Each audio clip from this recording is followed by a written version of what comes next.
All right, thank you. Good morning, ladies and gentlemen. All right, next witness. Good morning, Your Honor. Plaintiff calls Tara Roberts. All right, let's see if we can get her on here.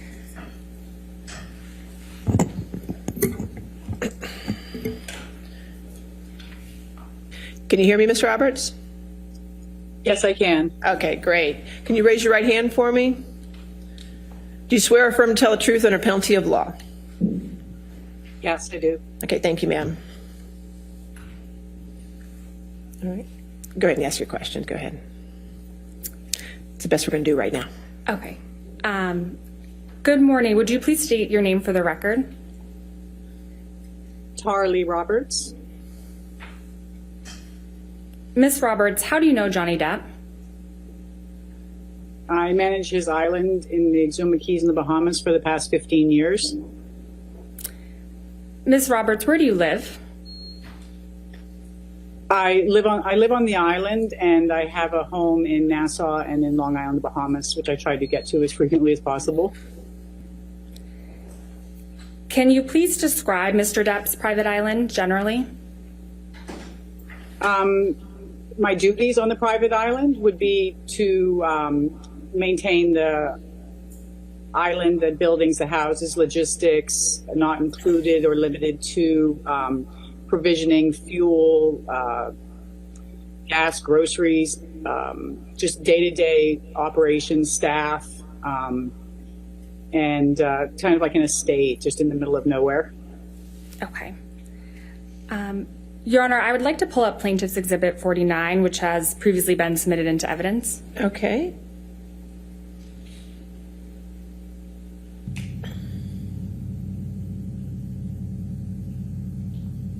And Mr.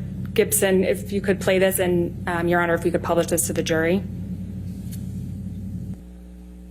Thank you. We can take that down. Ms. Roberts, do you recognize what is shown in that video? Yes, that's Johnny's house on the island. Okay, thank you. Mr. Gibson, can you please pull up Plaintiff's Exhibit 348? And this hasn't been submitted into evidence yet, so let's first just play that for Ms. Roberts. All right.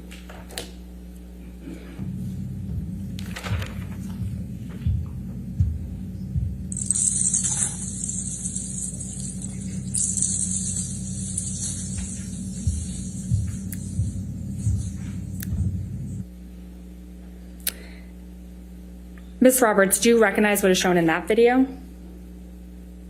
Yeah, that's his house and closet area. Okay. Your Honor, I'd like to, plaintiff moves to admit this into evidence. All right, 348 in evidence. Do you wish to have it published? Yes, can we please publish Okay. that to the jury? And Mr. Gibson, once it's published, if we could play that again.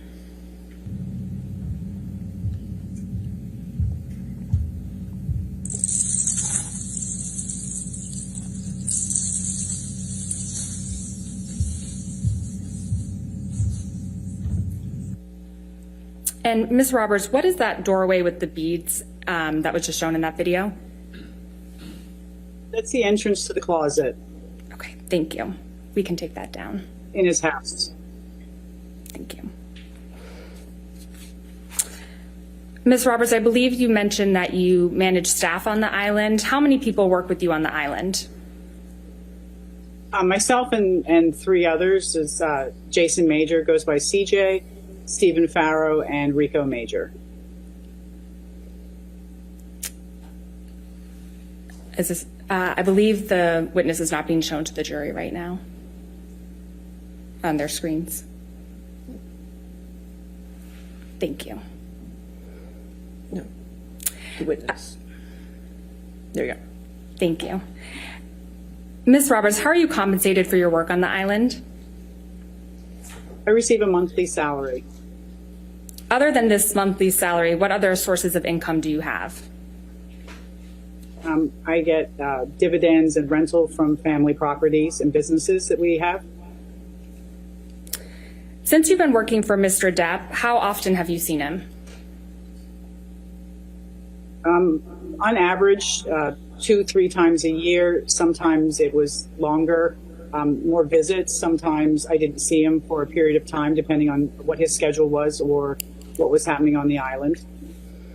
And how would you describe your interactions with Mr. Depp?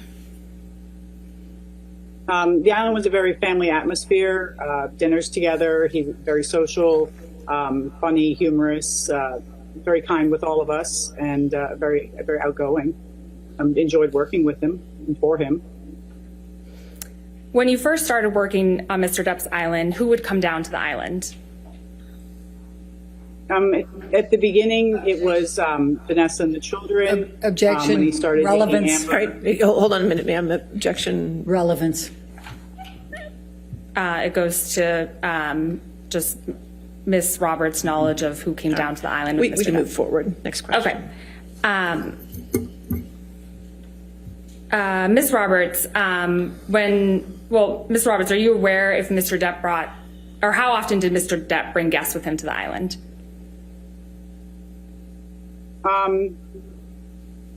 He had guests. He would bring Amber and Amber with her friends, and also I had, on one of the occasions, I had Paul Bettany and his wife and his children here on one of the trips. And when did the Bettnys come down to the island? Sometime in the summer of July 2013. What happened when the Bettnys came down? It was a normal trip. We had an incident where I was asked to have Amber leave the island. I scheduled a flight for her to leave to go to Florida that morning, and then that afternoon I was told to bring her back, and I arranged for a flight for her to come back that afternoon to the island. When did you first meet Ms. Heard? I believe it was shortly after they started dating. What was your impression of Ms. Heard when you first met her? Objection. Oh, they were very much in love. Relevance. I'll withdraw. Okay, go ahead. Next question. Go ahead. I think Ms. Berthoff withdrew her objection. Yes, go ahead. Okay, so Ms. Roberts, you can answer. What was your impression of Ms. Heard when you first met her? Oh, they were very nice, a couple in love. She cooked for him, cleaned up. They took care of each other. They were a very happy couple. When, if at all, did that change? With each visit, it changed. More of it was more not like an island life anymore. It was more of wines and more requests, simple things, toiletries, to have things here in place before they came, or she came as well. So luggage changed. We got more and more luggage. Just things evolved and kind of mushroomed a bit. How often would you see Ms. Heard on the island when she was in a relationship with Mr. Depp? I would, on average, every day, taking meals, cleaning houses, sometimes more. And how often would Ms. Heard come down to the island? At the beginning, probably the same 2 or 3 times a year, sometimes 3 times with her friends and family and Johnny. During your interactions with Ms. Heard, what, if any, changes did you observe of Ms. Heard?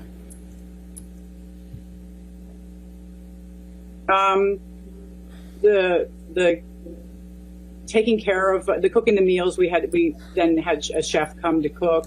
It was more of a formal island with chefs and housekeepers and things like that. Changed pretty much that. Ms. Roberts, were you on the island in August 2014 for Mr. Depp's detox?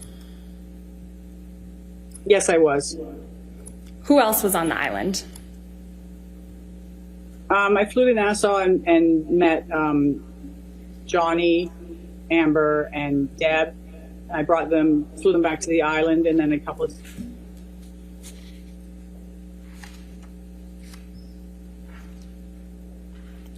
Ms. Roberts, I believe you froze there for a second. I heard you say Johnny, Amber, and Deb, and then you were cut off for a second. A couple of days later, Dr. Kipper arrived.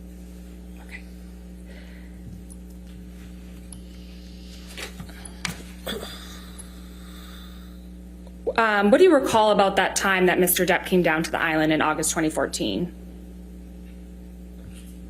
That he was going to be here, they were going to be here for an extended period of time, at least a month or longer. And so we provisioned for a month for the trip.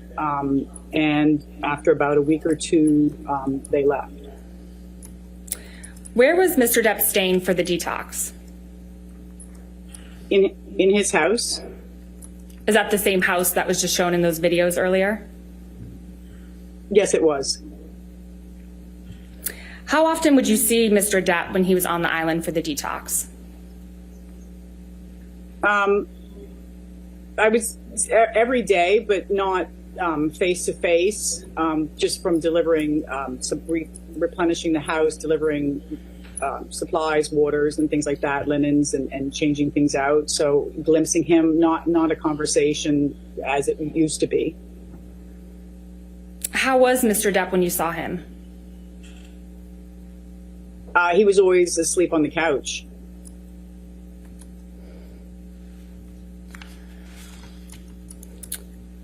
While Ms. Heard was on the island for the detox, what, if any, injuries did you observe on Ms. Heard?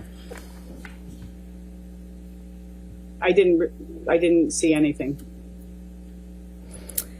After Mr. Depp and Ms. Heard left the island, what happened next? We would go into the house and break it down, empty out the refrigerators, change the linens, collect the laundry, straighten the house back up again. After they left, what, if any, property damage did you observe? There wasn't any. Ms. Roberts, to what extent were you involved in Mr. Depp and Mrs. Heard's wedding in February 2015 on the island? Pretty much all aspects of it, logistics, work permits, getting things set up onto the island, to the island, staff, provisions, building of the tents and organizing transportation of guests to and from the island. When did you first hear that Mr. Depp and Ms. Heard were getting married on the island? Objection calls for hearsay and relevance. What's the relevance of when she heard? I can move on. Okay, next question. What communications, if any, did you have with Ms. Heard about the wedding? We were given information on a schedule to better help me schedule and the provisioning of what would be on the island, beverages and food and things like that. We were given a schedule for daily things were going to happen each day, what time foods were, when people were coming in, how many people would be at meals, just so I had a better idea of planning of what was happening. It was detailed. It was what was happening each day and then it was the rehearsal night, and there would be, we had scheduled, it would be dinner, dancing, drugs, music, and then the wedding. We were very conscious about doing the wedding. The next day, we were doing the wedding, the ceremony, and we were specific on time. Privacy was very important. We were very careful of people taking pictures. I think everybody was given disposable cameras and asked not to take pictures. I was concerned about that also, but we were doing the ceremony at sunset, so there really wouldn't be issue with what paparazzi people and things like that. And shortly when the ceremony was about to happen, it actually happened earlier than it was scheduled. The bridal party and Amber showed up early, and we were still scrambling for flowers and setting up and getting beverages and snacks down there. And there was a plane circling overhead, and it would just kept on circling and circling and taking pictures. And the ceremony proceeded earlier than was scheduled. Did you observe Mr. Depp drinking alcohol at the wedding? Objection leading. All right, I'll sustain the objection.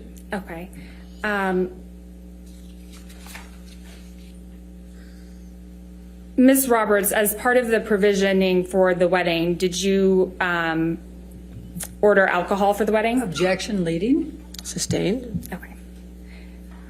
Ms. Roberts, what did you order for the wedding in February 2015?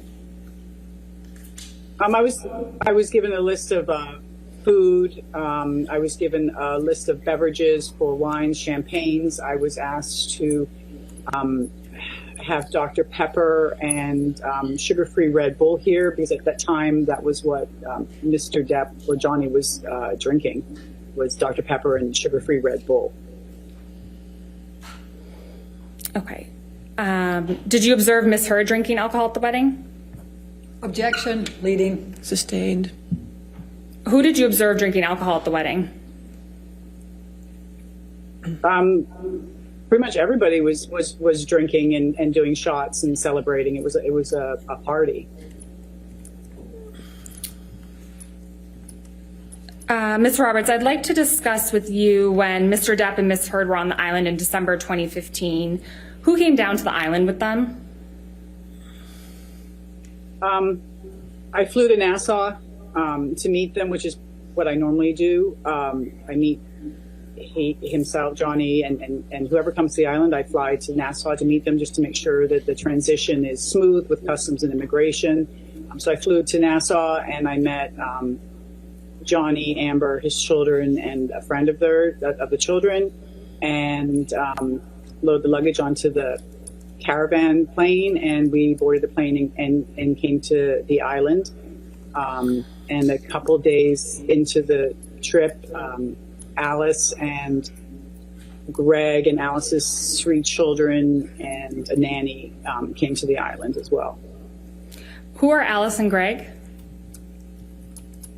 Alice is a clothes designer, and Greg was her partner, and I believe he's a photographer. When did you first interact with Ms. Heard when she came to the island in December 2015? At the airport when I flew to Nassau to meet everybody. Usually when they come down off the plane, there's hugs and kisses and chatting for a couple minutes while the luggage is transferred. How close were you to Ms. Heard? Close, hug, kiss, how are you, talk, same with everybody. So face to face, cheek to cheek.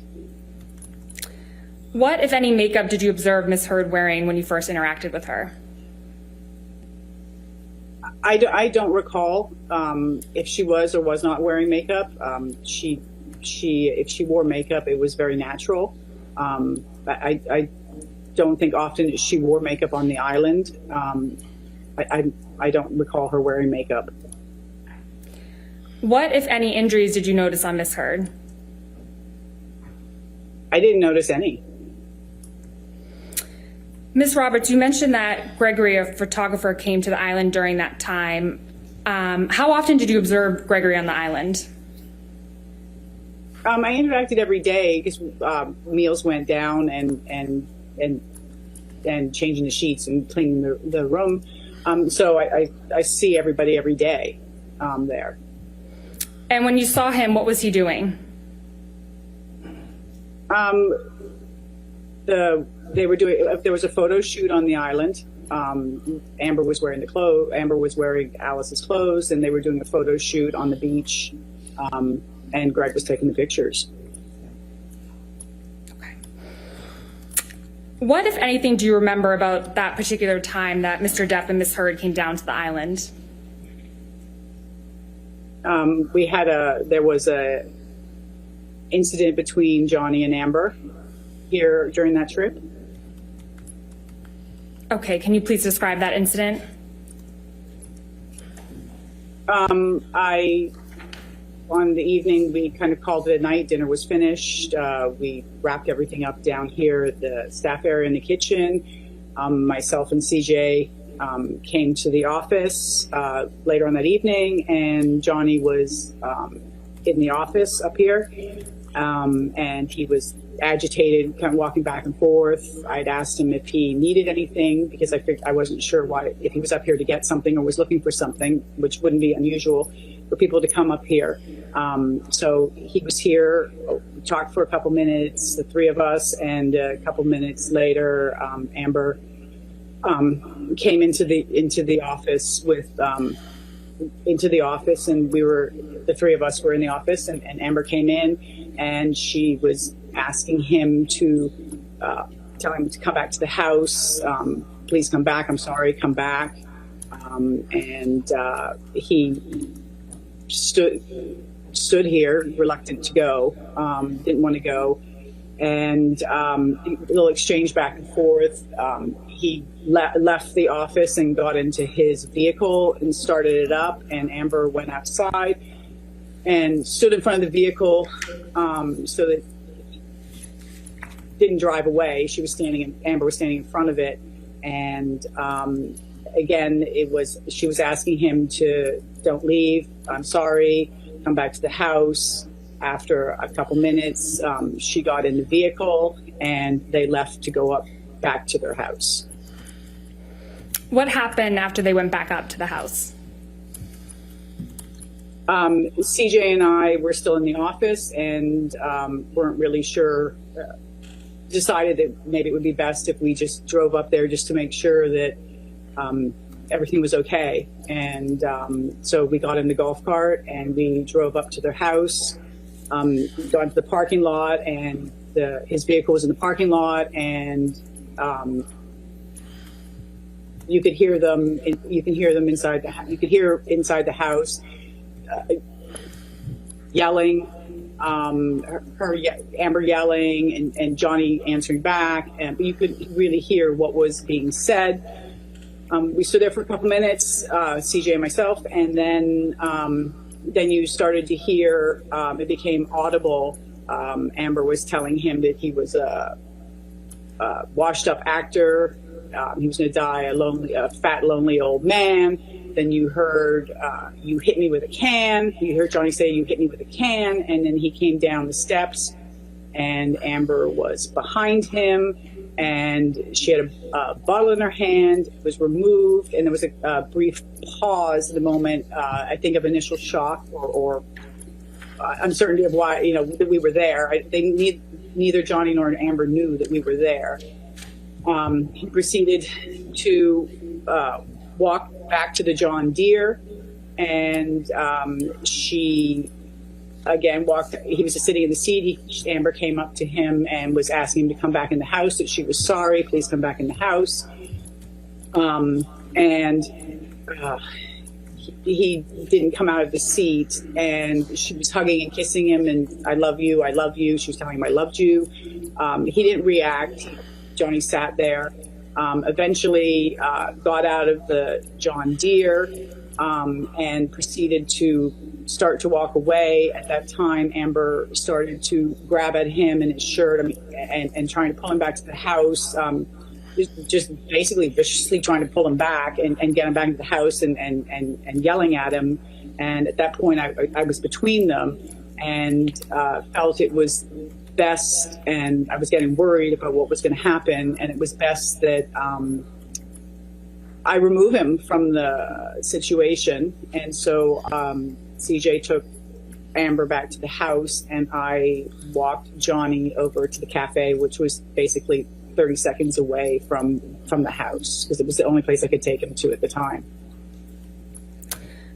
And you mentioned that Ms. Heard was viciously trying to pull Mr. Depp back. Can you explain what you mean by that? It was like clawing, grabbing at his clothes, grabbing his hair, trying to pull him back, like an angry, like he was leaving and come back. He couldn't leave in the vehicle because the keys had been taken out. So there wasn't a way for Johnny to drive away. The only way was for him to walk away, and it wasn't a pleasant situation of wanting him to not leave, and angry and yelling and just yelling, come back, don't leave, and things like that.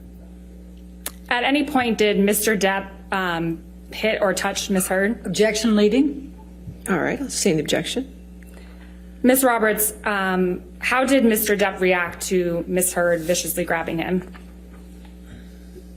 He didn't.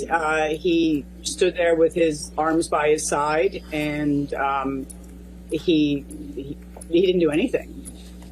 Okay. Ms. Roberts, when you were back in the cafe with Mr. Depp, what happened next?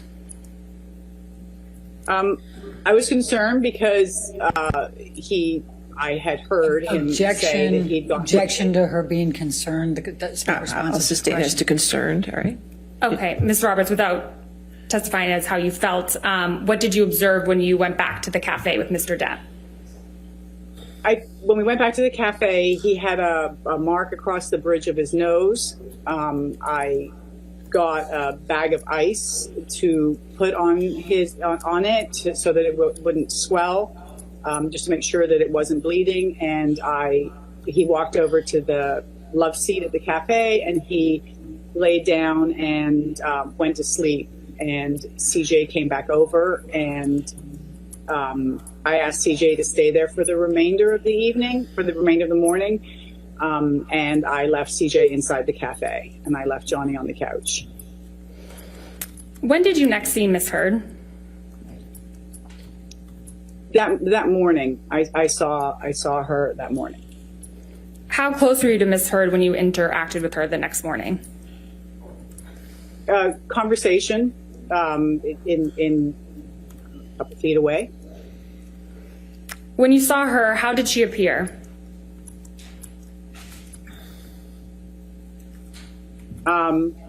They had guests leaving, and it was kind of a normal morning, going down to the beach to see the guests leave. What, if any, makeup was Ms. Heard wearing? Again, I'm not sure if she wore makeup on the island. If it was very natural looking. What, if any, injuries did you observe on Ms. Heard? I didn't observe any. What, if any, injuries did you observe on Mr. Depp? The marking across the bridge of his nose. When did Ms. Heard and Mr. Depp leave the island? I believe they left that afternoon. The guests left in the morning, and I believe they left that afternoon. After Ms. Heard and Mr. Depp left the island, what did you do next? Our usual, we go into the buildings and we break them down. We empty out the refrigerators, garbage, take all the perishables out of the house, straighten the place up, take the linens away, things like that. What did you observe when you went through that process? The island was as it was when they arrived. The only thing that was different was there was the liquid on the deck with a can, I believe, of mineral spirits or something there next to it, which had leaked out onto the deck. And then in the over the railing were paintbrushes and art supplies, paintbrushes, paint tubes, the jars that the paints are in, and those were all scattered in the bush. Ms. Roberts, when is the first time you provided testimony about this incident in December 2015? I believe it was for another case in May 2020.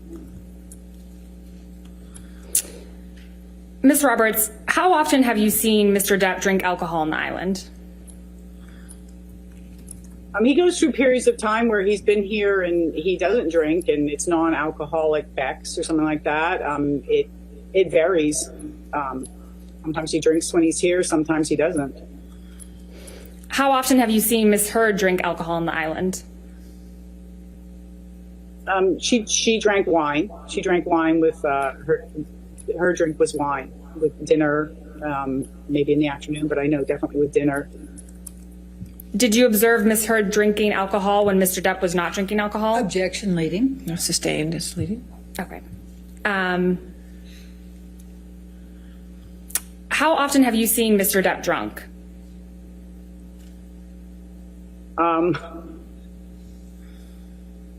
I would know he has a huge tolerance for alcohol. I haven't seen him passed out drunk or anything like that. So he drinks, but I haven't seen him passed out drunk. Okay. Thank you, Ms. Roberts. Nothing further. All right, cross-examination. Thank you, Your Honor. Ms. Roberts, the salary you receive for managing the Bahama Island is approximately $10,000 a month, correct? Correct. Okay. And so that comes out to $120,000 a year? Correct? Okay. And you've been receiving that salary for many years, correct? Correct. Right. In fact, I think you got a raise to $10,010 in 2018. Do you remember that? No, I don't know the exact number, but I know I get that a month. Okay. And that's in addition to all of the expenses, correct? For running the island. The expenses. Of running the island.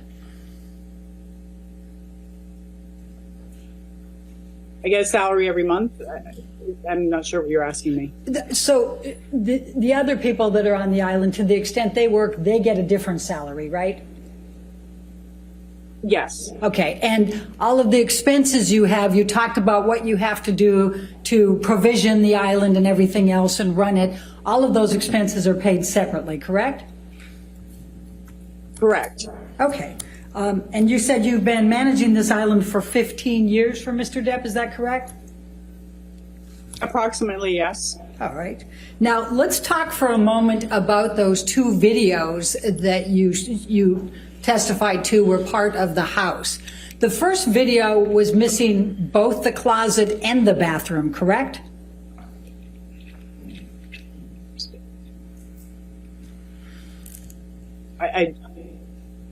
I don't remember. I'd have to look at it again. All right. And the second... There was sorry, go ahead. Go ahead. I'm sorry. You didn't come through. Go ahead.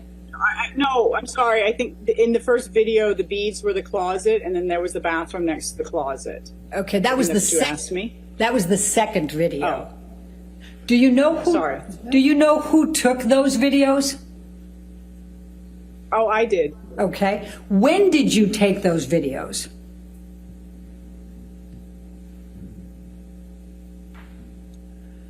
Oh, it would have to be. I'm not sure. A couple of years ago, maybe longer. Okay. I'm not sure. Okay. Did you take those videos for the UK trial? I don't recall if it was for that.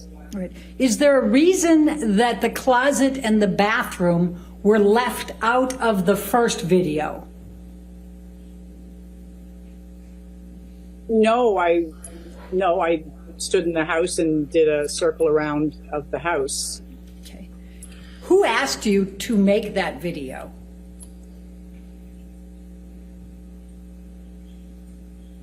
I'm not sure. I'm not sure. Was it Mr. Waldman? Adam Waldman? I'm not sure. I don't know. Can't recall? I can't remember who asked me. Okay. No, I can't. Okay. Now the second video, that shows the closet and then there's a door there. Would you agree that door opens up into a bathroom? Next to the closet, yes. Okay. And we don't have a video of the bathroom, correct? I don't believe there was a video of the bathroom. And no one asked you to make a video of the bathroom, correct? Objection, relevance. I'll overrule it for now. Okay. Correct? Oh, sorry. I'm not sure if anybody asked me to. I don't believe I videotaped the bathroom. Okay. And my question was, and no one asked you to videotape the bathroom, correct? Correct. Okay. Now, let's talk for a moment about the logistics of the island. So, Mr. Depp's house, we've seen the inside of, and you said that the cafe was a 30-second walk, I think you said. How many yards? Yeah. I don't know. I walk it. It's just outside his house through the parking lot and walkway to the cafe. Okay. I don't know. Okay, and the cafe is where Mr. Depp would regularly have his meals, correct? Correct. All the guests would have their meals there. Okay, including Mr. Depp and Ms. Heard if she was there, and their children, correct? Correct. Okay, and For then dinners, yes. and then you were located on the other side of the island, correct? That's where you stay? Or I stay in the middle of the island, yes. Okay, how far away is that from the cafe and the house? Objection compound. I'll sustain the objection if you want. How far away is it from the house? Where I stay? Yes. Probably a 3-minute golf cart ride, Okay. 5-minute walk. Okay.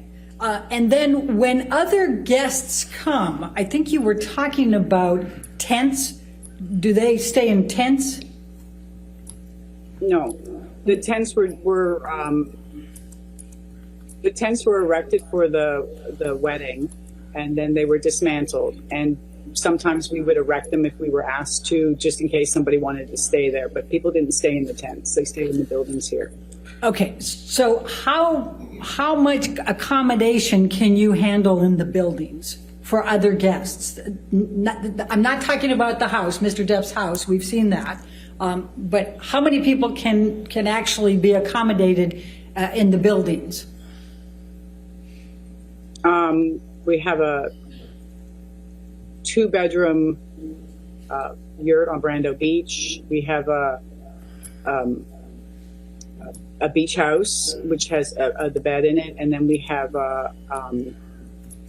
what we call a roundhouse, which has a bed in it as well.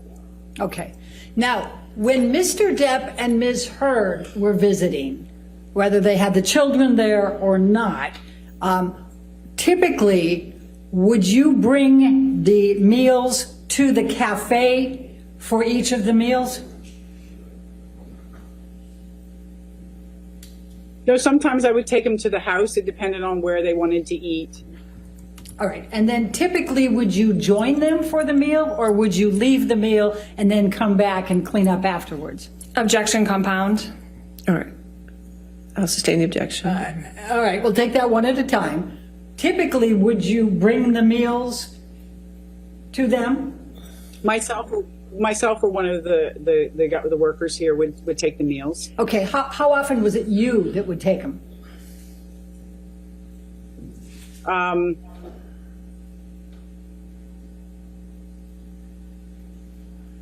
How often? Maybe every other day, every day. It depended on how, if people were eating in their buildings or eating together. All right. And would you stay and eat the meal with them, or would you leave? If we were invited for dinner, we would all eat together. Usually we would take the food to the places and leave. Okay. And then would you be called to come pick them up? No. We would sometimes go back in the evenings on our own and clean up and turn some of the lights off. And sometimes we would do it in the morning. It depended on what was happening. Okay. So other than bringing the meals, and it could be you or somebody else, how often did you interact with Mr. Depp and Ms. Heard during the days when they were on the island? On average, every day. In what context other than delivering the meals and picking them up? Oh, just see if anything was needed, if everything was all right, things like that. Generally passing them if they were walking or in the office or on the beach. Okay. Now, would it be fair to say that you weren't spending 24/7 with them? No, I didn't live with them, no. Okay. And would it be fair to say that you don't know what they were doing during the times that you weren't passing them by or bringing meals? Yes, unless they were on the beach. Okay. Then I would know. But So you wouldn't know what happened, what would be taking place within the house, for example, when you weren't there, correct? Correct. And you wouldn't know whether Mr. Depp was taking drugs, correct? Correct. And you wouldn't know whether Mr. Depp was drinking, correct? I would only know by cleaning up. Okay. And you wouldn't know, you wouldn't know from cleaning up necessarily whether it was Mr. Depp, Ms. Heard, or somebody else, would you? Objection, compound. Or what was? Overruled, I'll allow it. Go ahead. Please continue. Unless I would know what it was by what was in the garbage or left out of who consumed or what was consumed, I would be able to know. Okay. And you wouldn't know what arguments, if there were any, were taking place in that house behind closed doors, right? Correct. And you wouldn't know whether there was any kind of physical abuse that was taking place behind those closed doors, correct? I wouldn't know. Correct. Okay. Now, let me just take you for a moment to the December 2015 timeframe. How much advance notice are you typically given for when Mr. Depp and his entourage are going to arrive and for how long they're going to stay? Objection, compound.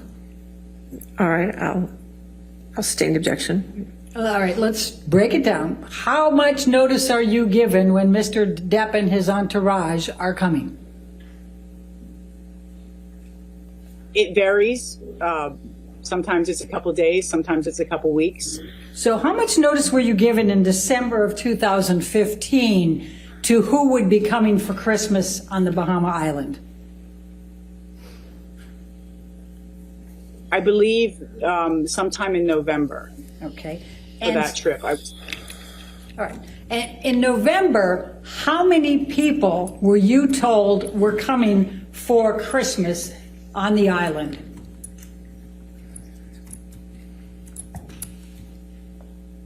I don't recall how many people.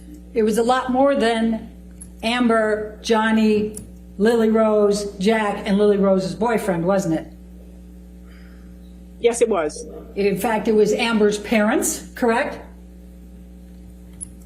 I believe so. And it was Rocky Pennington and Josh Drew, correct? I believe they were on the list. And Rocky Pennington's parents?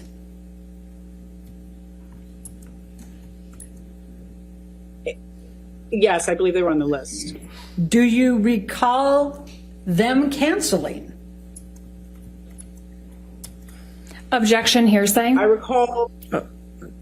How is that hearsay? I'll overrule the objection. Go ahead. I recall there was a change to the guests.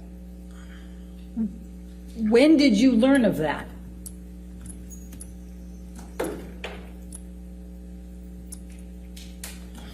I don't recall. Maybe a couple weeks after. Maybe it's the beginning of December. Maybe middle of December. I'm not sure. Do you recall if it was after December 15?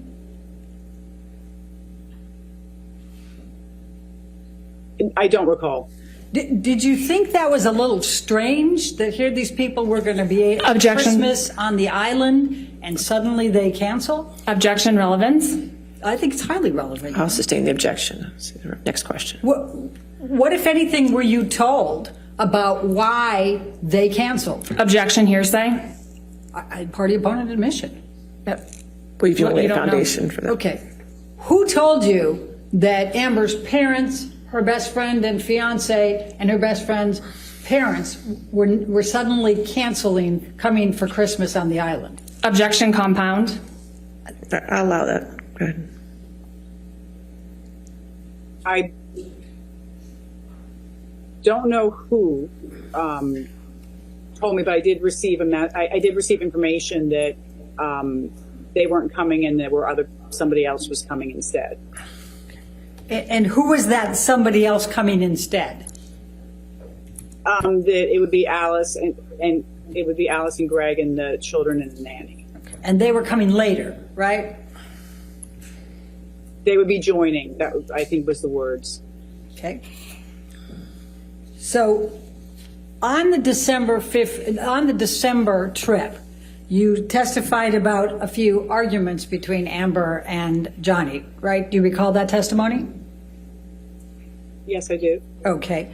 You weren't present when Johnny sustained the gash on his nose, correct?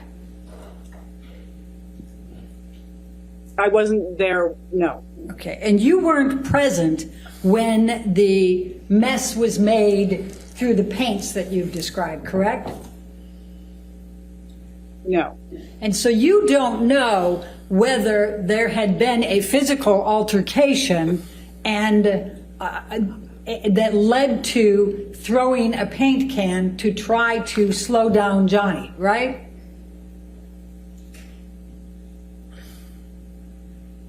No, I just heard yelling in the house. Okay. But that yelling in the house wasn't necessarily the same time, was it? You don't know, do you? No, it was all in the same. Okay, no. Okay. Now, let's talk about the summer of 2013. Are you aware that Paul Bettany claims he's never met Amber? Objection, relevance, What's the and calls for hearsay. She testified that he was there on the island with her. And calls for hearsay. I can ask the question and see if she says. All right, I'll allow the question. Go ahead. Can you repeat it? Are you aware that Paul Bettany has said that he never met Amber Heard? No, I'm unaware. I don't know that. Well, let's stay on the summer of 2013 if we can. Do you have a recollection of Amber and Johnny, Lily Rose and Jack taking one final trip on the yacht that Johnny was going to be selling to J.K. Rowling?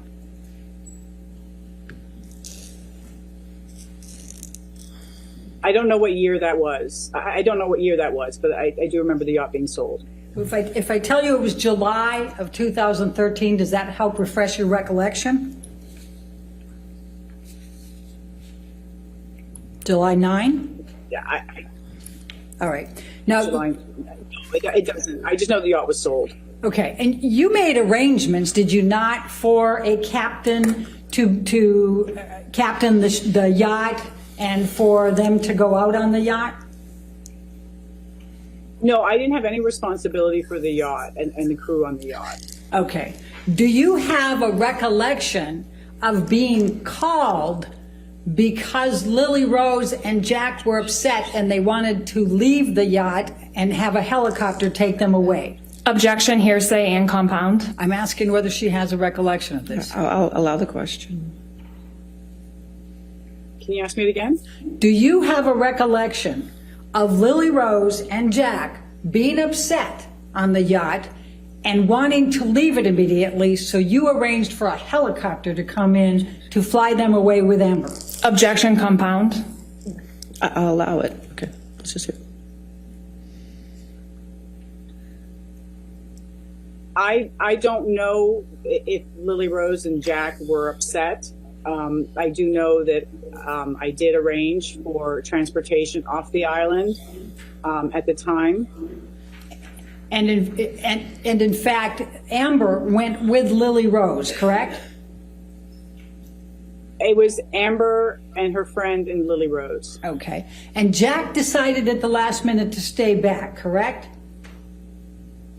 I don't know if he decided last minute. He stayed. Okay.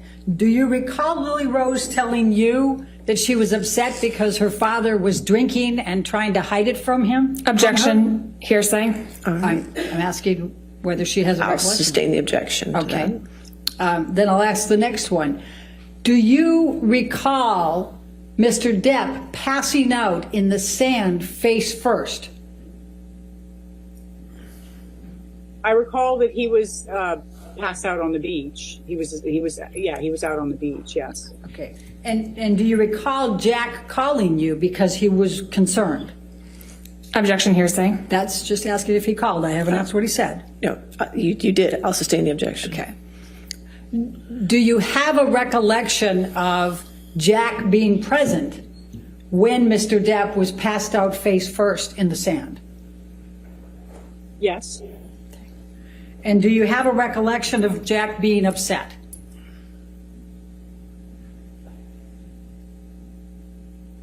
I don't have a recollection of him being upset. Do you have a recollection of him being happy about it? No, I didn't speak with Jack about it. Okay. But you recall that Mr. Depp was passed out face first in the sand, correct? Objection asked and answered. I'll sustain the objection. Next question. All right, thank you. Let's talk about makeup for a moment. So, you don't know what type of makeup regimen Amber uses every day, correct? Correct. Okay. And in fact, you don't know, you said at one point you're not sure, but it's a natural look. Do you recall that? Yes, I do. Okay. And would you agree that there are a number of different types of makeup you can use that would still give you a natural look? Objection calls for speculation. I'll allow it. I'm guessing there is, yes. Okay. Okay. And there's sun in the Bahamas, right? Most of the time. Do you know what Amber wears for sunscreen? I think it was at one point I had a brand Shishido or something like that was on the island that we provided. And do you know whether Amber brought her own as well? I don't know. Do you know whether Amber had a skin condition?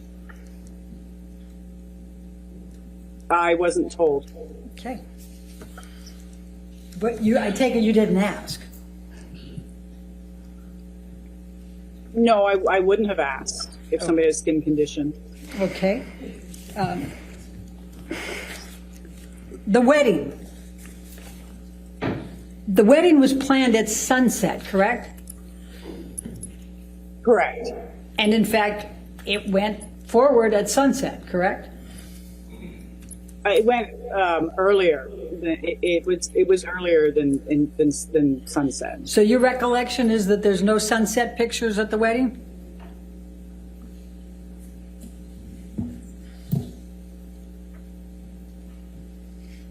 Or any Okay. there was sunset pictures. Okay. So last couple questions. The makeup or not makeup, you were asked whether you observed any injuries on Amber in the December 2015 timeframe. Do you believe Amber would cover up bruises to hide them from the kids?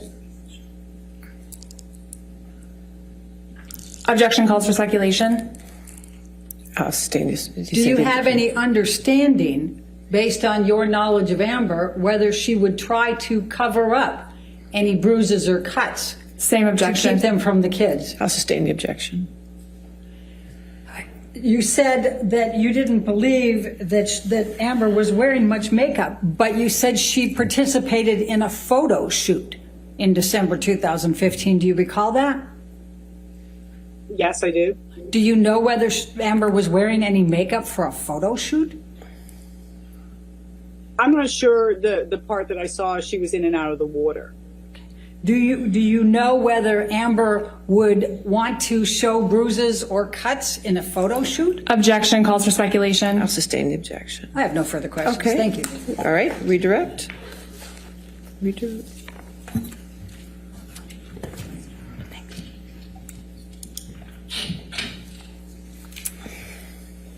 Ms. Roberts, how many times have you seen Mr. Depp consume drugs? Objection, leading. All right, sustained. Ms. Bertahoff asked you about Mr. Depp passed out on the beach. How would you describe Mr. Depp when you saw him on the beach?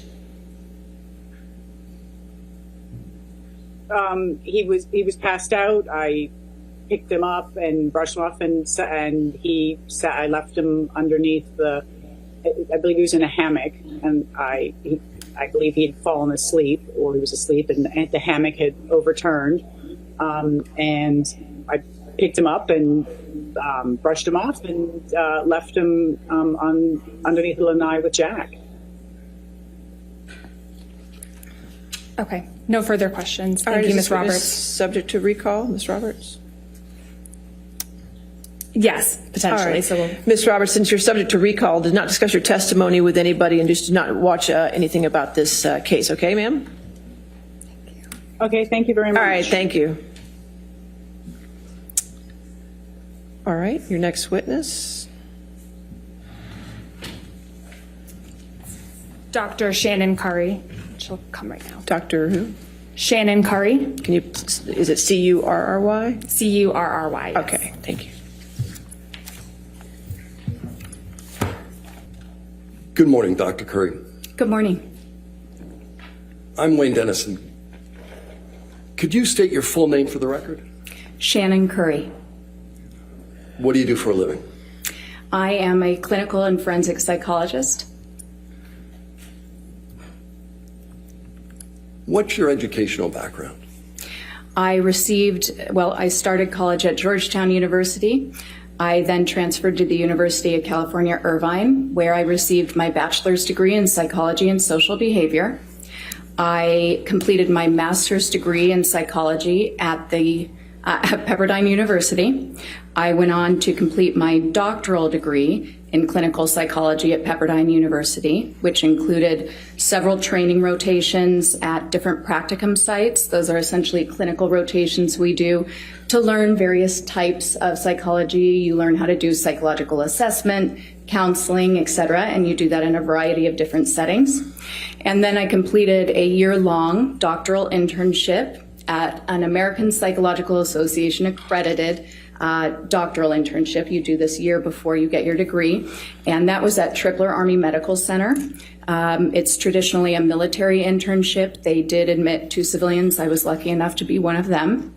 I then completed 2 years of postdoctoral training at Hawaii State Hospital, a locked forensic psychology facility, and that's where you essentially have individuals with severe mental illness who have committed crimes.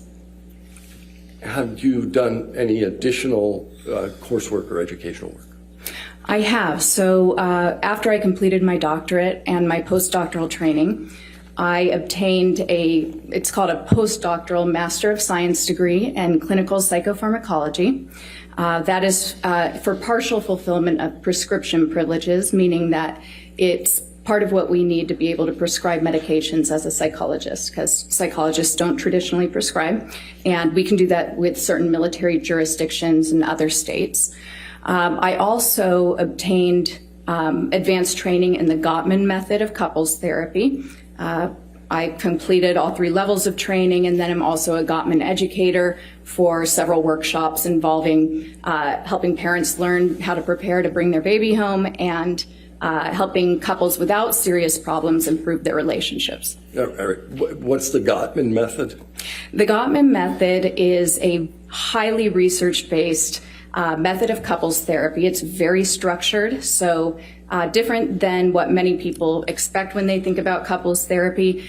I always tell my clients I don't want them to come in, just tell each other all their problems and then have an awkward, silent drive home. In this therapy, they come in, they complete a really structured assessment in the beginning. So they complete a bunch of questions. It gives me a ton of information about their relationship before we even get started, and really identifies the areas we're going to target with structured interventions during each session. I think of it almost like a class.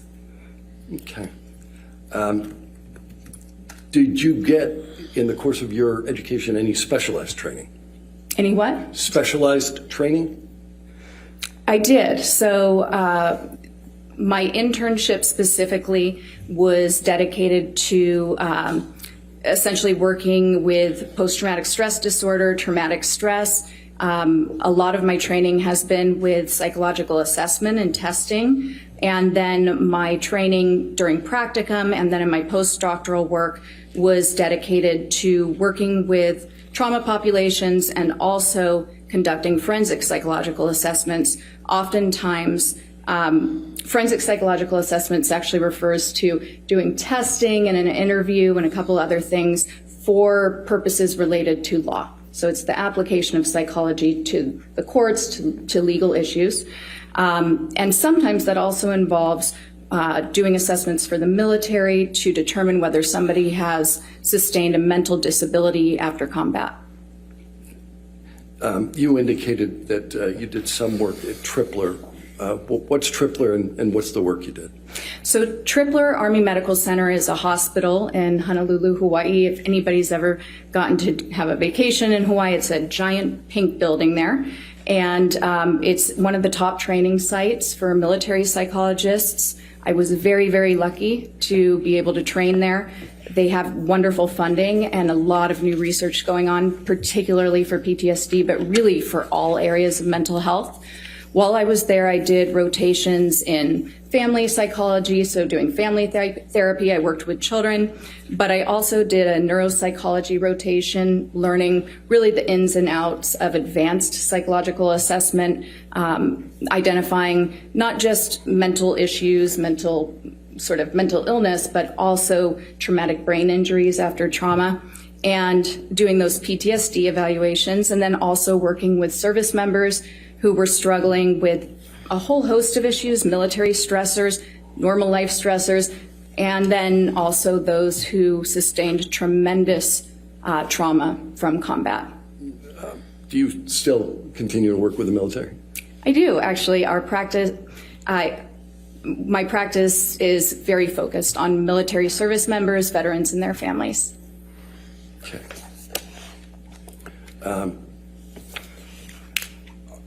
What work have you done in prior litigation matters? Well, most of my litigation, if we're talking about civil work, that has mostly been reports. So this is my first time testifying in a civil matter. The majority of my forensic work has been in criminal law or providing psychological assessments, and then I produce a really methodical report, which is typically reviewed by a judge, and a determination is made, or usually there's a settlement beforehand. Okay. Do you work in connection with any particular courts? I do. So I am actually not sure if I'm on the list anymore in Honolulu, but I am a certified forensic evaluator for the state of Hawaii, which means that I have been appointed by the court to conduct evaluations for matters that are presented. And then I'm also on the list of forensic evaluators in several courts in Southern California. And then I'm contracted by the military, the Department of Defense, now and again for evaluations of PTSD from service members.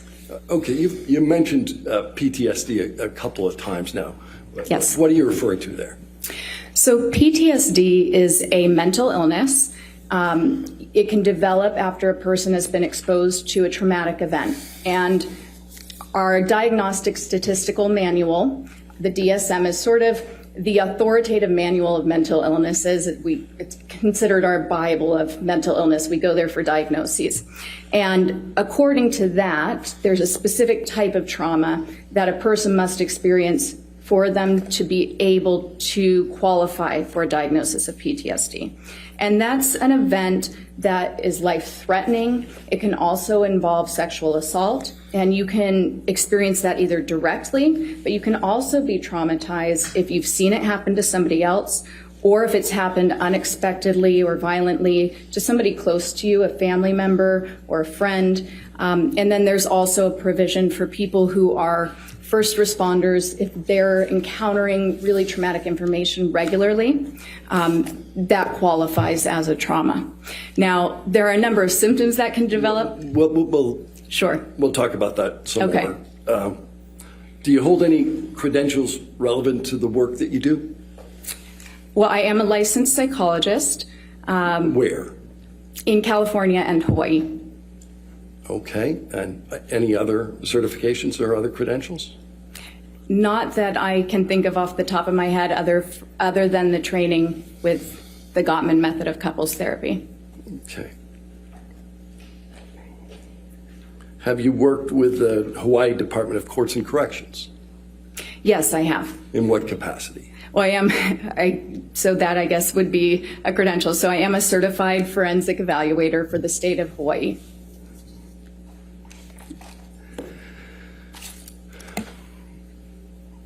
In connection with your doctorate, was there a research component? There was. So would you like me to tell you about it? Yes, please. Okay. So I conducted a research study while I was at Pepperdine completing my doctorate. It's called a dissertation. So when you're obtaining your doctorate, you contribute something to the scientific field that you're in. And typically that involves doing what we call novel science. So you're doing an experiment, you're finding out new information and helping the field progress. So I did research in Peru, and I was essentially looking at the effectiveness of a therapy intervention there for kids who were growing up in this community called Ayacucho, which was exposed to 20 years of guerrilla warfare, the longest guerrilla war in the history of the world. And there were a lot of issues in that community, tremendous trauma. And my research was around finding interventions that were really effective for that community. Where do you work now? I work for the Curry Psychology Group. What does the Curry Psychology Group do? We're a multi-specialty mental health center, so we have neuropsychologists who do testing for kids. We have therapists, individual therapists, couples therapists, family therapists. We even have a meditation teacher. We basically try to meet the needs of our community, and we highly specialize in working with military personnel and their families. Who's the Curry and Curry Psychology Group? I'm Dr. Curry. How many people work for you? As of right now, I believe it's 13. Okay. How long have you been doing this kind of work? For about 15 years. How much of your therapy practice focuses on treating individuals? I would say about half of it is individuals, half is couples. Okay. Do you do any training of students? I do. What's that? So we have several unlicensed professionals at our office, and they're earning their additional hours so that they can get licensed. So they're able to see clients, and then I meet with them regularly to supervise them, discuss their cases, provide them with information about different diagnoses, interventions, and treatment methods. How did you get involved in this case? I was contacted by Ms. Camille Vasquez, one of the attorneys for Mr. Depp. Okay. And what was the nature of the contact? Ms. Vasquez called me and indicated that she might be interested in having me meet the legal team so that I could discuss my expertise and possibly provide my opinions related to the matter.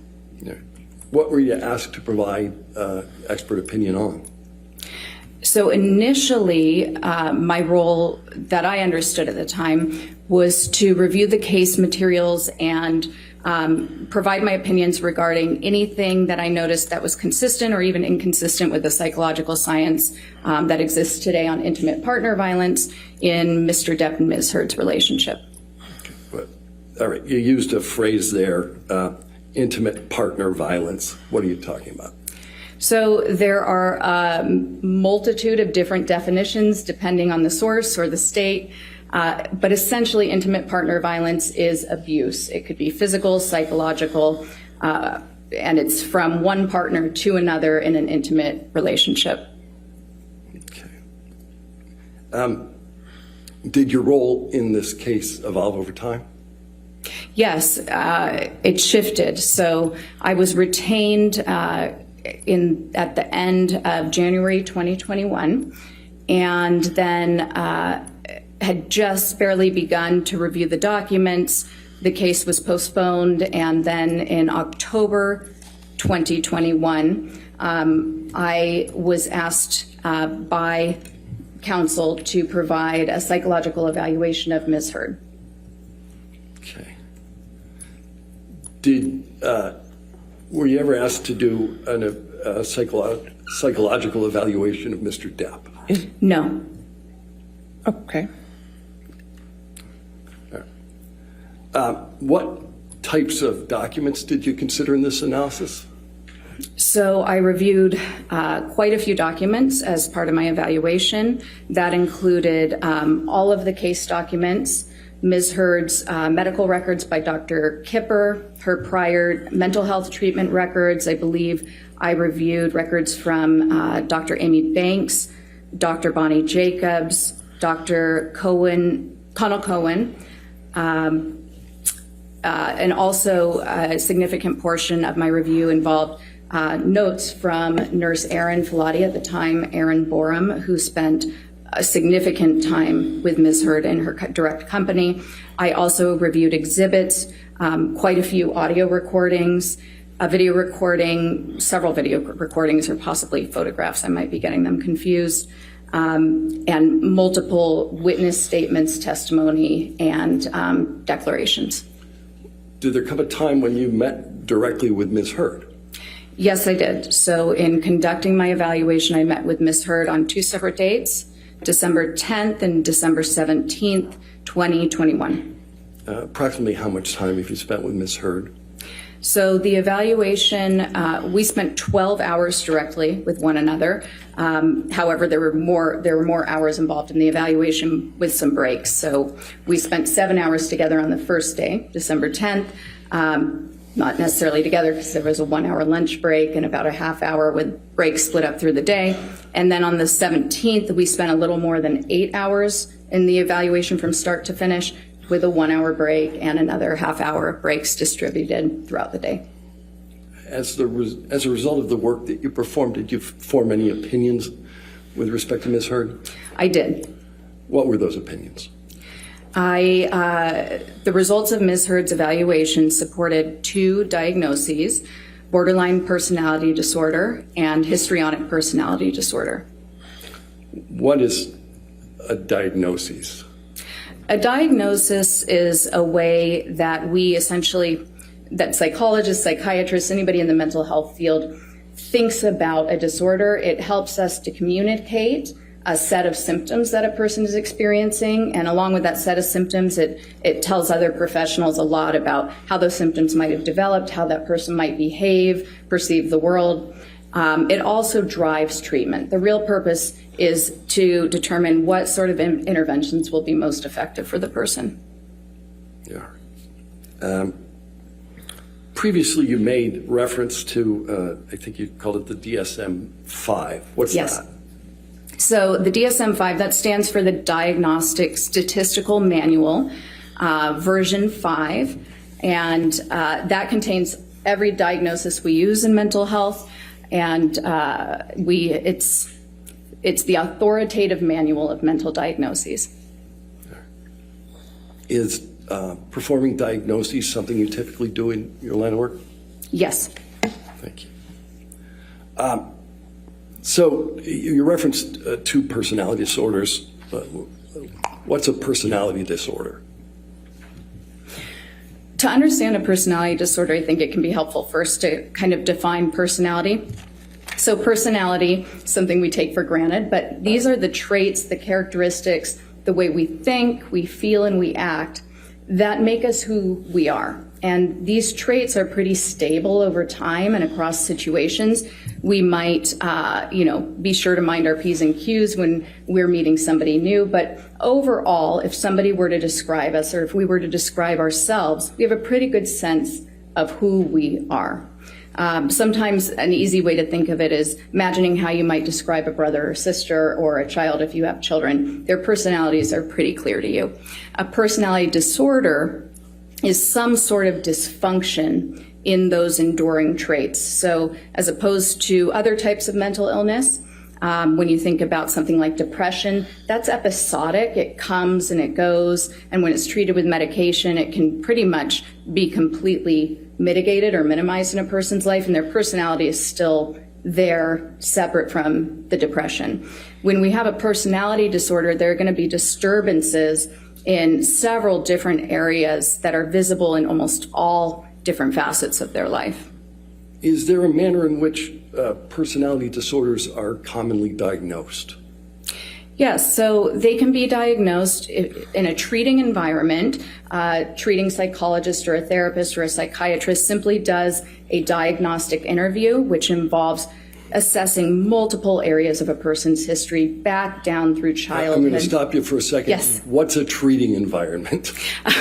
Sometimes I'll slip into these words. I apologize. So a treating environment in therapy, if somebody is going in for treatment, The mental health provider will ask them questions to find out what sort of symptoms they've experienced and what sort of things have occurred in their life that might be consistent with these disorders, or rule out these disorders, prove that there is no reason for these disorders to be considered. They might also pay attention to their observations of the client over time and new information the client provides them. The most reliable way, however, to ever come about a diagnosis really is through a comprehensive psychological assessment. And I might use the words assessment, examination, testing interchangeably. They all mean the same thing. It's combining information from multiple different sources. One main source is psychological testing using validated objective measures. That means that they've been tested, they've been shown to be accurate for testing what you want to test, and in the environment you're testing. So there are measures specific for court environments where someone might respond differently. You integrate that with the same interview I was telling you that people would do for therapy. We do that as well. And then in a courtroom setting, you're going to look at all the legal records, all of those documents, corroborating information to sort of check your hypotheses that may be developing, and also check against the examinee's statements to confirm whether you have enough evidence of a certain diagnosis. So what's a clinical interview? A clinical interview is a very comprehensive interview. It includes a person's entire life history, as well as very specifically looks at any symptoms they might have. This can start as far back as birth. You might find out if there were any issues with their delivery, any genetic issues, any intellectual issues. How did they do? What was their home life like? How was discipline handled? What's their relationship with their primary caregivers? Were they raised by an aunt, an uncle, their parents? How many siblings do they have? How do they get along with their siblings? How many times did they have to move? Was there any abuse? Did they have any really significant life experiences that come to mind when they think about their childhood? How were they as a student? Did they need special services? Did they get in trouble at school? And you do this, you continue on high school. What were their hobbies? Did they play sports? How many friends did they have? Did they have any trouble keeping those friendships? Then you get into adulthood. Did they go to college? Did they not go to college? How come? What sort of jobs have they held? How did those jobs go? How did they end? That's always an important question. What sort of romantic relationships have they been involved in? How do they identify sexually, culturally? Let's see, what else? What sort of symptoms have they experienced? You go through the entire gamut of some of the main symptoms. You might screen for depression, any disorganized thinking, that means thinking that isn't necessarily in touch with reality, and any current distress they may be having today. How did you conclude that Ms. Heard suffers from the personality disorders that you identified? So there was information that supported it from multiple sources. I conducted testing, including one of the main tests that I used. She obtained scores that were consistent with those diagnoses. And then I also, there was evidence of those diagnoses in her records and in her self-report. Okay. All right, counsel, why don't we just go ahead and pause for a second while we go ahead and take our morning recess. Okay, ladies and gentlemen, we'll go ahead and take our 15-minute morning recess. Do not discuss the case and do not do any outside research, okay? Your Honor, when would you like to reconvene? Give me a moment, sir. All right. And doctor, since you're on the stand now, do not discuss your testimony with anybody to include the attorneys at this point, okay? Understood. All right, let's go ahead and we'll come back at 11:45, okay? All right, thank you. Your Honor. Ready for the jury? Okay. All right, you have your seat. And your next question, sir? Thank you, Your Honor. But Dr. Curry, before the break, you were talking about some of the factors that you considered in determining that Ms. Heard suffers from personality disorders. And one of them, I think the last one you said before you left, was self-report. What do you mean by that? So the self-report would be things that Ms. Heard indicated to me specifically. So there were a couple of characteristics that she noted in her self-report that were consistent with these personality disorders. The first was actually my own behavioral observations of her based on her self-report. So one of the hallmark characteristics of histrionic personality disorder is sort of a overly dramatic presentation. We call this impressionistic speech. So it tends to be very flowery. It uses a lot of descriptive words like magical, wonderful, and it can go on for quite some time, and yet it really lacks any substance. So at the end, you're left wondering what was just said or what the answer is to the actual question. So that occurred a number of times, and it also represented the quick shifts you'll see between emotions. So she would suddenly be one way, and then she would become very animated or very sad.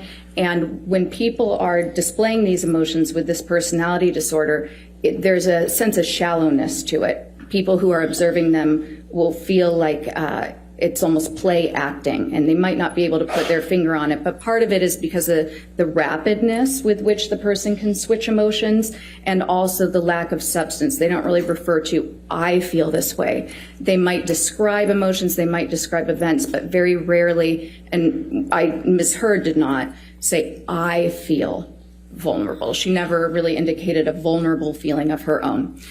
Then the substance of her self-report. So when I was asking her information about her history. We're going to ask more about that later. I was just trying to get a sense of what a self-report was. Oh, okay. What psychological tests did you perform? Okay, so psychological tests, I'll just go in order. So first of all, I asked her a couple questions from something called the mini mental status exam. That's really just a fancy way of saying that I wanted to make sure that she was alert and oriented to, we call it person, place, and time. That means she knew who she was, she knew who I was, she knew where we were, and she knew the date. That way I can ensure that she's able to participate in the evaluation and understand what's happening. I then administered something called the Minnesota Multiphasic Personality Inventory 2. The 2 means that it's the second edition. And this is something we call an objective measure. So it asks 567 questions, more statements, and the person either agrees or disagrees with them, how much the statement represents them. And this test has been around since 1943. There are more than 10,000 studies showing that it is appropriate for determining somebody's personality traits. It measures all of those things I sort of mentioned, how a person thinks, feels, and behaves in multiple different aspects of their lives. It also measures very accurately any signs of mental illness or dysfunction. And the reason I also really like this test, whenever you're using a test for an evaluation that's going to be used in a forensic setting, people have a lot of incentive to present themselves in a way that's going to benefit their case. And they may want to look like they're sicker than they really are. They may want to look much healthier than they really are. And some of those incentives, they may not even realize that they're intending to do that. So it can be conscious or unconscious, but you really need to have a test that can check for that. And the MMPI-2 has a set of validity scales, we call them. These are scales that measure really the truthfulness and accuracy with which a person is approaching the test. And these scales on this particular test have been so well researched over many decades that they've become very nuanced, and they can tell us a lot about if somebody's, for instance, exaggerating. Are they elevating one of the scales that shows that they're exaggerating on purpose? Are they exaggerating in a manner that's more like a cry for help? Are they exaggerating in a manner that's clever and sophisticated or more obvious? And then the same exact thing goes for trying to minimize symptoms. We have a number of scales that can show us all the different, if somebody's trying to say they're the most wonderful person on earth, or if they're just trying to deny problems, and if they're doing that again in a very clever way or more of an obvious way. So that test was my choice for this case. There's one other reason I'd like to add, is that part of my evaluation was, one of the reasons was to assess whether Ms. Heard has post-traumatic stress disorder, which I told you about earlier, as a result of the incidents that she's alleged occurred by Mr. Depp. And that's a really tough disorder to find out if somebody's faking it or not. It's one of the most easily faked disorders. Most of us know what it feels like to feel anxious. And a lot of people have seen war movies and movies that depict somebody having PTSD. And in fact, some research has shown that if you give someone a diagnostic checklist and said, show that you have PTSD, they can do it 96% of the time, just someone on the street. So you really need a test that's very sensitive to that. And the MMPI-2 has been shown in multiple studies to be excellent at detecting those attempts. Okay, you keep using MMPI-2. That's the abbreviation that you folks use for? I'm sorry if I hadn't said that. That's the Minnesota Multiphasic Personality Inventory. Okay. What other psychological testing did you perform? So I also performed the clinician-administered PTSD scale, -5, and that -5 links it to the diagnosis for PTSD in our current diagnostic manual, the 5th version. To do that test, you first administer something called the Life Events Checklist. And the Life Events Checklist, both of these tests, by the way, were developed by the National Center for PTSD with the Department of Veterans Affairs. But the Life Events Checklist lists 16 different very stressful life events that people can go through that are often can be associated with developing PTSD. And then it also has a 17th item that you can fill in if you feel like you've been through something really difficult that wasn't included. Now, I like to also add something called the Life Events Checklist 5 interview, which digs a little bit deeper into the person's childhood as well to find out if there's so many different things that can be difficult growing up. And also, it's very important that you have the person determine which of the events they've listed, let's say they have a number of different types of traumas, which one do they feel like was the most traumatic for them? Which one still causes them to feel distressed when they talk about it? And sometimes they can't just identify one. And then that leads to your next decision. So if they have multiple different similar types of events, like seeing combat, then you might use that as the worst one, the multiple similar. So that looks like you describe an anchor, we call it, to do the testing. And we would maybe describe the anchor as the worst of my combat experience, okay? Now, if somebody had multiple different traumas from different times in their life, like childhood abuse, and then went to combat and had some horrible things happen there, you would do the clinician-administered PTSD scale test, the one that comes after. You do one for the childhood event and a separate one for the adulthood event. Does this clinician-administered PTSD scale have a handy abbreviation? It does. Okay. We'll call it the CAPS-5. That's actually what it goes by. Okay. How common is the use of the MMPI-2 in your profession? The MMPI-2 is actually the most commonly used assessment worldwide by mental health professionals and in forensic settings for the court. Why'd you use it? I used it for that purpose and for its excellent validity in those settings across genders, across ethnicities, for different reasons. And when I keep saying validity, by the way, what I mean is accuracy, and I'll try to work that in, but then also for detecting the accuracy with which a person reports PTSD. Okay. Is that scaled in some way? I'm sorry, what was that? Does that make use of a scale in some way? The MMPI-2, do you mean specifically for PTSD? Yes. There's actually a combination of scales you want to look for. You would never make the diagnosis just based on one scale alone, or even on the test alone. You'd integrate other data. All right. How did you administer the MMPI-2 to Ms. Hurd? I provided her the test on an iPad. She essentially had her own little desk area and then an iPad. She hits start, it provides her with the instructions, and then it gives her 567 statements in order. For each one, she taps true or false. What did you learn about Ms. Heard from the results of the MMPI-2? Quite a bit. I wrote up a 25-page interpretation outline. It has numerous scales. So one of the reasons I like this measure so much is that it can tell you so much about multiple different traits and tendencies and mental issues. One of the primary things I learned was that she had a very sophisticated way of minimizing any personal problems.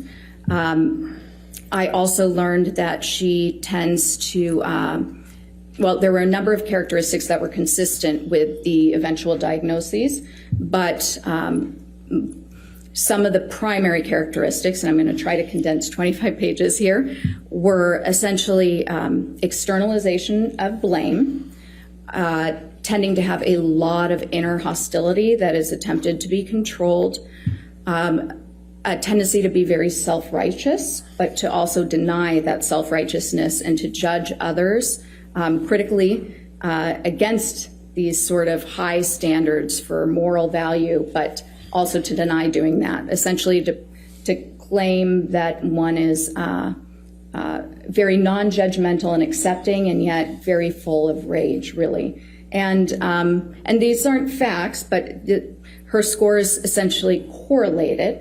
So they were consistent with other people who obtained these scores who have been shown through many studies to have these very specific traits. So externalization of blame, a lot of inner anger and hostility, sometimes that anger among these groups with similar scores, these people might have that anger kind of explode out at times. They tend to be very passive aggressive. They may be self-indulgent, very self-centered. They could use manipulation tactics to try to get their needs met, very needy of attention, acceptance, approval. They tend to distance people who are close to them. Initially, they may seem very charming. They're very socially sophisticated, actually. That was a major component on there.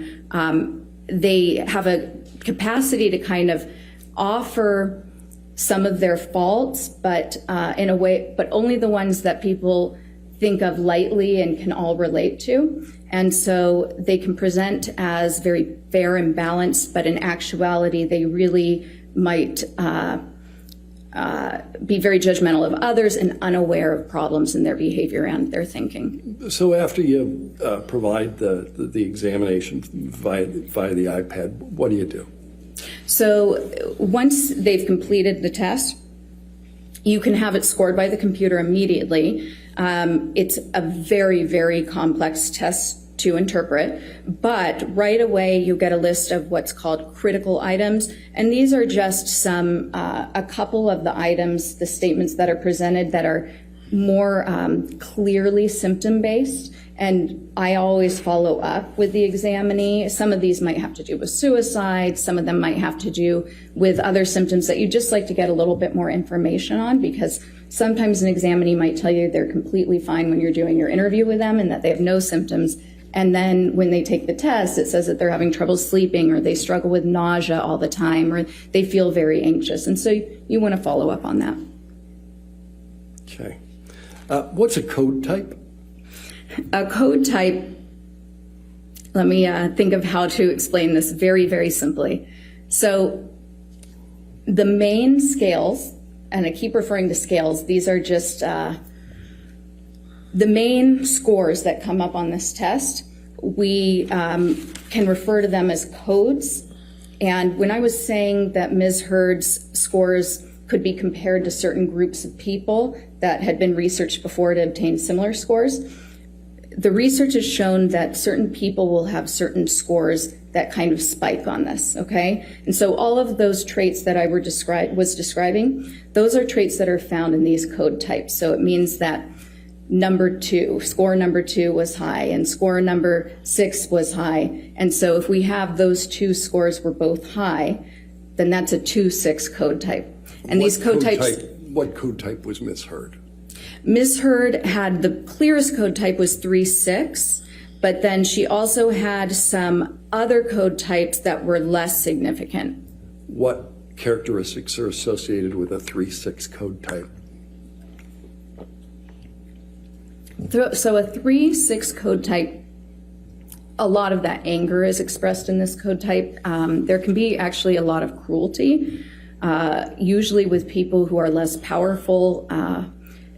Actually, when you see this code type, you want to, if you can, to follow up with subordinates, co-workers, people who may have observed their behavior more closely.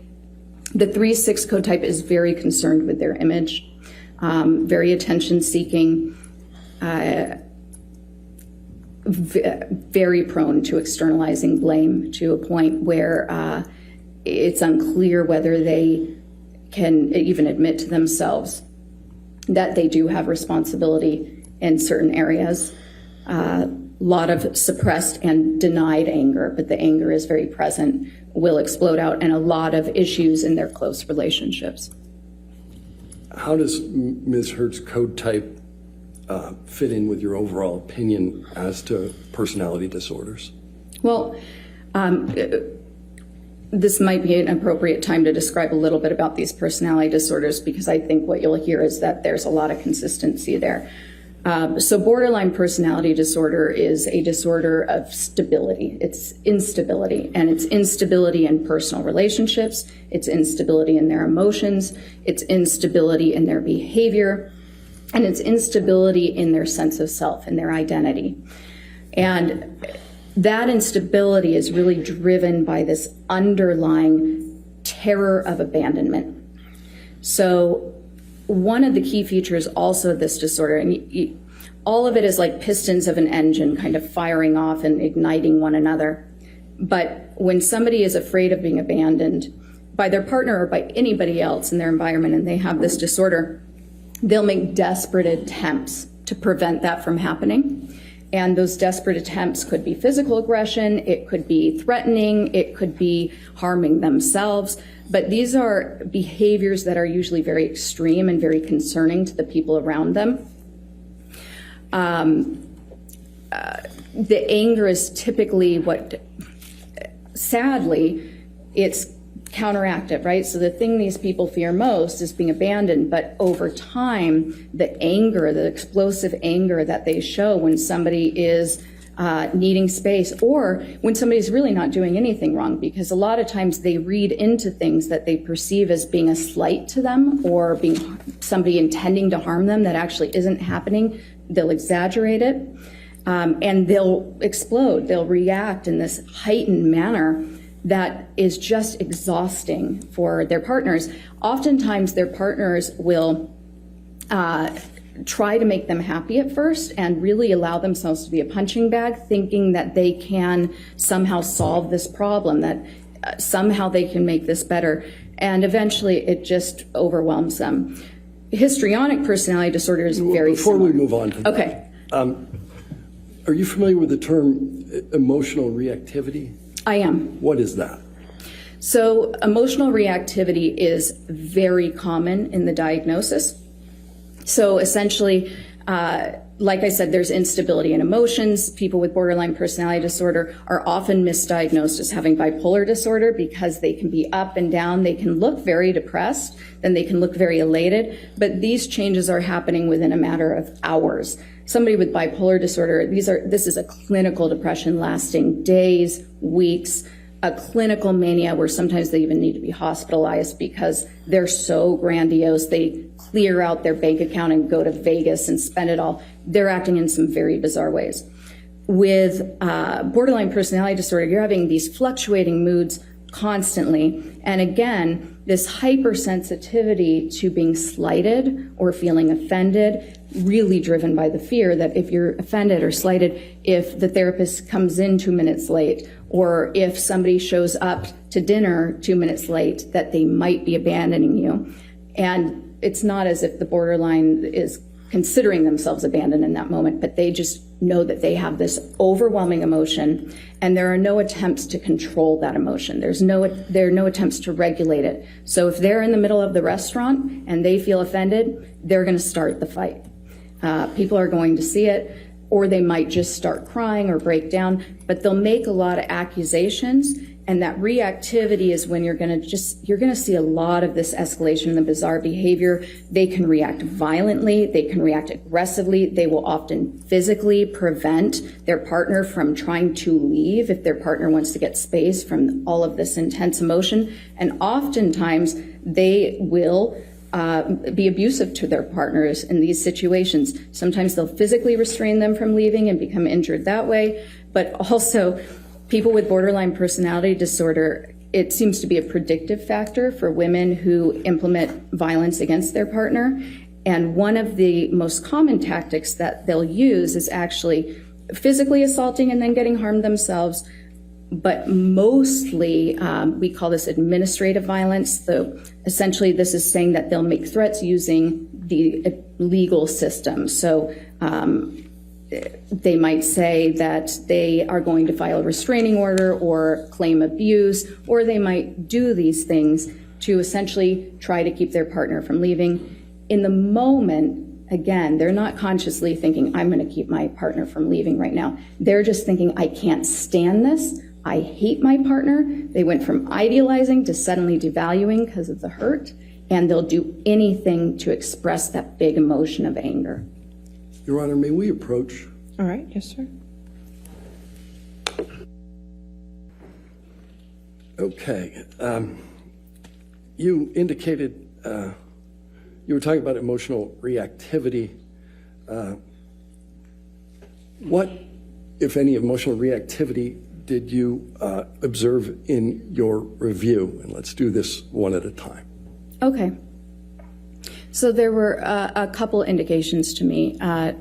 First, I can sort of think about it with the treatment records. So particularly Dr. Cohen-Connell's, am I getting the name right? I feel like for some reason in my mind I might have just reversed it. But Dr. Cohen's records, I did reverse it. He actually refers to this reactivity quite a bit and to Ms. Heard's temper. And that temper, it's often branded, or being hot-headed, is really characteristic of borderline personality disorder, as is their very charming, personable nature. This is a disorder of contradictions. In Nurse Filati's notes, I thought there was something interesting. She references a night when they're out to dinner, I believe in London, and she provided positive reinforcement to Ms. Heard because Ms. Heard had been disappointed by a mistake made by the server, and it sort of references how previously she might have criticized the server or become upset by that, and that she didn't this time, and so that had been some sort of a step forward. And there was also an indication actually in Dr. Hughes's, Dr. Hughes is a forensic psychologist who had been appointed by Ms. Heard to conduct an evaluation as well. In Ms. Hughes's interview of Ms. Heard disclosed that she had cut her arm in the past, which is a typical reactive type thing somebody with this diagnosis can do. It's one of the symptoms. And that's sort of all I can think of top of my mind from the treatment records. Moving into some of the declarations or deposition testimony, what struck me was Ms. Raquel Pennington's testimony.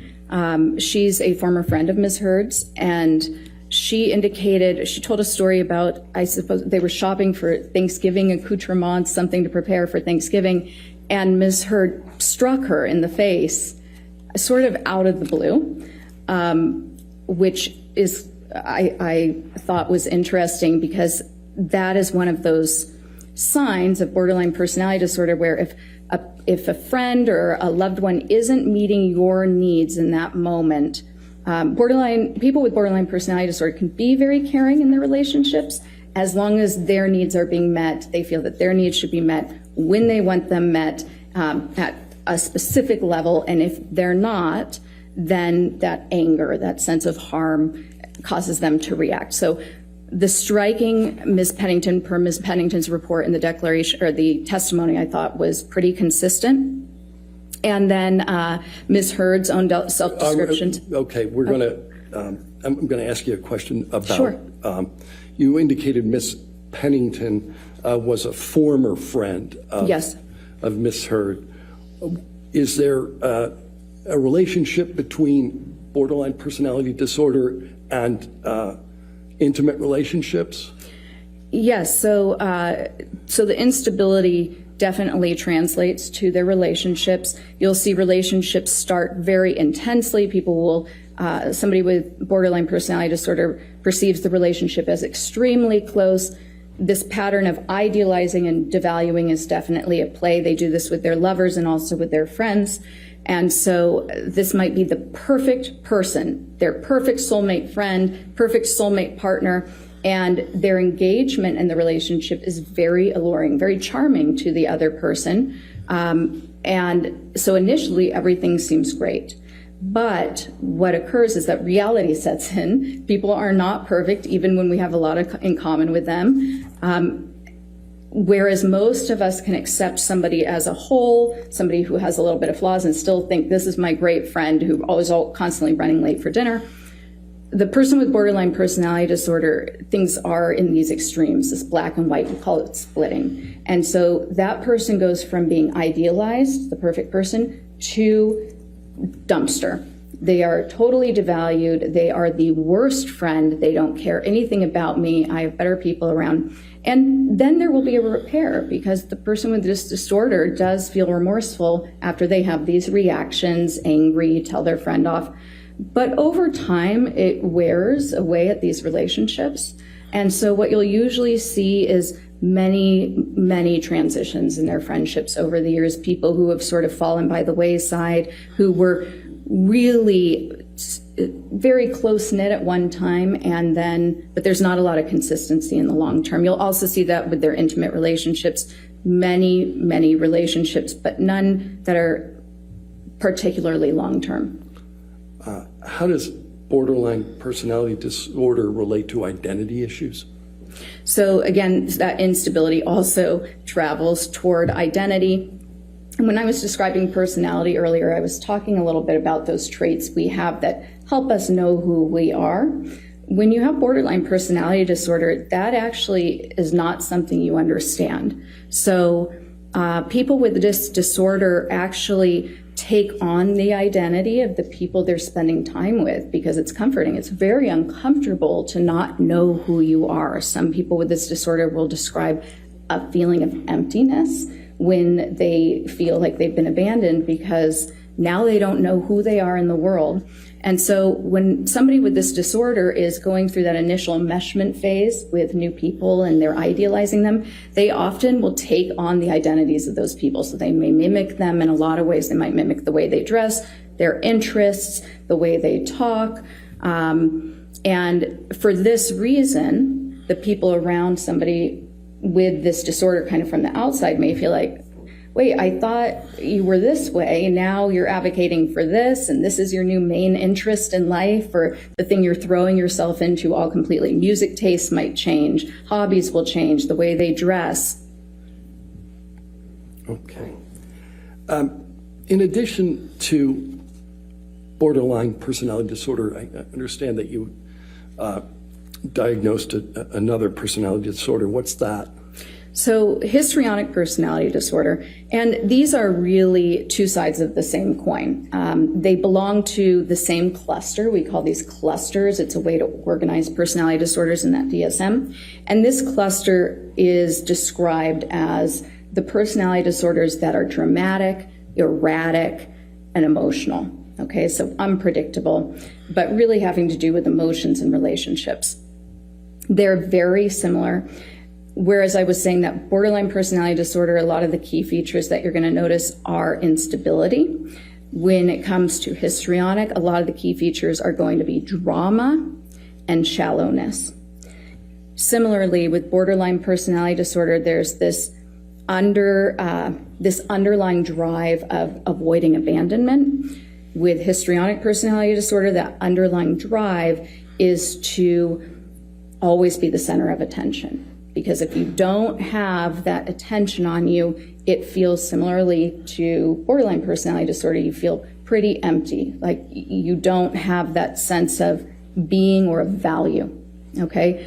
So Whereas borderline personality disorder might have more of the visible reactivity if somebody seems to be leaving. With histrionic personality disorder, what you're going to see is extreme discomfort with not being the center of attention, extreme efforts to be the center of attention. And when they feel that they're not the center of attention, you will see some strange things, making up stories to try to get attention, often taking on a victim or princess role. Those two roles in particular are pretty consistent. Seeking caretaking. Borderline personality disorder is similar because with borderline personality disorder, these shifts of identity and the splitting, you might see somebody go from being, in the DSM it describes it as a needy supplicant of help, seeking the perfect caretaker, to suddenly being the avenger against injustice or thinking that their partner is a terrible person.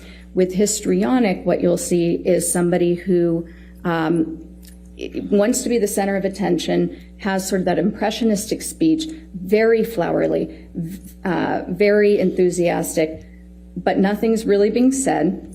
The moment your attention wears away because they're so demanding for attention, that's when they might take the victim role or the princess role and even make up stories. Sometimes those stories are to bolster the victim role. Sometimes those stories are just to make them look more interesting or accomplished in their mind so that they can get respect and attention that way. Is there a relation between histrionic personality disorder and attractiveness?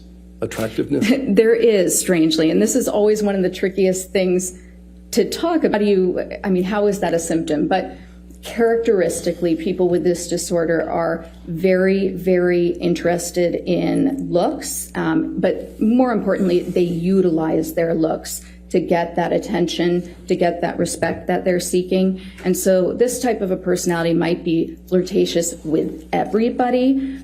Characteristically, they actually couldn't even be subtly, and when I say flirtatious, I'm not talking overtly sexy, but kind of inappropriately flattering. Sometimes they act in a kind of a girlish way to be cute and to engender attention. And this will even occur in their therapy relationships as a way to sort of avoid getting negative feedback or criticism. Oftentimes they'll bring the therapist gifts or be distracting if they engage in therapy because they just don't want any criticism. They want the therapist to like them. Does the intelligence of the affected person bear on the manner in which these disorders present?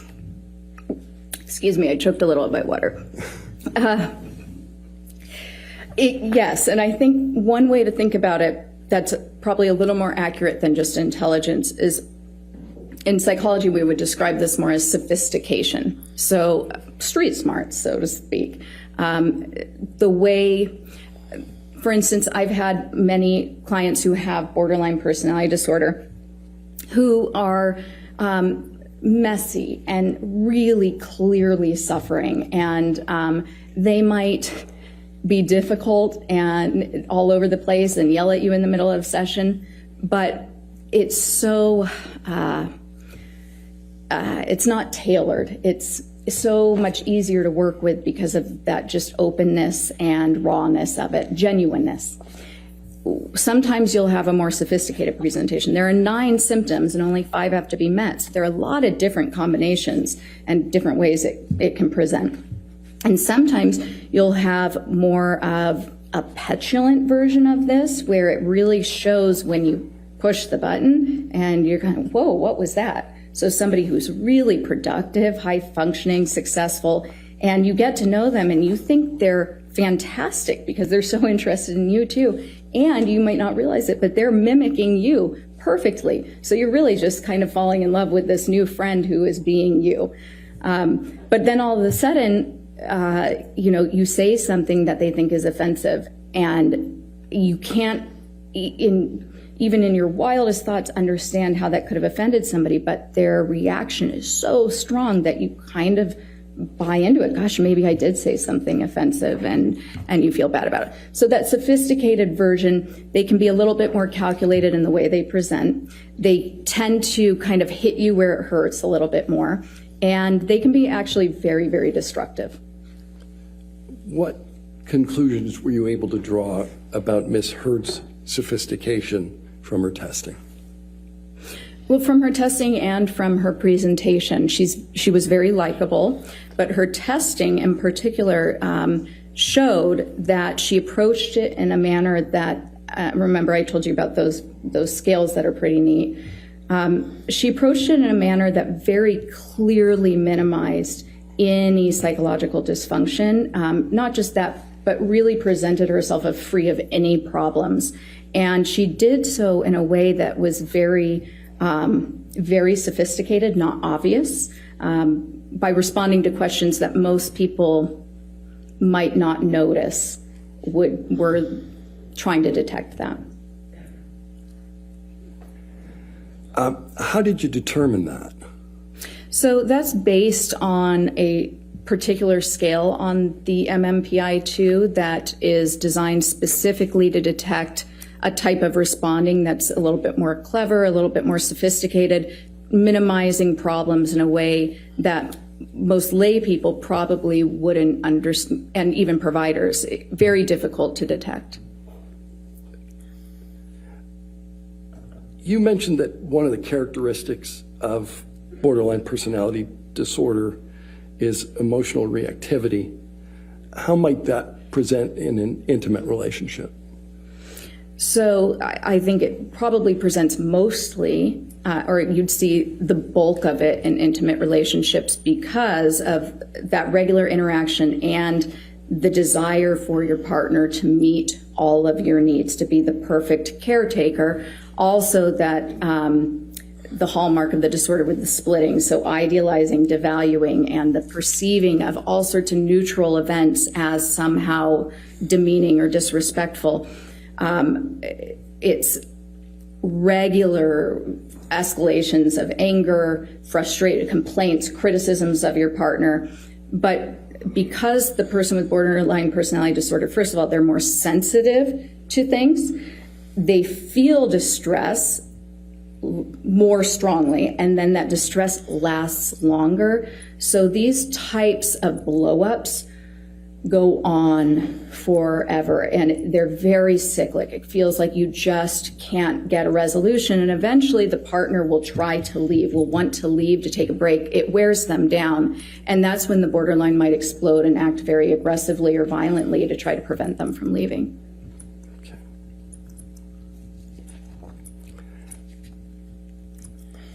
In addition to diagnosing Ms. Heard with these two personality disorders, did you form another opinion about Ms. Heard's mental status? Yes, so go ahead. If the answer to that is yes, I'm going to now ask you, Okay, what yes, was that? I did. Okay, what is it? So in addition to looking for Ms. Heard's general mental status, any psychological issues that were present, I very specifically was assessing to determine whether post-traumatic stress disorder was present, and it was not. How do you know that? So first of all, from multiple information sources, right? So I was integrating the interview, my review of the data, the case records, other people's testimony, her treatment records. And then I also conducted, in addition to the MMPI-2 and looking at that data, I also conducted the clinician-administered PTSD scale, the CAPS-5, which is the gold standard PTSD assessment developed by the National Center for PTSD, shown to be valid, accurate, for use not just with service members, but also with civilians, men, women, all genders, and also all ethnicities, and then also specifically for use in a courtroom setting. How do you conduct the CAPS-5? So the CAPS-5 is a standard interview. What that means is that it's an interview with very clear questions that are scripted, and you ask those same questions every time you test a person. So because you're doing that, you're actually taking something that would typically be kind of subjective, an interview with somebody, and you're making it more objective. When you ask those same questions in the same way every time somebody's assessed with this, now you can apply a scoring protocol and actually score their responses. Okay. As a result of applying those protocols, what did you conclude? Ms. Heard did not have PTSD, and there were also pretty significant indications that she was grossly exaggerating symptoms of PTSD when asked about them. How did you make that latter conclusion? So one of the strengths of this test, as I mentioned, the important thing about any test used when you're doing an evaluation in forensics is to make sure that the person is responding accurately. And this test does that by not just asking people whether they have a symptom, but asking follow-up questions that draw out very detailed accounts of every single symptom of PTSD. And when you're really familiar with this disorder, which you need to be to administer this test, there are nuances in the way a person will describe their symptoms that have been shown repeatedly to indicate exaggeration or faking. There are also indications when somebody is clearly giving you a genuine response. Okay. What, if any, symptoms of PTSD did you observe in Ms. Heard? So there are 20 kind of core symptoms that somebody can manifest with PTSD. You don't have to have all of them. Ms. Heard initially said that she had, in the first question, you say, do you ever have this, before you get to the more nuanced follow-up questions. When I asked that first question on each item, she initially said, yes, I have that, to 19 of the 20 symptoms. That's not typical even of somebody with the most disabling form of PTSD. When we eventually sort of dialed it down, she had 3 remaining symptoms. And having symptoms of any disorder is common for all of us. Some of us struggle with sleep. Some of us get anxious. It could be several different disorders. It could just be that you have this struggle in your life. But she had 3 specific symptoms that I scored as present. Off the top of my head, I might miss one, but one was sleep disturbance. So she reported that she has frequent nightmares. Another one was that she said that she tends to have a startle response. So if she gets startled or surprised, she tends to stay in sort of a hyper startle mode for quite a while. And that's consistent with a couple of things. It can be consistent with PTSD if other criteria are met. It's also consistent with childhood complex trauma, which is something that can occur when your brain is forming. If you constantly feel unsafe, if your parents are abusive, or if they're not present, if you're neglected, you can develop certain physiological responses that can stay for a long time in your life. So I noted that seemed like a very genuine, accurate account where she stays in the state of kind of hyper arousal, has a hard time calming down if she gets surprised. You mentioned nightmares as well. Yes. Did she recount for you the nature of the nightmares? So they were vague. She indicated that she has recurrent nightmares and that she feels as though she's being held down. And there was some conflict in that account because even though that could be a PTSD symptom, it is fairly vague, but I still scored it as present. And in her initial treatment with with Dr. Bonnie Jacobs, which I believe started before she began dating Mr. Depp, she had indicated to Dr. Jacobs, according to Dr. Jacobs's notes, that she was having repetitive nightmares back then and that they were related to her childhood trauma. And so that came up several times in the notes. Dr. Jacobs kept mentioning that. Thank you. What is feigning? Feigning is essentially faking or exaggerating symptoms that aren't present. Does the CAPS-5 control for that? It doesn't necessarily control for it. It can expose it by drawing out How does that work? because you're not just simply handing the person a checklist that says, here are all the symptoms of PTSD. Why don't just check off the ones you have, which clearly if you're trying to look like you have PTSD, you would just check them all. The CAPS-5, because it requires them to describe in detail how they experience the symptom, where it shows up, what it looks like, what sort of examples they can give you, how many times it's happened in the last couple of weeks, how many times it's happened in the last month. by the end of each symptom, you've gotten a very good picture of a couple things. One, does it meet the definition of the symptom? Are they getting it right? Is this actually the symptom, or are they kind of confusing this with something else? Number two, are they giving you very vague accounts? Are they giving you kind of a stereotyped idea of what the symptom is based on media or movies or something that actually is completely different from genuine experiences of this symptom? Or are they giving you a very genuine, heartfelt, sometimes minimizing, but it's ticking all the boxes? Their mannerisms while they're describing it, the actual very specific, very nuanced, symbolic ways they're describing it. A lot of times it smells, it sounds. That all appears in genuine accounts, and it's something that people really get wrong when they're feigning. All right. In addition to your conclusion that Ms. Heard does not have PTSD, did you make a conclusion with respect to her symptoms? Yes, actually I did. So, just because somebody doesn't have PTSD doesn't mean that they weren't harmed psychologically by whatever is being alleged. In this case, Ms. Heard is alleging that she was psychologically harmed and that she suffered PTSD because of abuse that she alleges occurred by Mr. Depp. So the MMPI-2 is helpful because it shows you kind of everything, any other symptoms. And then in Ms. Heard's own self-report and her prior treatment records, I knew that she had reported to me that she had had some other symptoms. So now what becomes really important is determining, and let me clarify one thing here, not so much a diagnosis, but did she start to experience symptoms during the relationship and after? Did they worsen after? Or could these types of symptoms or reports be explained by other factors? A, by feigning, B, by pre-existing conditions, or C, by other stressful life events that might have occurred.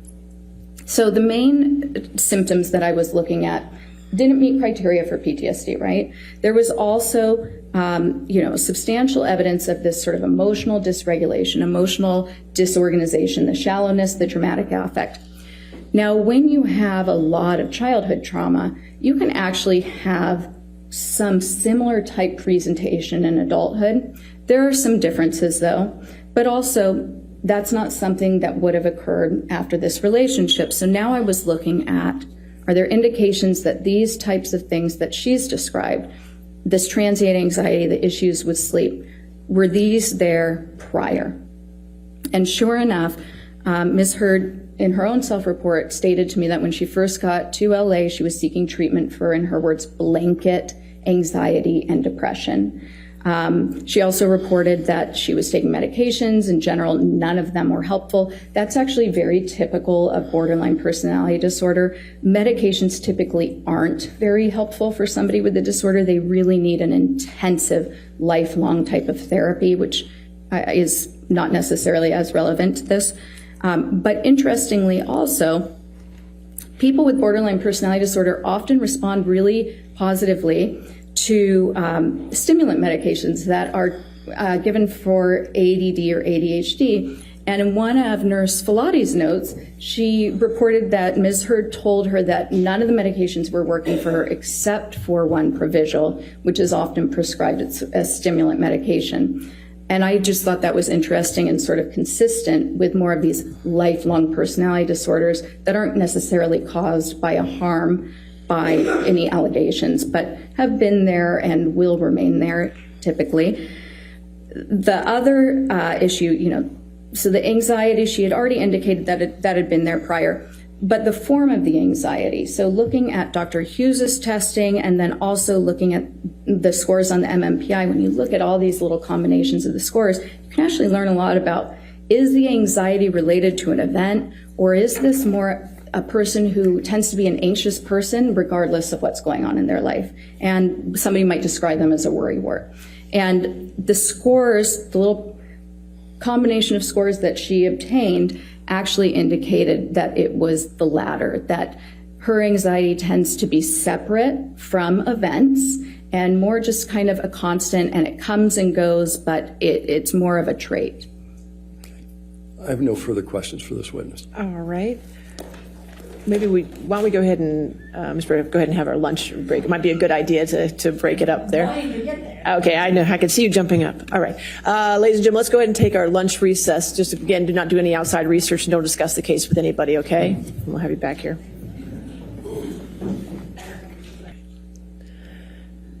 And again, Dr. Curry, since you're in the middle of your testimony, please do not discuss your testimony with anybody at this time, okay? Understood. Thank you, All right, Your Honor. let's just, when we come back at 1:50, okay? Come back at 1:50? All right, thank you.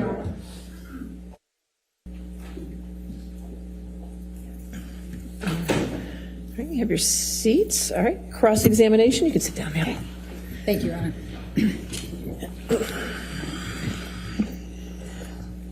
Dr. Curry, you're not board certified, correct?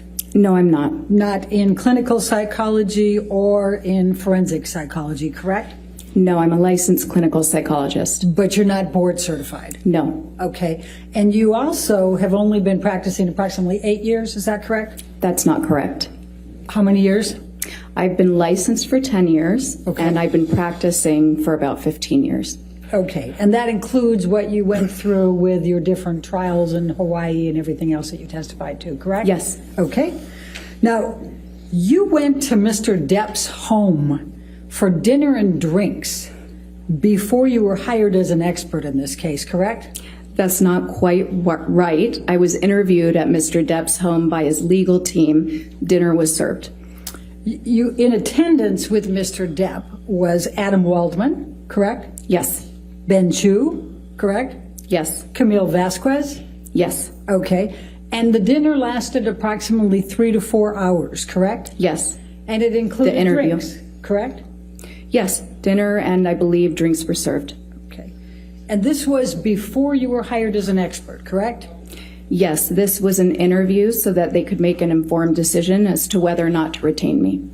And don't you think that's a little odd that you're getting interviewed by Mr. Depp to decide whether you're going to testify adversely against Amber Heard? I was interviewed by the legal team. And Mr. Depp was present. It was his home, correct? Yes. And he was serving dinner and drinks. He was correct? not serving dinner and drinks. Well, it was at his house at his behest, correct? Yes, it was at his house. Okay. And you were contacted by Camille Vasquez, somebody you knew in the community, in February of 2020. Is that correct? I knew of Ms. Vasquez professionally. We live in the same city, and I work with many attorneys. Okay. And at that time, you not only knew Johnny Depp, you'd seen a number of his TV and movie roles, and you believed he was a good actor, correct? Not correct. I did not know Johnny Depp. I had you knew seen of several of him. his movies. You knew who he was? Yes. Right. And you believed he was a good actor? Yes. Correct? Okay.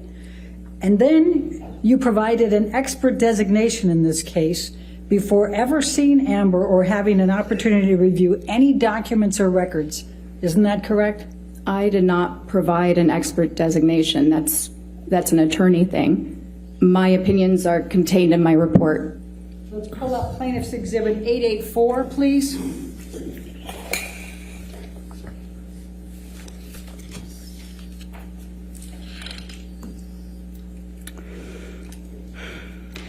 This was plaintiff's designation, identification of expert witnesses in this case. And this is dated February 2021. That's a year after you went to dinner at Mr. Depp's house, correct? Yes. Okay. And it attributes, if you go to page 13, it says you have 3 opinions. The first of those is that Amber Heard, quote, exhibits patterns of behavior that are consistent with co-occurring cluster B personality disorder traits, especially borderline personality disorder. Did I get that right?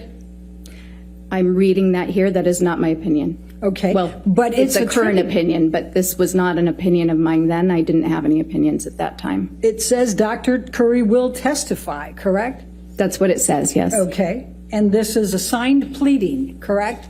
On behalf of Mr. Depp. I'm not sure I understand what that means. You don't understand what a signed pleading is? No. Okay. Do you understand that Mr. Depp's counsel prepared this and served it on Ms. Heard's counsel? I'm not an attorney. I don't understand necessarily all of these procedures. Okay. Are you aware that Mr. Depp is on an audio recording years earlier taunting Amber Heard that she has a borderline personality disorder? I was made aware of that in this case, yes. So you heard, is that one of the audio not tapes necessarily you listened to? taunting, but I do recall hearing that Mr. Depp had used that phrase. So it's a coincidence that you now think she has those attributes after the attorneys listed it in February 2021 before you'd looked at anything, and Mr. Depp had made that accusation to Ms. Heard years earlier. My opinions aren't based on coincidence. It's objection. I'm Okay. sorry, Dr. All right. Yes. Compound, I'll sustain the objection. All right. It's a coincidence then that you came up with symptoms of borderline personality disorder years later after Mr. Depp has been taunting Ms. Heard in an audio tape. I can't speak to whether or not there's a coincidence. What I can tell you is my opinions are based on the results of my evaluation. And it's a coincidence that Mr. Depp's counsel attributed that to you, said that to you in February 2021 before you'd looked at anything, correct? I'm not sure. Okay. Now, would you agree that a disproportionate number of women are tagged with a diagnosis of borderline personality disorder? No, that's not quite right. 75%? The way you phrased it is not quite right. Tell me what's right. Okay, so there are more women who have been diagnosed with bipolar disorder than men. It's more prevalent in women. And trauma can cause borderline personality disorders, can't it? No. Never? Right now, we know that there are people who have borderline personality disorder who have sustained childhood trauma. There are also people who have borderline personality disorder who have had no childhood trauma. So like most personality disorders, and really like most mental health issues in general, there seems to be both a biological component. In this case with borderline personality disorder, the research tends to support a genetic component and possibly a neurological component. And then there is also possibly an environmental component triggering those genetic markers. Do you know the percentage of women who are victims of IPV, intimate partner violence, or domestic abuse who are diagnosed with borderline personality disorders? I can't tell you the percentage off of the top of my head, but I do know that there is a larger, women with borderline personality disorder tend to have a higher prevalence of being involved in intimate partner violence relationships, being the receiver of violence, and being the perpetuators of violence. Now, you've never been asked to testify or serve as an expert with respect to whether someone has a bipolar disorder. Is that correct? A bipolar disorder? Yes. That's not correct. Okay.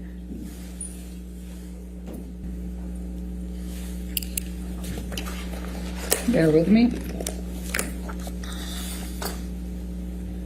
May I approach? Yes, ma'am. Thank you. Thank you. Do you recall having your deposition taken in this case? Yes, On March 21, 2022? I believe that was the date, yes. And were you under oath at that time? Yes. All right, I'm going to ask you to turn to page 207. And the question was, have you ever been asked to testify or serve as an expert with respect to whether someone has bipolar disorder? And your answer at that time, will you please read to the jury? I'm sorry, page 207? 207, line 5. Could you No. read? Okay, thank you. Now, when this designation was served in February of 2021, you had not rendered an opinion that, quote, Ms. Heard exhibits patterns of behavior that are consistent with co-occurring cluster B personality disorder traits, especially borderline personality disorder, correct? I'm sorry, I missed the first part. What was that? When this designation was served that you have in front of you as Plaintiff's Exhibit 884, Oh, okay. you had not rendered an opinion that, quote, Ms. Heard exhibits patterns of behavior that are consistent with co-occurring cluster B personality disorder traits, especially borderline personality disorder, correct? No, I had not rendered any opinions. My opinions weren't finalized until after my evaluation. Right. So when this came out, you had not rendered that opinion? I had not rendered that opinion. Okay. The second opinion that's listed in the February 2021 is that Ms. Heard repeatedly and characterologically perpetuated severe physical and psychological intimate partner violence, IPV, toward Mr. Depp over the course of their relationship. End of quote. Did I read that correctly?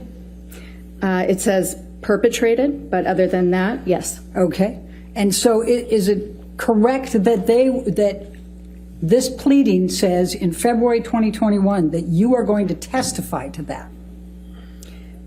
This document, yes. Okay. It says that. And you have never been asked to testify as to whether anyone has behaviorally or characterologically conducted conduct that suggests they may be an IPV perpetrator, correct?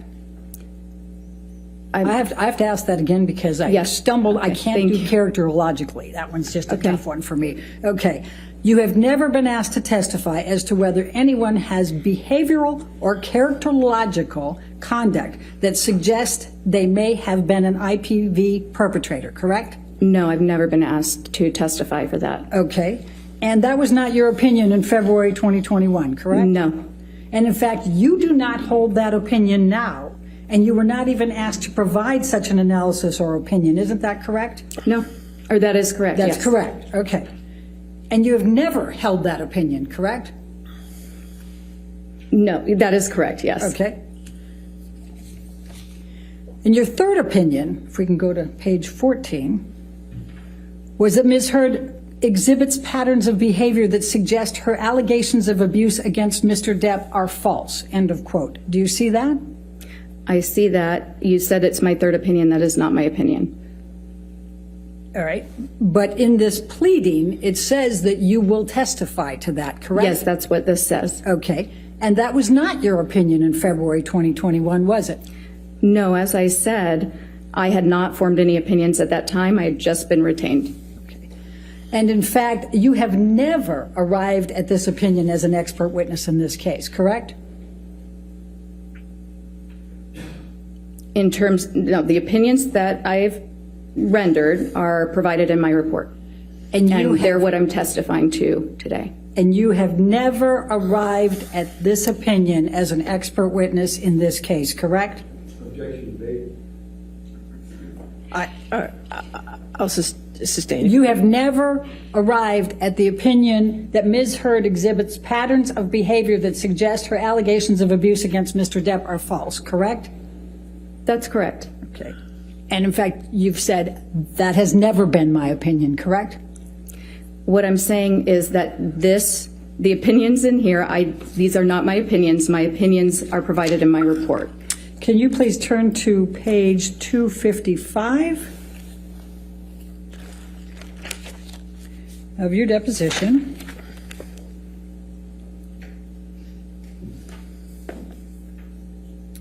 And if we can start on 254 to give the I don't have context. that page, I'm sorry. 254, line 11. Oh, okay. And the question is now, the next one is, quote, Ms. Heard exhibits patterns of behavior that suggest her allegations of abuse against Mr. Depp are false, end of quote. Was that your opinion in February 2021? And you answered at that time, no, correct?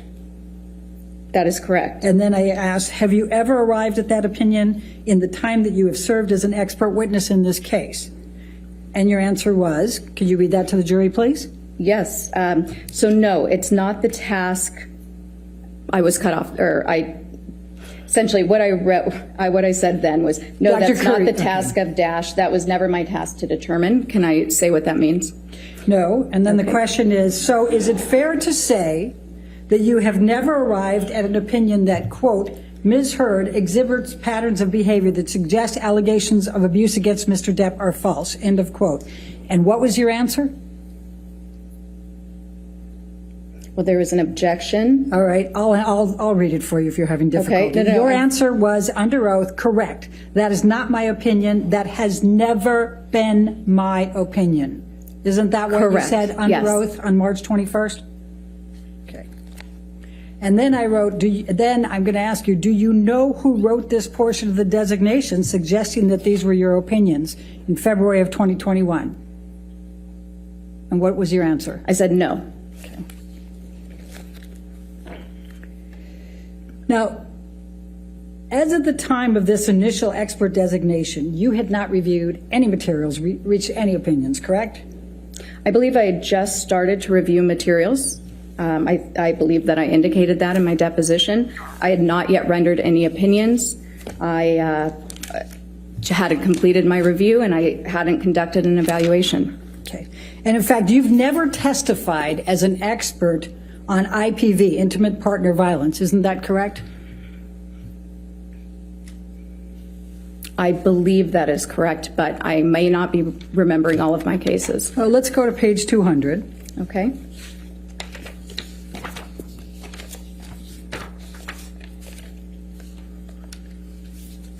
Line 17. My question was, have you ever testified as an expert on IPV? And your answer under oath then at line 22 was what? Oh, gosh, let me catch up. Line 22. No. And you've never testified as an expert on emotional distress damages associated with IPV, is that correct? That's correct. Okay. And you've never been asked to testify with respect to emotional damages associated with domestic violence or abuse, isn't that correct? Again, I'm reluctant to say that's correct because with 15 years of experience, a lot of my cases have been complex, and that may have been a component, but I don't remember explicitly a case being just about that. Let's go Correct. to page 199, line 20. My question to you was, have you ever been asked to testify with respect to emotional damages associated with domestic violence or abuse? And your answer under oath at that time was? No. I've not, right? Sorry, I hadn't found the page in time. Okay. You said, no, I've not. But I have correct? not. Okay. Now, you also have never been asked to testify on whether an individual is being truthful in saying that they are a survivor of IPV. Is that correct? That's correct. Okay. And you have never qualified as an expert to speak to whether a person suffered from IPV, intimate partner violence, or was a victim or survivor of IPV. Is that correct?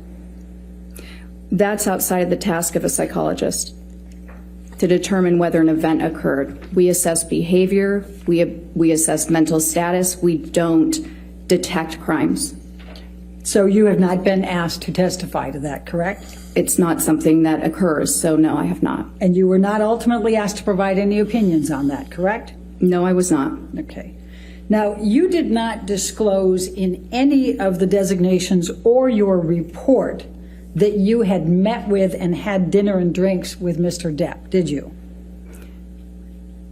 I'm sorry, can you repeat that one more time? Yes, That you did confused not me. disclose in any of the designations or in your report that you had dinner and drinks with Mr. Depp, correct? I did not disclose that I was interviewed by the legal team, no. I asked a different question. Are you trying to resist that you didn't have dinner with Mr. Depp and drinks?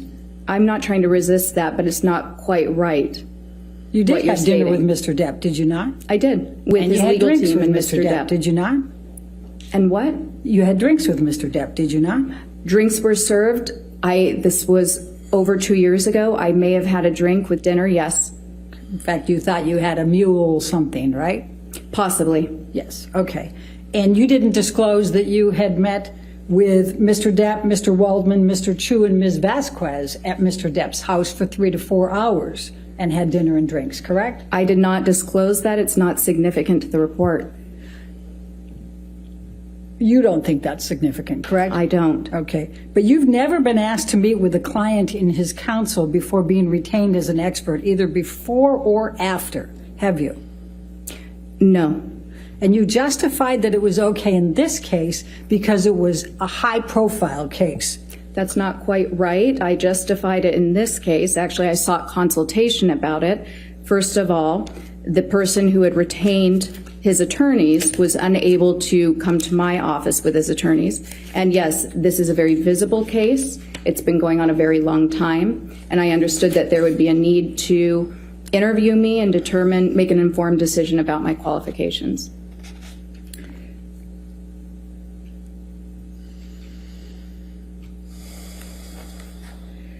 Can you look at page 240, please?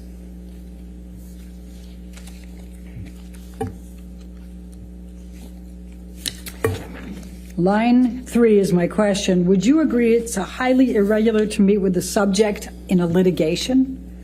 And your answer on that occasion was, I would not say it's highly irregular. I would say it's not something that I would typically do. However, I had not yet been retained on the case. This was a large, high-profile case, and I understood that I believed that it was appropriate for a person retaining me with such a high profile to meet me, to be able to vet me, essentially with the attorneys present prior to retaining me on his case. Do you recall that? Yes. That's what you said under oath, correct? Yes. And then I said, have you ever done that before? And you said no, correct? Correct. And then I said, have you ever done it since? And you said no, correct? Correct. Okay. Now, would you agree that if you did not find something that would be in favor of Mr. Depp and negative to Ms. Heard, that you wouldn't be an expert in this case?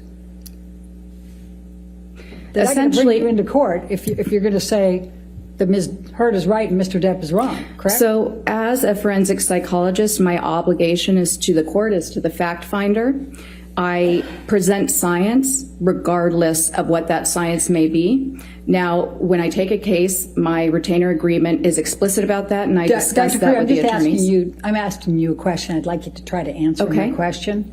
You understand that if you found favorably to Ms. Heard and negatively to Mr. Depp, you wouldn't be here, right? You wouldn't be testifying. Objection, speculative. No, okay, sorry. Hold on. The objection is speculation. That's not speculation. No, I'll sustain the objection if you want to ask. Okay.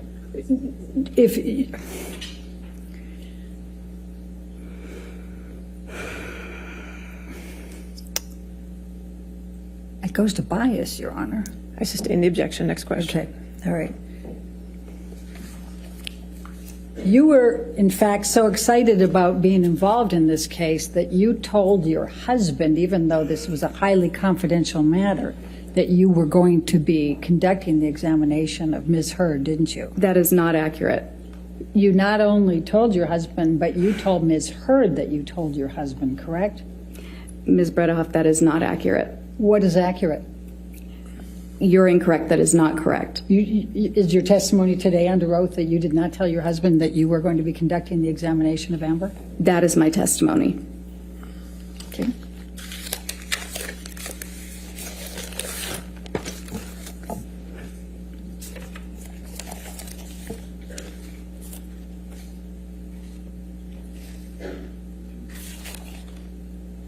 Let's go to page 306.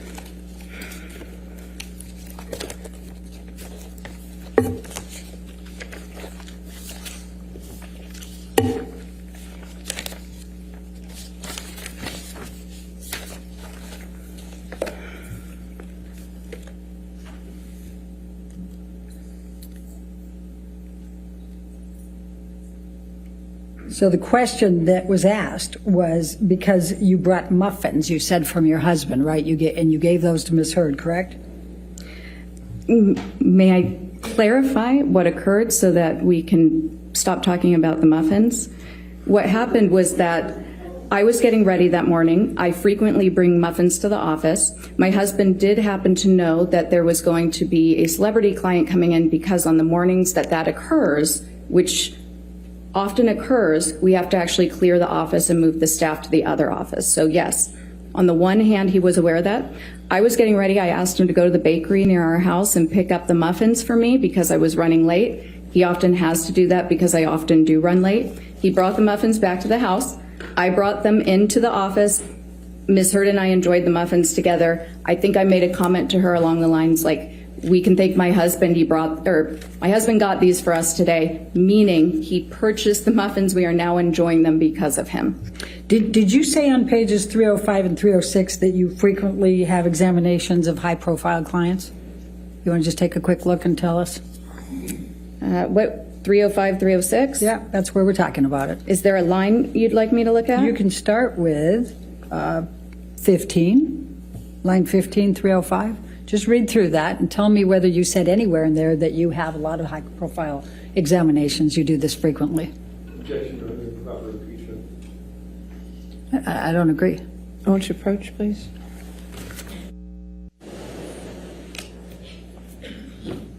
So why did your husband get the muffins for Amber Heard? He did not get the muffins for Amber Heard.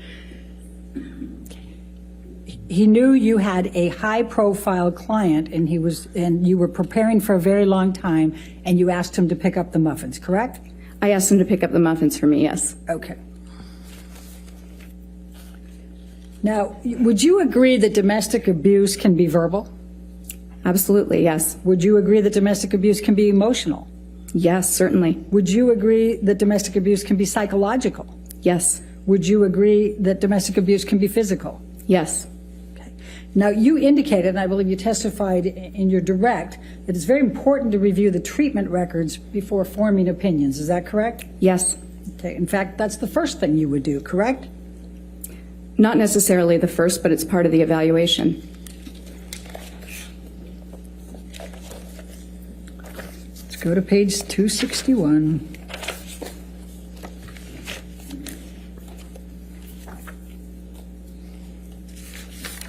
And let's go to 260 because that's where I start the question. The question I asked was, and do you recall whether you'd review any of these by the designation on February 19, 2021? And you said, okay, I can't say for certain. What I can tell you is that knowing my normal procedure, I would have reviewed the treatment records first. Did you testify to that under oath then? Yes. Okay. Now, before we start getting into the ones that you testified about, I just want to be really clear about what you actually have as an opinion with respect to the borderline personality disorder and the histrionics.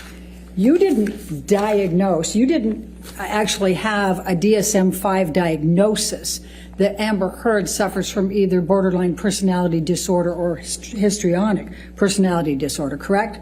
That's not correct.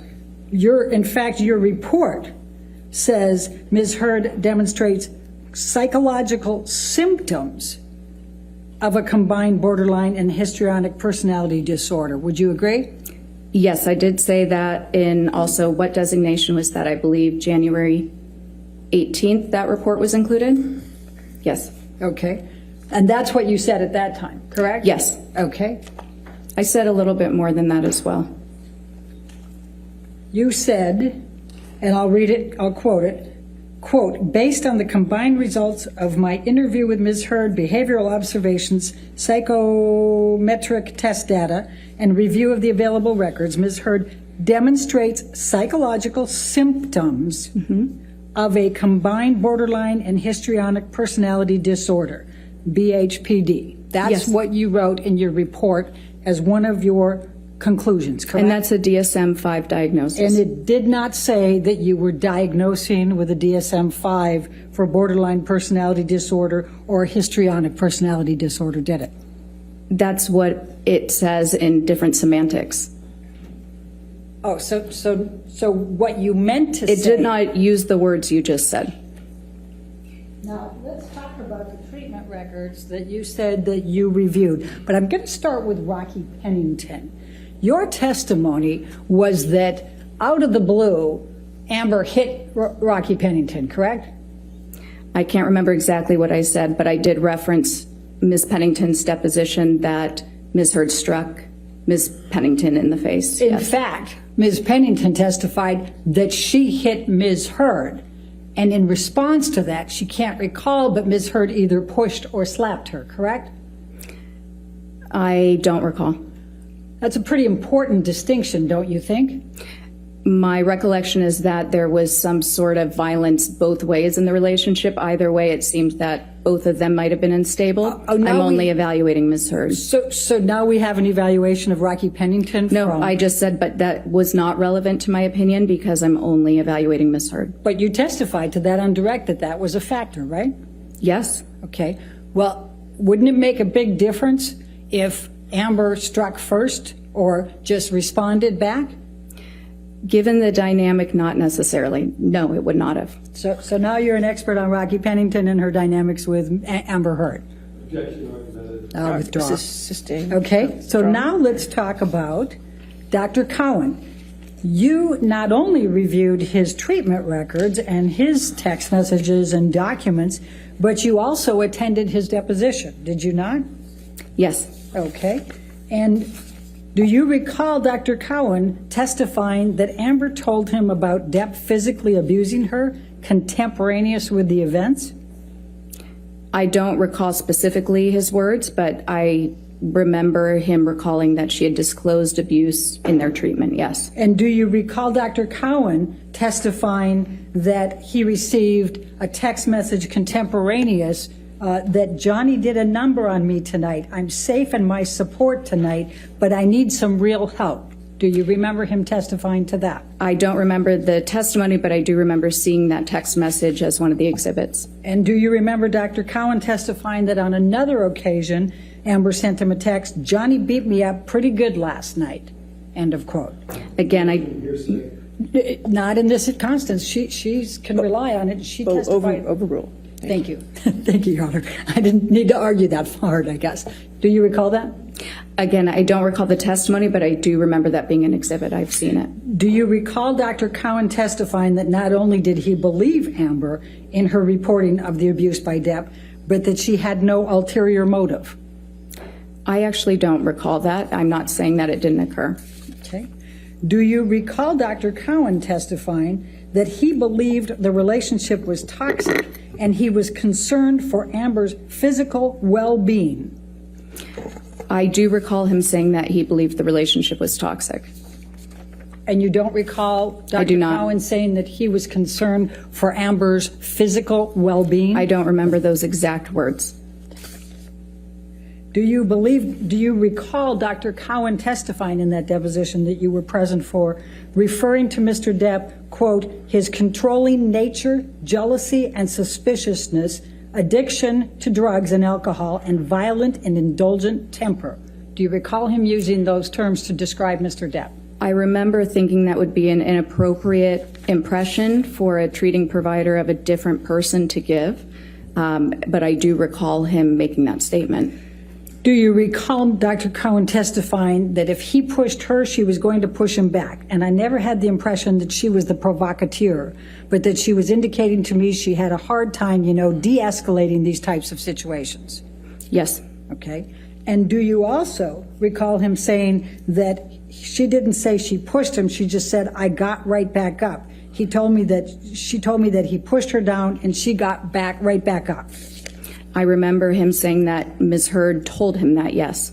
And do you recall him testifying, you could interpret it that way? I kind of interpret it more, metaphorically, that when somebody comes at her, she goes back at them, in a similar way, whether it's verbally or she protects herself. Do you recall that?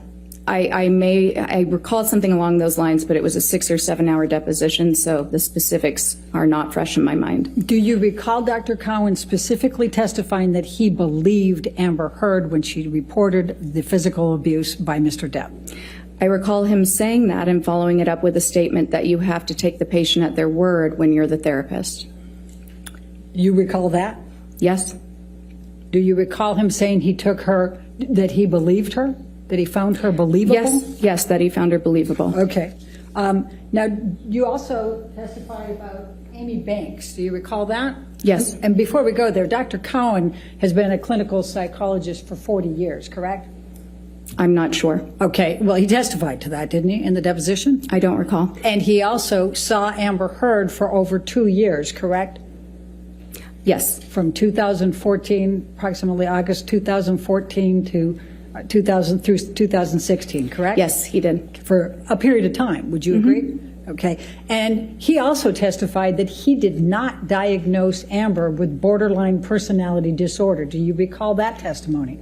He also testified that he doesn't use diagnoses, but yes, I do recall that. And do you recall that it was in, those words were in his notes, but he said he had written that down, but then he discounted it and determined that that was not correct for her? Oh, you want to approach? All right, now let's jump to Amy Banks. Dr. Banks is a psychiatrist, correct? Yes. And in fact, she went to medical school at Georgetown, and she did her psychiatric training at Harvard Medical School, correct?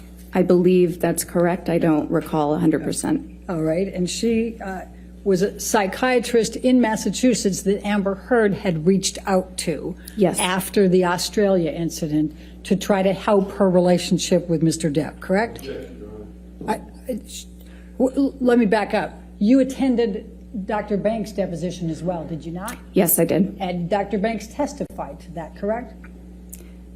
I don't remember if she testified to that. I don't have the notes right in front of me or the deposition transcript. All right. Do you recall Dr. Banks testifying that she understood that Amber was in a relationship with Johnny Depp that had gotten violent and out of control? I don't recall specifically, no. Do you recall Amy Banks testifying that they had physical altercations and his drug use had escalated and Amber felt she was at risk? I don't recall. Do you recall Amy Banks testifying that Amber was reporting the violence by Mr. Depp and it was not consensual? I recall Dr. Banks stating that Ms. Heard was reporting violence to her, yes. I do not recall a statement about consent. Do you recall Dr. Banks testifying that there was discussion about Mr. Depp cutting off his finger, and she said only that it was a middle of one of these very kind of out of control escalated fights, and that did make a fairly big impact on me? I remember something like that. All right.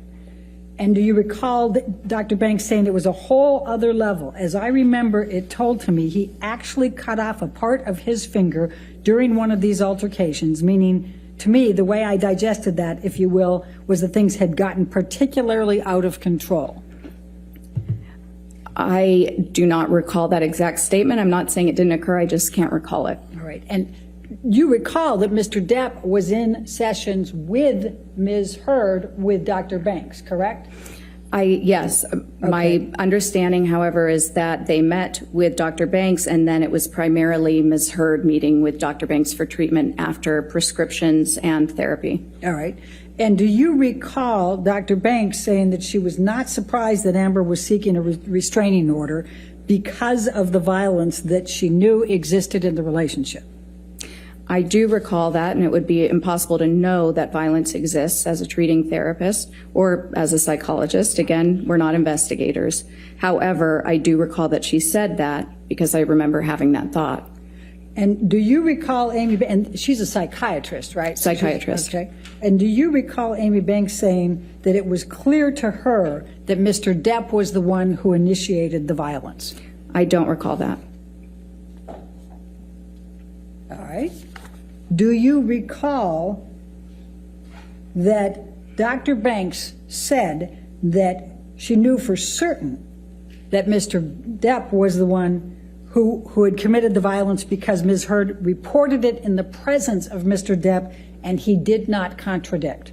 I do not recall that. Okay. And do you recall that Dr. Banks ultimately concluded that it was her belief that Amber was a victim of domestic violence at the hands of Mr. Depp? Here, you want to approach this?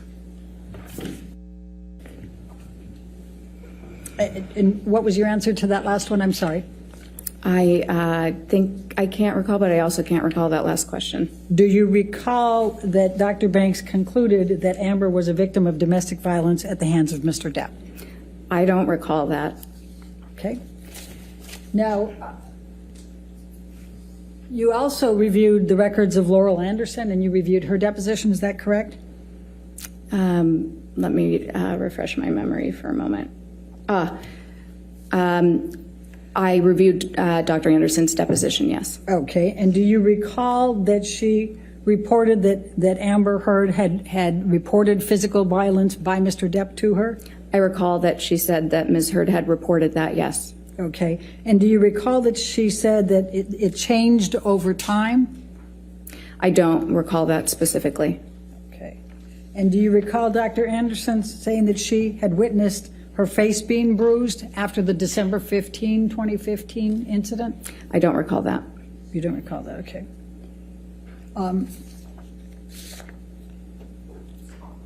And do you recall that Dr. Anderson said that Amber had reported that he had pulled out her hair, bruised her face, kicked her leg, and hit her in the head?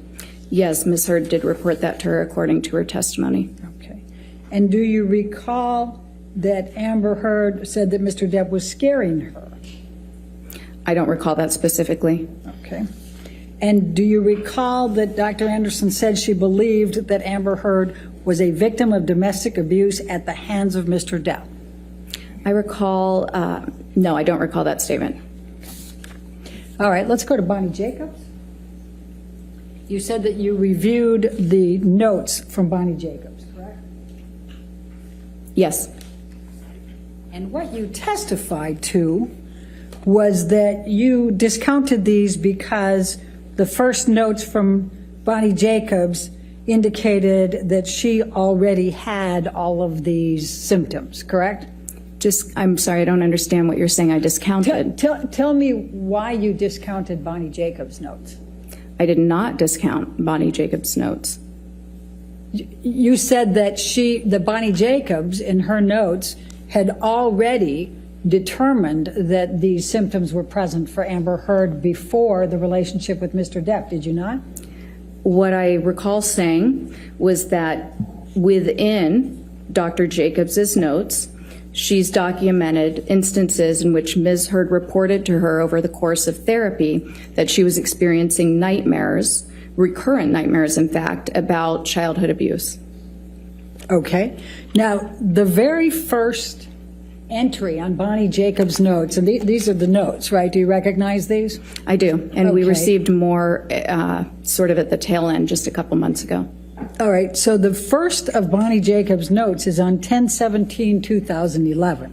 Do you recall that? I don't recall the exact date. I don't have anything in front of me. And Amber Heard was already in the relationship with Johnny Depp at this point, was she not? I believe she was, yes. Okay. And in Bonnie Jacobs' notes, she documents However, go ahead. She documents multiple occasions that Amber Heard reports to her physical violence upon her by Mr. Depp, does she not? There are several notes that indicate that Ms. Heard has reported violence by Mr. Depp, yes. Many, correct? I wouldn't qualify it as many. I'm not sure what you mean by many. How many would you say? I don't know. I don't have the notes in front of me. Okay, well, what do you recall in deciding to make your opinions in this case? Well, I'm confused about the dates because I know that Dr. Jacobs treated Ms. Heard even while she was in her prior relationship, leaving her prior relationship with her last wife. Dr. Curry, I'm not going to ask you to try to bring in extraneous things. I'm asking you what you recall of these But notes. the dates would have been different based on that alone. Okay. And I recall that there was quite a bit of information because these were copious notes spanning back in time from her relationship with Tasha. So Dr. Curry, please answer my question. How many occasions do you recall I don't know. Dr. Jacobs documenting Amber reporting physical abuse? I don't know.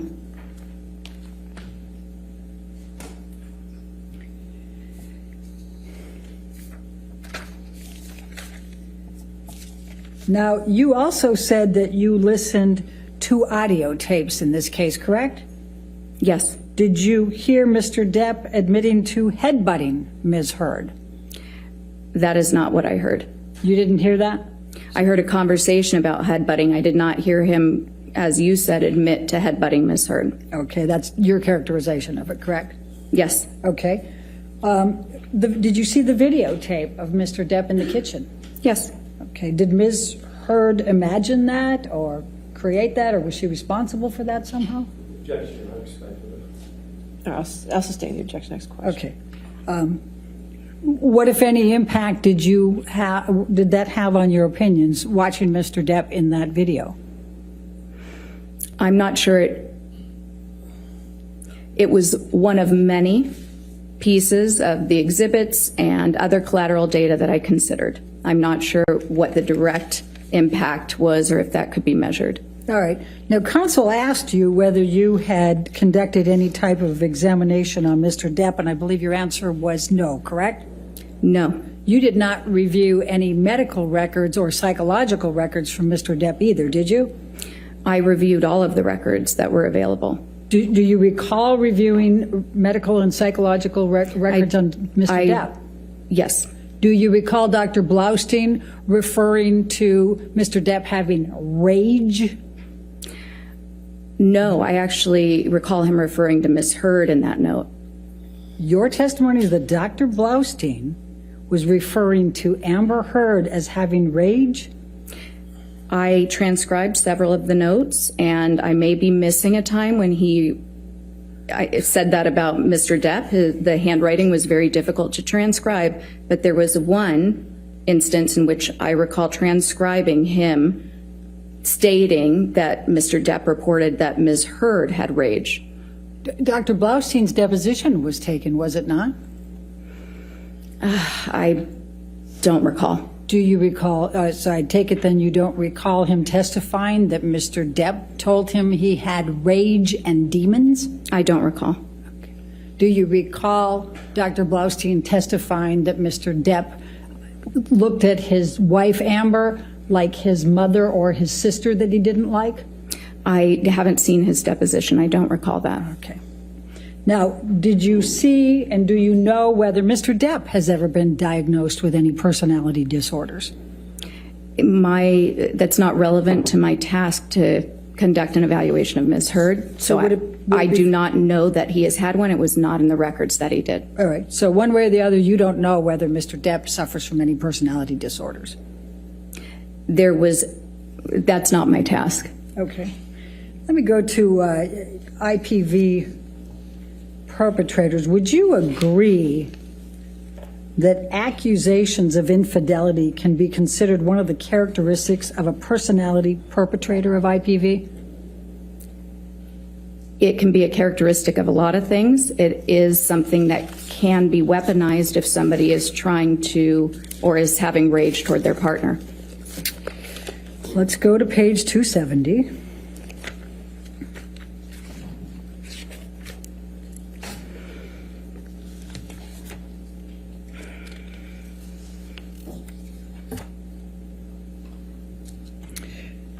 Line 3, my question was, are accusations of infidelity considered one of the characteristics of a perpetrator, a personality perpetrator of IPV? The objection. The question is vague and ultimately ambiguous. I don't understand the objection. I'll overrule the objection. Okay. And your answer under oath Can at you that time? remind me of the page? I thought Page 270, line 3 was where my question was. Okay. And your answer is at line 8. You said it can be, correct? Yes. Okay. And interrogating your partner about unfounded accusations of infidelity can be abusive. Would you agree? It can be if they're unfounded, yes. Okay. And psychological consequences for a victim of IPV can include diminished self-esteem, correct? Yes. Depressed mood, Yes. anxiety, Yes. fearfulness, Certainly. diminished self-agency, Yes. feeling powerless, Yes. loss of sleep. Yes. And IPV is a traumatic stressor. Would you agree? It is. All right. And IPV is capable of resulting in PTSD, is it not? It is. Okay. And IPV is capable of resulting in other trauma-based disorders, correct? Yes. Okay.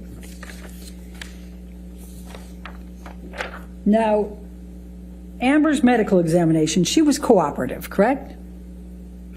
Her psychological, yes, she was cooperative and polite. Okay. And in the 2 full days of examination, you felt she was polite and answered all your questions, except in one instance where she furrowed her brow when you were asking about friendships in high school, correct? That's not correct. All right, let's go to page 275.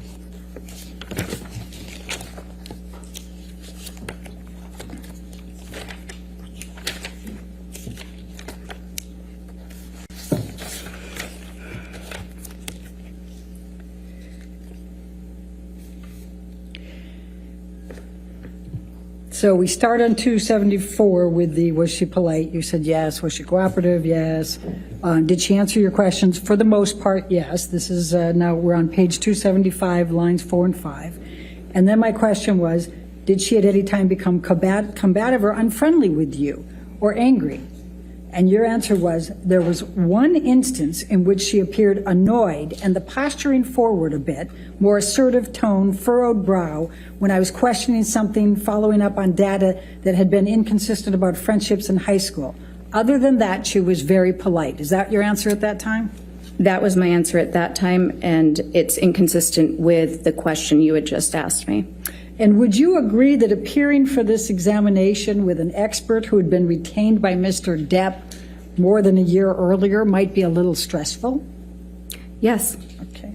And in fact, not only had you been retained by Mr. Depp, but what had been communicated by Mr. Depp's team was that you had called Amber Heard a liar and a perpetrator of abuse, correct? First of all, I'd like to clarify that I was not retained by Mr. Depp. I was retained by Mr. Depp's counsel.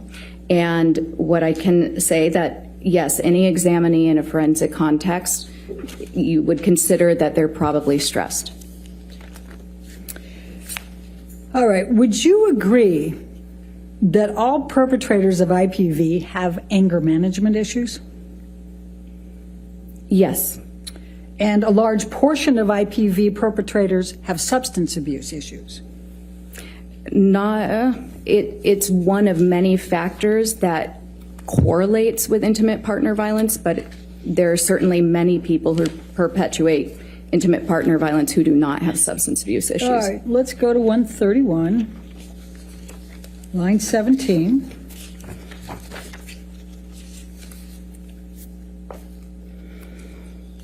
$131, you said?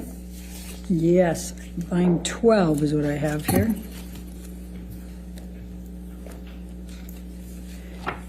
And I'm talking about, you said, and just to give context, remember I was asking you what percentage of people you treat that are perpetrators, and you'd said 5%. Do you recall that, just for substance?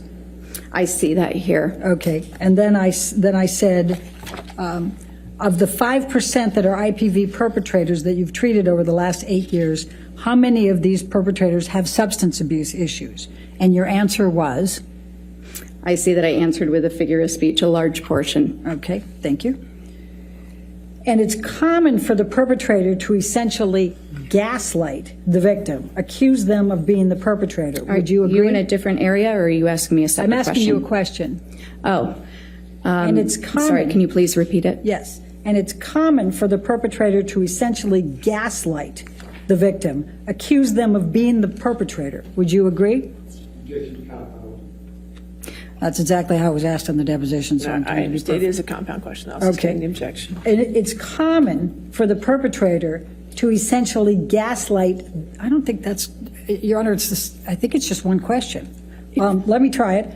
To gaslight the victim, isn't it? That's a characteristic of psychological abuse, yes. Okay, and it's common then for them to accuse them of being the perpetrator, the victim. That's a characteristic of abuse from women perpetrated against men. It's actually very, very common. About 90% of male victims of IPV have reported that a female partner who abuses them makes threats to report their partner as an abuser. It's less common for men to make that statement to female partners just because there's less potential consequence. Isn't it true, though, that some form of gaslighting is often present in these personality-based IPV scenarios? Yes. Okay. And it's distressing for the victim to be accused, is it not? Absolutely. It causes them a lot of fear, Certainly. and it causes them a lot of distress. Absolutely, yes. And in fact, they feel falsely accused, correct? Yes. And they feel paranoid, Yes. and they feel frightened, Yes. afraid that everyone's going to believe the perpetrator, correct? Yes. And in fact, they're afraid they're going to lose their security, correct? Can you clarify what you mean by security? I'll ask the next one. And they're afraid they're going to lose their reputation, correct? Yes. Okay.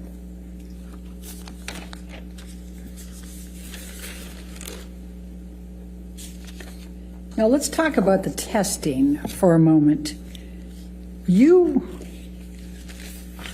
talked about the MMPI-2, but that's not the most recent MMPI, is it? No, it's the most researched. Okay. Now, you need to have an elevated, on the MMPI, there was only one section that had elevated scores, correct? No, that's not correct. It was the K section, correct? That's not correct. Okay. And was there any elevated score over 65 on the MMPI? I would need to take a look at it. If, I provided a 25-page interpretation outline. If you're able to pull that up, I'd be happy to go over any of the individual scores for you. Can you recall any clinical scales for the MMPI-2 for Amber Heard that were above 65 as you sit there today? Again, there are multiple scales on this test, 25 pages worth listed. So if you can pull it up, then I can review and give you a confident answer. What can you recall as you sit there? I'm hesitant to do that because I don't want to make an error by ignoring hundreds of scale scores. And would you agree that you can't make a pathological determination or diagnosis if the scales are not elevated on the MMPI-2? I would not agree with that. Okay. Now, one of the answers that Amber gave is that it's hard for her to feel safe, correct? Are you talking about the MMPI-2? Yes. Again, I don't recall. There are 567 items on that. I would need to see her results. Well, it's a common trauma symptom, isn't it, to not feel safe? Sure. And safety concerns are common among women who have been victimized, correct? Women and men, yes. Okay. And common especially for sexually victimized people. Would you agree? Any type of victimization, yes. Okay. And hard to trust. That's a common after effect of interpersonal violence related trauma, correct? Sure. And memory difficulties. Amber said she felt she had holes. Do you recall that? I do. And her account was different than typical memory difficulties with trauma. It is common for individuals who have experienced trauma. And it's actually to not have- common. No, it's a symptom, but it's the least common. In fact, a DSM-5 diagnosis for PTSD includes a, quote, inability to remember an important aspect of the traumatic event, end of quote. Am I correct? Yes. Okay. And memory difficulties are a symptom of PTSD, correct? Certain types of memory difficulties, yes. Okay. Now, do you recall when Amber says the first incident of abuse took place? I believe it was, the first incident in which yes. So she stated that it was early on in their relationship. Okay. Do you recall it? I don't recall the exact date off the top of my head. Do you recall it being a tattoo, something related to a tattoo? I do. Okay. Now, if someone had been subjected to a 4-year relationship characterized by repeated IPV, they can have symptoms, correct? Yes. Intense anxiety, Yes, certainly.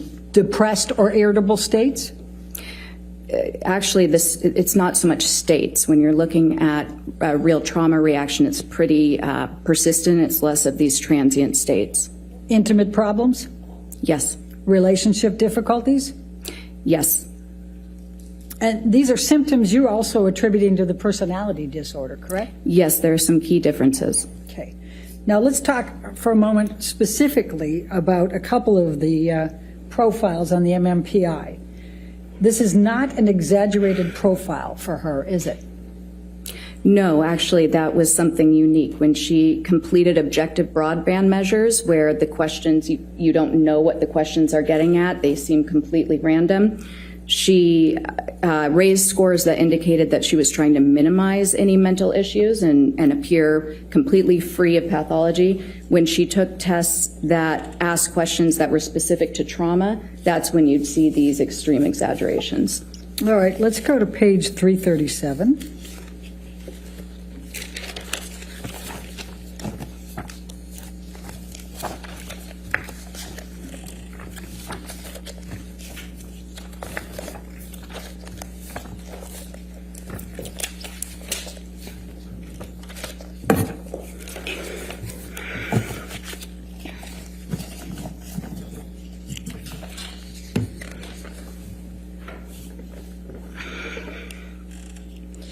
My question on line 7, this is not an exaggerated profile, is it, for her?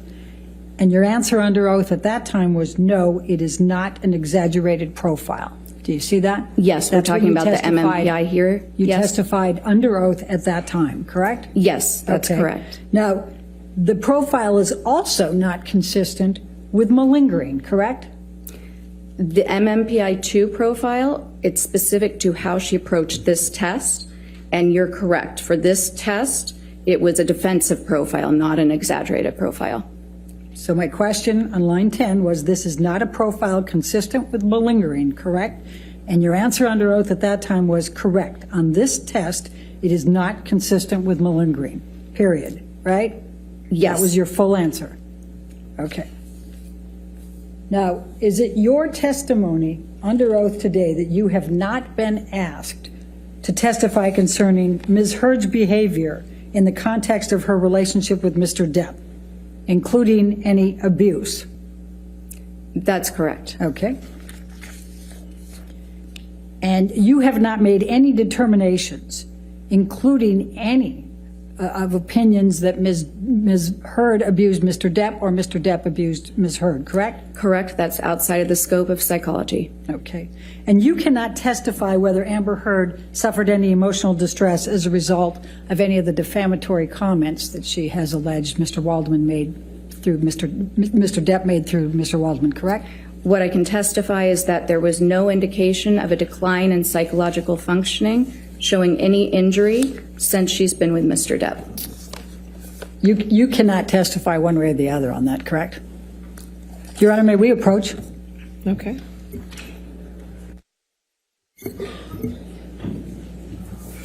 Dr. Curry, Yes. in your report, nowhere in your report did you provide any opinion of whether Ms. Heard suffered emotional distress as a result of the defamatory statements. Is that correct?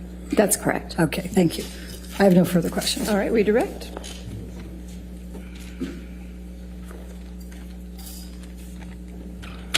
Dr. Kerr, you were just asked a question about malingering Yes.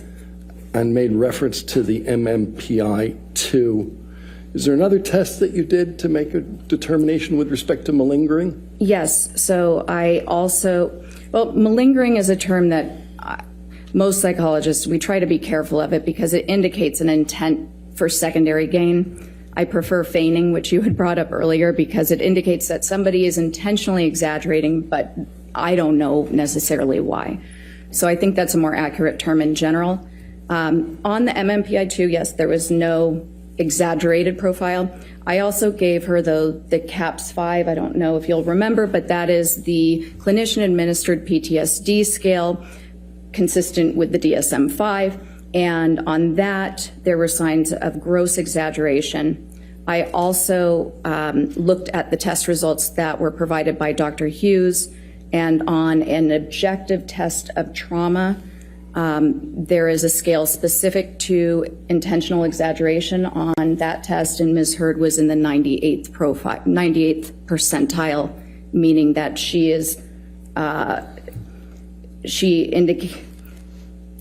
had engaged in extreme levels of exaggeration. Thank you.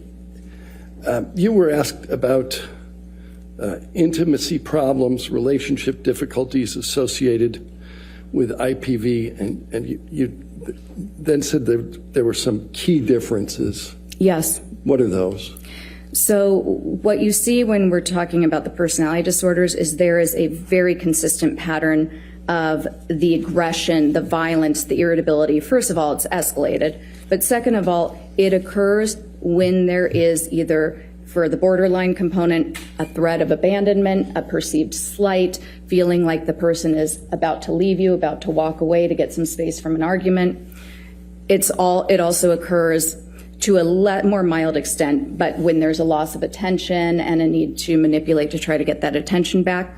But it's not, when somebody has PTSD, that irritability is sort of at a low, constant level, or it's completely random. For instance, you might have a Vietnam vet who went straight to bars for a period to get into fights with the hope that he would kill somebody and just self-destruct.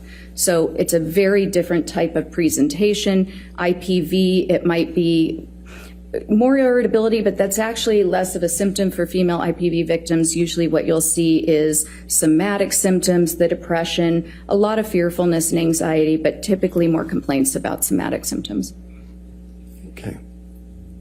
You testified that some of the professionals involved in this case had to take their patient at her word. What did you mean by that? So when you're providing therapy, you're in a very different role than an examiner. When you're the forensic examiner, you're just really looking at data to make a decision. When you're a therapist, you're an advocate for your client's well-being. And in fact, it's considered extremely unethical for a treating provider to ever provide opinion testimony like I'm providing, because it's so well known in our field that you're going to have an automatic bias for your client. It's almost a sense of protection, advocacy, wanting their best, which is why we also know that it's very inappropriate to convey any sort of opinion about whether a crime occurred, whether abuse occurred. We can certainly believe our clients. We can support them in their therapy and take them at their word. But when giving opinions and consultations, we have to be very, very cautious and really only provide the facts. We would state things in terms of, my client did report this. I saw this. Here was our treatment plan. Here was the diagnosis.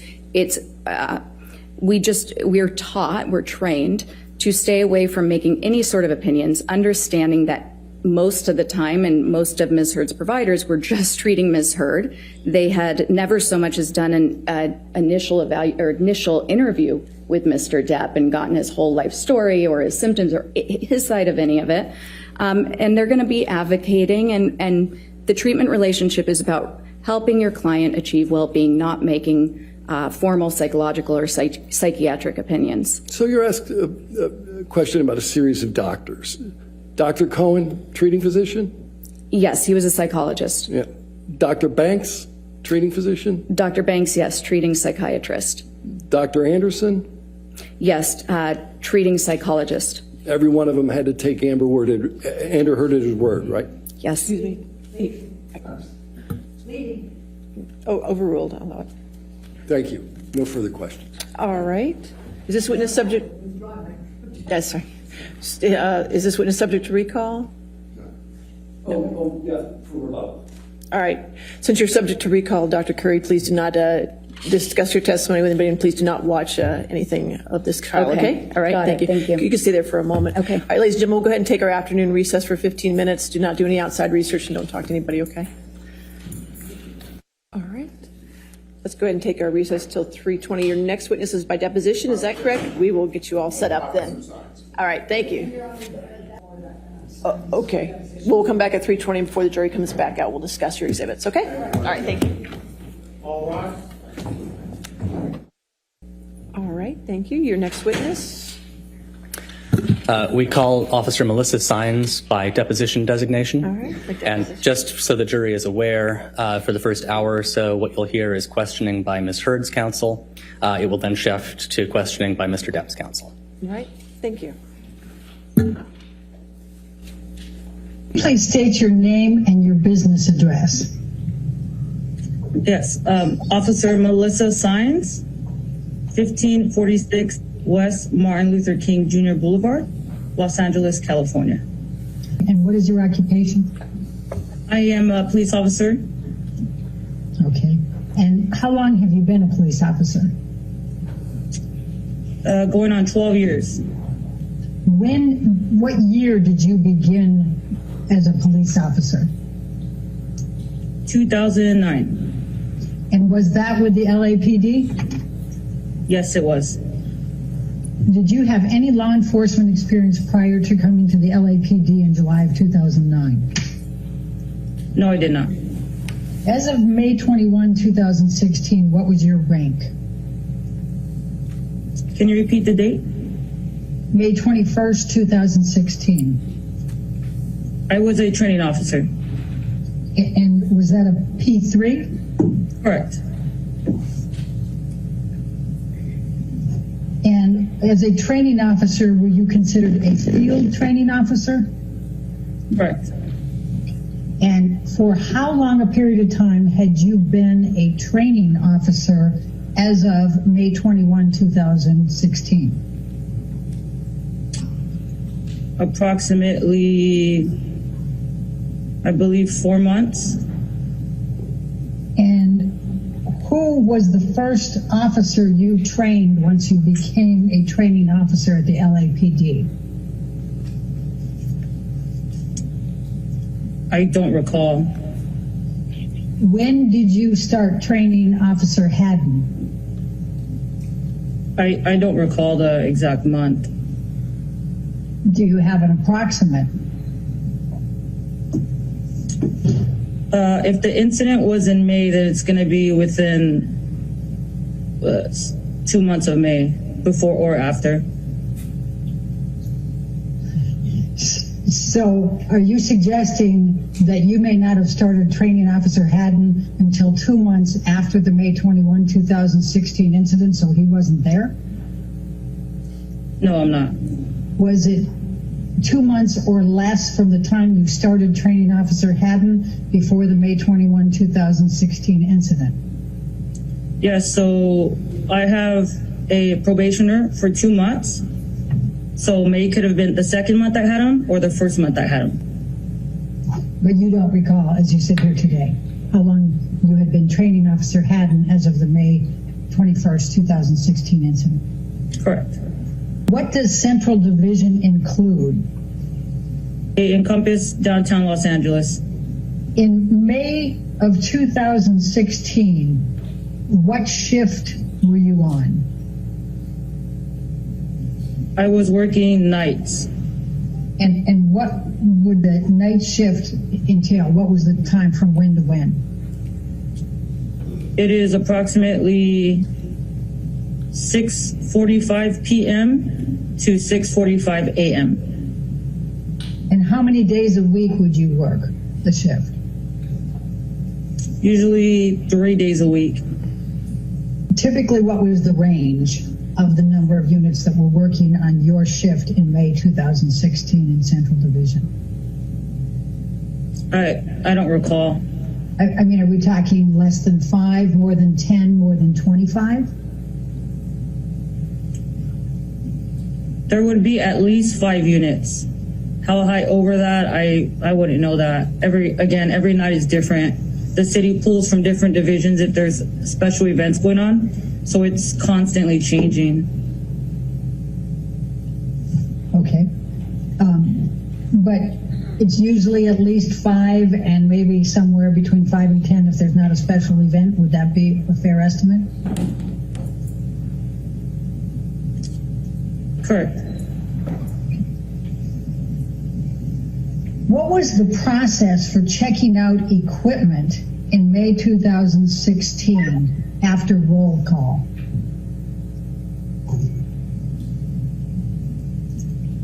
We would walk to the window and give them our name and serial number, and they would present us with equipment for the shift. And what equipment were you given in May 2016 after roll call? I don't recall. You don't recall any of the equipment you checked out in May of 2016 after roll call? I don't remember that specific day that I checked out equipment. I can tell you what I typically check out, if that's what you'd like. All right, let's start there. I usually check out a police vehicle, a taser, a less lethal beanbag shotgun, and a regular shotgun. Anything else? No, nothing else. Do you check out body-worn video equipment? Yes, if you were trained in body-worn video, then yes, you would check that out. All right. Were you trained in body-worn video equipment? I was not. Have you ever been assigned body-worn video equipment? Yes, I have. When? I don't remember the specific date. What is your best estimate?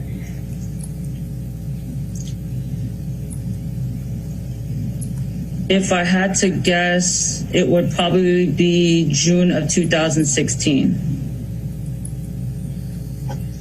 Why do you think it was June of 2016 that you first were assigned body-worn video equipment?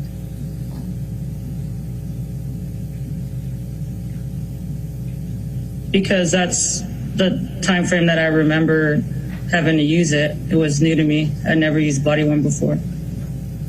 When did the LAPD start issuing body-worn equipment for Central Division? I don't know that date. When approximately? I don't know. I couldn't give you a date. Can you name any other officer that did not have body-worn equipment that was on your shift at any time between November 2015 and June 2016, other than you? I cannot. Have you had more than one body-worn video equipment? Body-worn camera, is that what you're asking? Yes. I have had two. One in Central Division, and now a new one at Southwest Division where I currently am. The camera stays at their respective divisions. While you were at Central Division, did you ever get assigned more than one body-worn video camera? Not to my knowledge.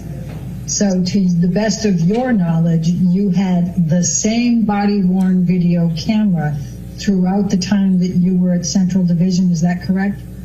Correct. Do you have a recollection of at any time while you were at Central Division, your body-worn video camera not working so you couldn't turn it on during an incident? I do not recall that. What tools were available to you in May of 2016 for investigating calls, answering and investigating calls? Can you specify what you mean by tools? Well, did you have a notebook, for example? Yes, we carry field officers' notebooks. Okay. And did you have your own field officer notebook? Yes. Can you describe what your field officer notebook looked like in May of 2016? It's a small, just paper pad that we keep in our pockets to write on. And do you carry a pencil or a pen with it so that you can take them out during a call and take notes? I do.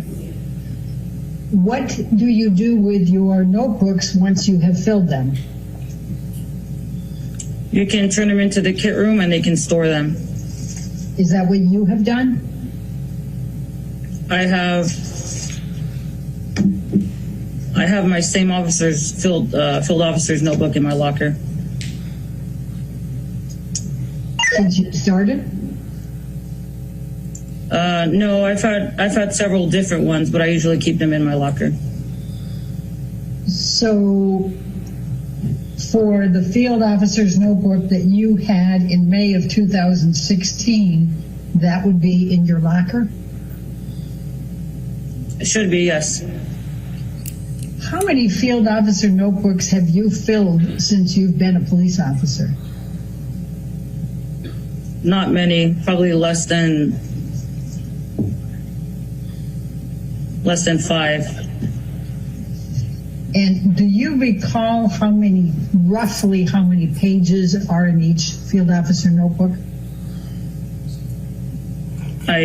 No, I don't recall. Did you have access to DART? I don't recall what hours they worked at Central Division. And what did DART stand for? I don't know the specific acronym, but I know it's the domestic violence car. Did you also have access to types of reports, incident reports, various forms, diagrams, things of that nature in case you needed them? Yes, I did. And where were those kept while you were on a shift? I'm talking about May 2016. I usually keep extra spare reports in my bag, and I also keep them in my vest. So when you answered calls in May of 2016, you had reports material in your vest as you answered calls? Is that correct? Yes. It's deposition exhibit number 14. It's a multiple page document. I'm just asking her if she recognizes this document. Yes, I do. Okay. When is the last time you reviewed this document? About a week ago. All right. And what were the circumstances under which you reviewed this document a week ago? For this testimony. Now, I asked you some questions about the body-worn video. Are you aware of any other officer being assigned your body-worn video under your serial number? I'm not aware. Is there any chance that you could be mistaken about when you were assigned body-worn video? No, there's not. And why do you say that? Because everything is recorded and documented on evidence.com under my serial number. So if a supervisor wanted to enter the database under my serial number, they could watch my videos and see the specific date and time my videos started to record and when the date of my last video was to this date. All right. And did you go back and look to see what date you started? I did. What was the date that you were assigned body-worn video equipment in Central Division? So the first day that I took out body-worn video was June 16th of 2016. I'm going to show you this second page of what has been marked as deposition exhibit number 1. It has you summoned to attend and give testimony at a deposition and also to produce certain documents. Do you recall this being issued? Yes, I do. And here we go. The documents to be produced. The first of those was all video footage recorded by you relating to any incident at 849 South Broadway, Los Angeles, California, 90014 on May 21, 2016, including all video footage relating to incident number, and it has the number on May 21, 2016. Did you conduct any type of search or any kind of effort to see if you had any video footage on May 21, 2016 relating to this incident? The answer is no. I'm going to ask you, did anyone at the LAPD at any point, supervisors, watch commanders, anyone connected with the LAPD, ever ask you whether you had any video footage from the incident of May 21, 2016? No. I'm going to ask you to take a look at number 2 here. It says all documents and or communications, including without limitation any notes, memoranda, reports, filings, and or summaries relating to any incident at 849 South Broadway, Los Angeles, California, 90014 on May 21, 2016. Are you aware of any documents or communications that would fit this description? No. Now, Officer Sines, you've had training on domestic violence, correct? Correct. Could you tell me what that consists of? We received training in the police academy.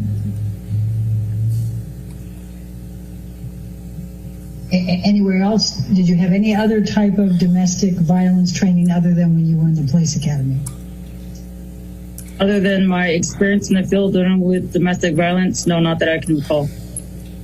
And as of May of 2016, would you agree that you had answered over 100 domestic violence calls? I go to a lot of domestic violence calls every day. Okay. And you consider yourself to be a specialist in domestic violence, is that accurate? I don't understand the title specialist. I don't consider myself a specialist. In May of 2016, what was the police officer supposed to do when the victim of a domestic violence would not respond to questions or cooperate with pursuing charges after a call was placed and the police officers had arrived? If an individual is uncooperative, we are to check the location to make sure that the suspect isn't hiding for the safety of the potential victim, and offer a business card if they decide to speak to us later. In May of 2016, was it your understanding that if you saw evidence of injury or property damage in disarray, that you were to file a report even if the victim was not cooperating? Correct. I'm going to show you what has been marked as exhibit number 8, and this is something that was dated November 24, 2018. It's to all department personnel from the Chief of Police Domestic Violence Supplemental Report Form. And it starts out with the Domestic Violence Supplement Report Form, and it has the number of it, has been revised to provide a more concise picture of the history and needs of the victim for the purpose of investigating the crime of domestic violence.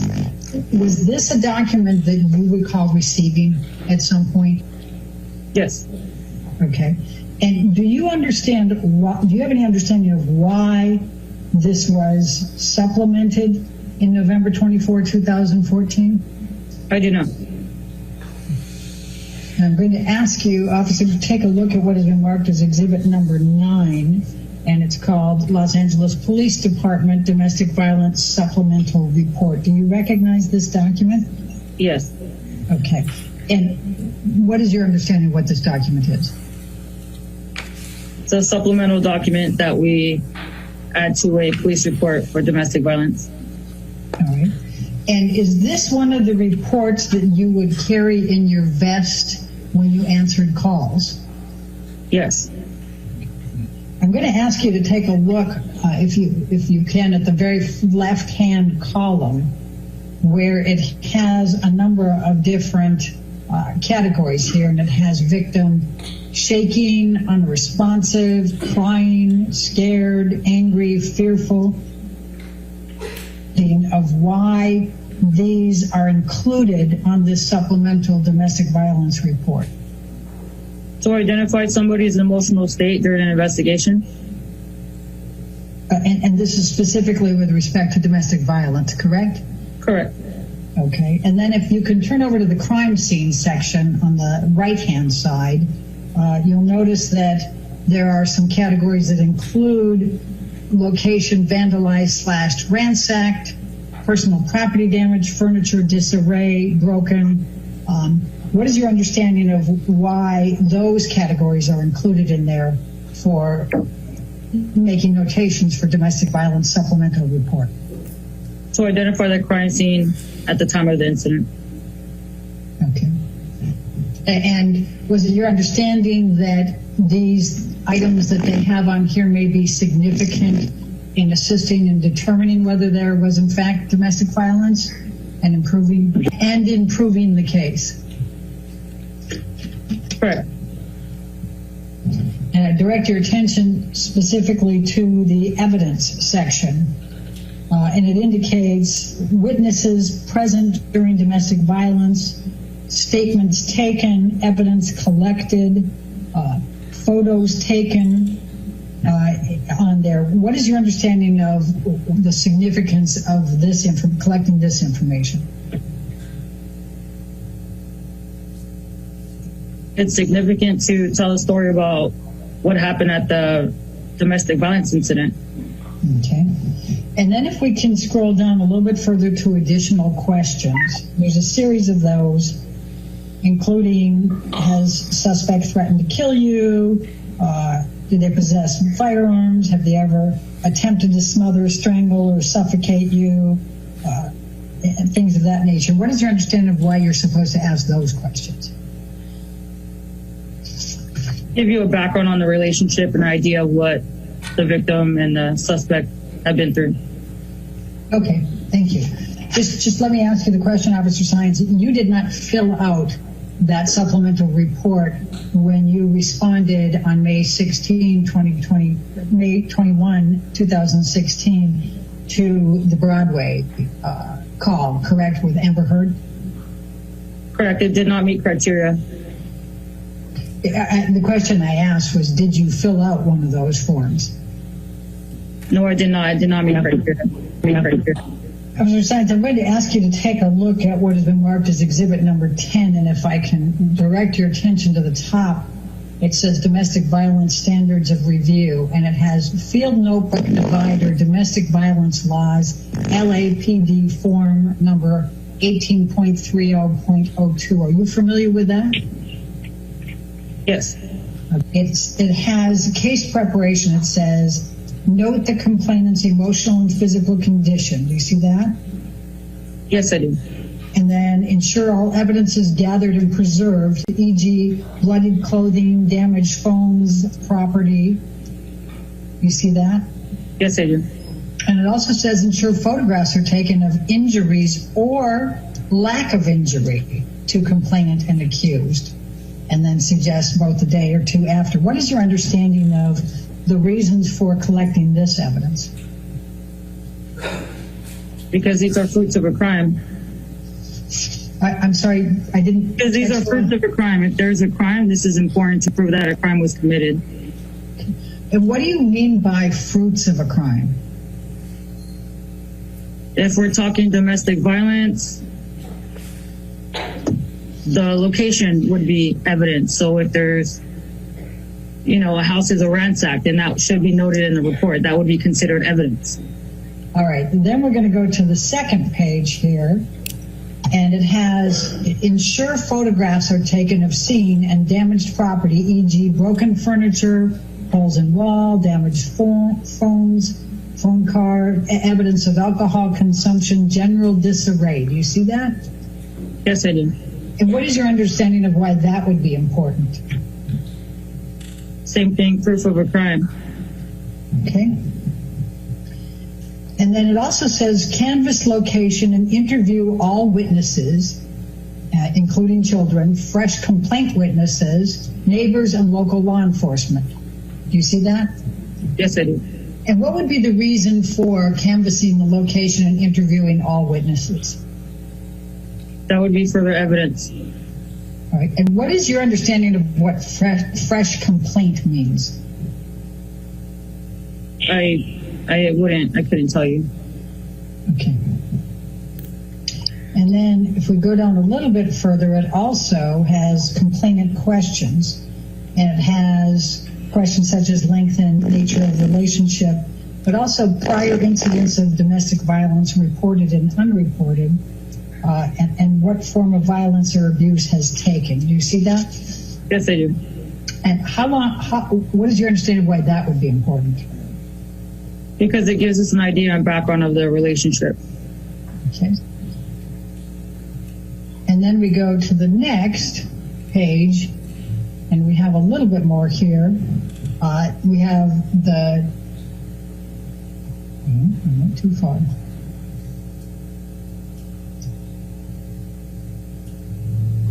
And that says how long the abuse has been occurring, any logs or diaries, is there a pattern of alcohol or substance abuse? What is your understanding of why those would be relevant? Again, because it gives us background on what we're dealing with, what type of relationship this is. And may help with the proof of the crime? Correct. Okay. And then we have identify the person who first saw the complainant after the incident. And it says in parentheses, fresh complaint witness. So I'm kind of guessing that must be the definition. But why would it be important to interview or identify the person who first saw the complainant after the incident? They probably have the best recollection. Okay. And also has identified the person with whom the complainant first spoke about the incident, fresh complaint witness. What is your understanding of why that would be important? Same thing, the best recollection. Okay. And then we have what have neighbors seen or heard. Why would that be important? Because it would prove to us that there was an incident if there was other people with the same story as the victim. Okay. And then we also have, did witness observe how physical injury occurred? Why would that be important? Because that would tell us that there was a crime, that somebody got injured. Okay. And then we have statements by the complainant and or accused after the incident. Why would that be important? Because we're getting our story from the complainant, so what they say is everything with the crime. All right, let's look at 12 for a moment. This is exhibit number 12. It's Office of the Chief of Police, April 9, 2002. And it's a domestic violence victims memo. And it says, purpose, the department is legislatively mandated to provide specific information to victims of domestic violence crimes. And then they go in to describe that. What is your understanding of, well, let me go a little bit further because I'm going to try to move through this a little bit quicker. So it says, to mitigate this issue, the department has begun to use the Victim Information Notification Every Day, VINE, pamphlet to accomplish not only the domestic violence information requirements under Section 13701 of the California Penal Code, but also to provide information regarding the VINE program.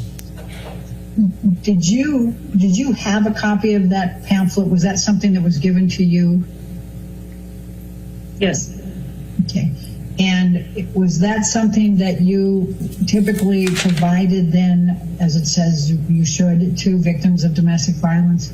Yes. What is your understanding of why you were to provide the pamphlet to the victim? You understand the question?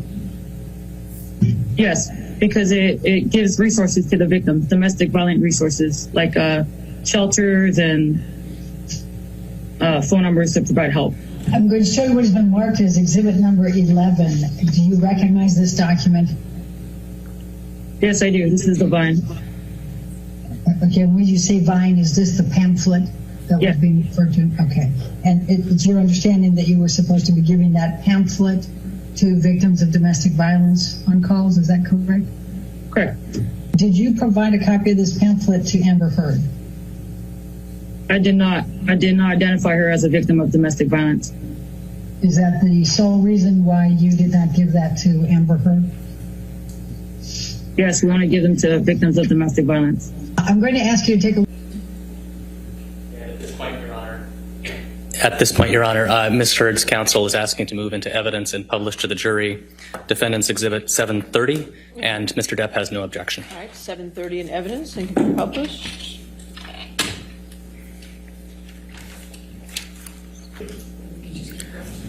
Okay, and then we can keep going. first page of exhibit number 3.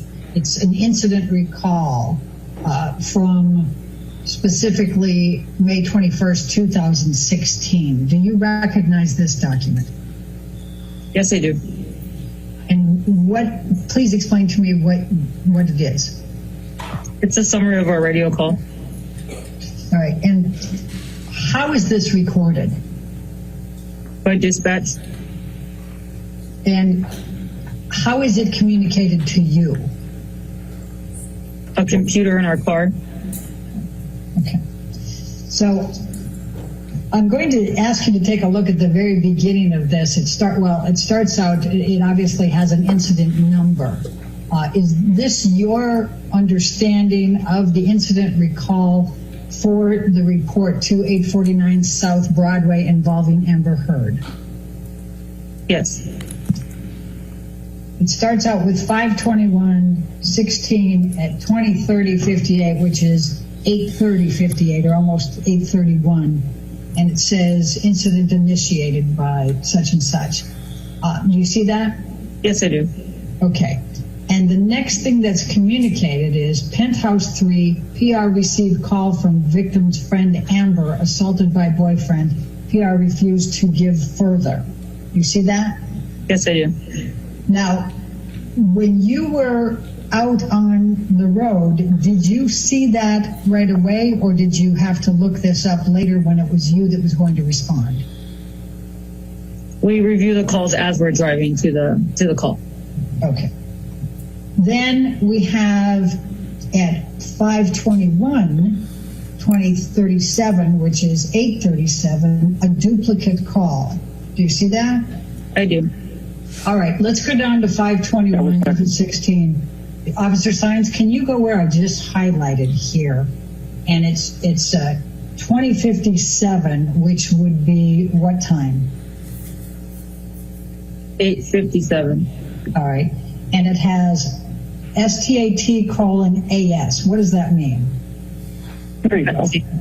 So would that be when you and Officer Haddon arrived at 849 South Broadway? Correct.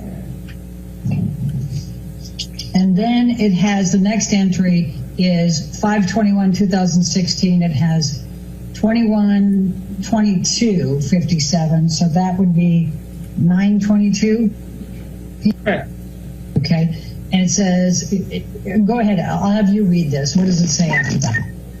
Met with Vic, Chuck Lope, verified husband left Lope, Vic advised verbal. Okay, go ahead and go into the next page or next line. Go ahead. Dispute and refuse to give any further info. Issued business card. Who wrote those two lines? I don't recall. And what did that mean to you? Those two lines that you just read. It's a disposition of what happened at the call. Okay, can you tell me what that means? I mean, just tell me in real person's words what those words are.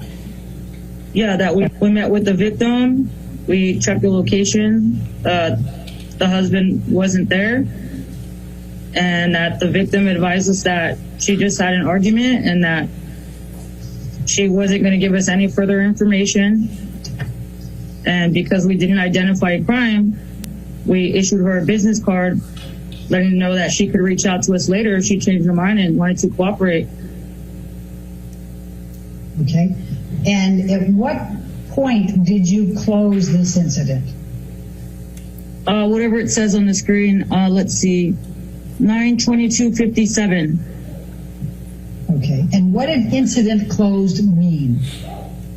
That we cleared from the location. We were complete. Done. Okay. Now, if we could go to page Bates stamp number 12.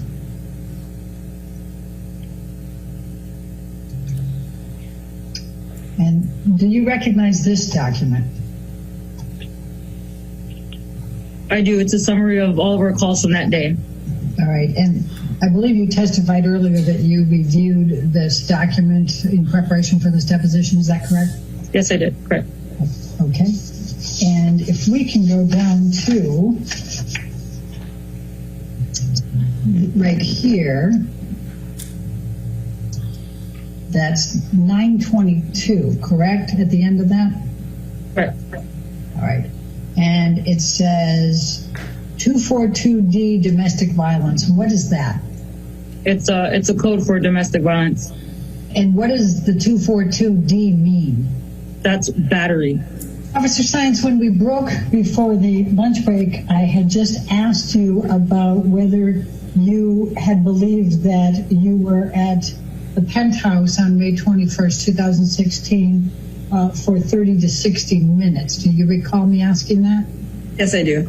And do you recall testifying that that's what you thought was the time that you and Officer Haddon spent at the penthouse on May 21st, 2016? Yes, I recall. Okay. And in fact, it was significantly less, correct? Correct. Okay. And in fact, it was, you entered from the elevator at 9:04 p.m. and went back into the elevator at 9:19 for a total of 15 total minutes, correct? Correct. Okay. And we've seen the video clips of you getting on the elevator and getting off, and that's where those timestamps come from. Now, once you got off the elevator at 9:04 p.m., the first thing you did was listen for some noise, correct? Correct. All right. And then you went around and checked out the outdoor courtyard to see if anyone was outside. Do you recall that? Yes, I do. And you saw that there was a woman in the gym who was not related to the incident. Do you recall that? Correct. How did you know the woman was not related to the incident? Because she seemed unfazed. She was just working out. Did you speak with her? No, I didn't. Do you recall what she looked like? I don't. Now, did you take any notes during the entire 15 minutes from when you got off the elevator till when you got back on the elevator? From the I did not. Did Officer Haddon, to your knowledge? Not to my knowledge, no. Okay. Did you take pictures or record anything? I did not. So after you saw the woman in the gym and looked at the perimeter, you went back to the hallway and you met with what you called a white male who was generic. Do you recall using that term? They asked me to describe him, yes. And you said generic, correct? And what do you mean by generic? He didn't have any identifying, I don't know, nothing that I could remember. I just remember a male white, nothing out of the ordinary. What color was his hair? I don't even remember now. Did he have facial hair, a beard, or a mustache? I don't remember. Do you recall how tall he was, roughly? I don't remember anything about him. Did you ask him his name? I don't recall. Okay. Now, the generic white male talked with you. Do you recall that? Yes, I do. And when you first saw Amber Heard, she was crying, red-eyed, and was not making eye contact with you, correct? Correct. And you asked her a few questions, and it was quite clear that she did not want to speak to the police. Is that correct? Correct. Now, Amber Heard was visibly upset, so she would look down. Sometimes she would look up at you when she spoke, but was back and forth, correct? Correct. What was Amber Heard wearing that night? I don't recall. What hairstyle did Amber Heard have that night? I don't recall. Now, when was the first time you were asked to provide details of the events of May 21, 2016? I don't recall.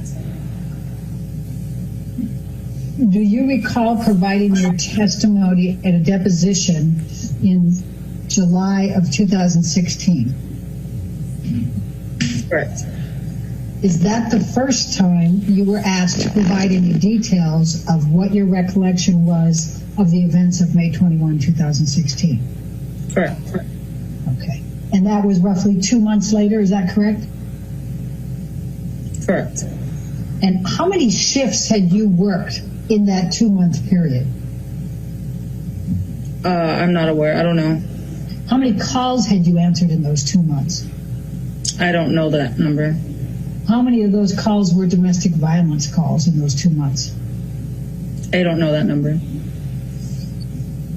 And if you saw any signs of injury on Amber Heard, or even just damage to property, would you have been duty bound to make a report? Correct. Now, your recollection is that there was no damage to the flat. You searched the entire flat and there was no damage, broken glass, or anything out of the ordinary. Would you agree? Correct.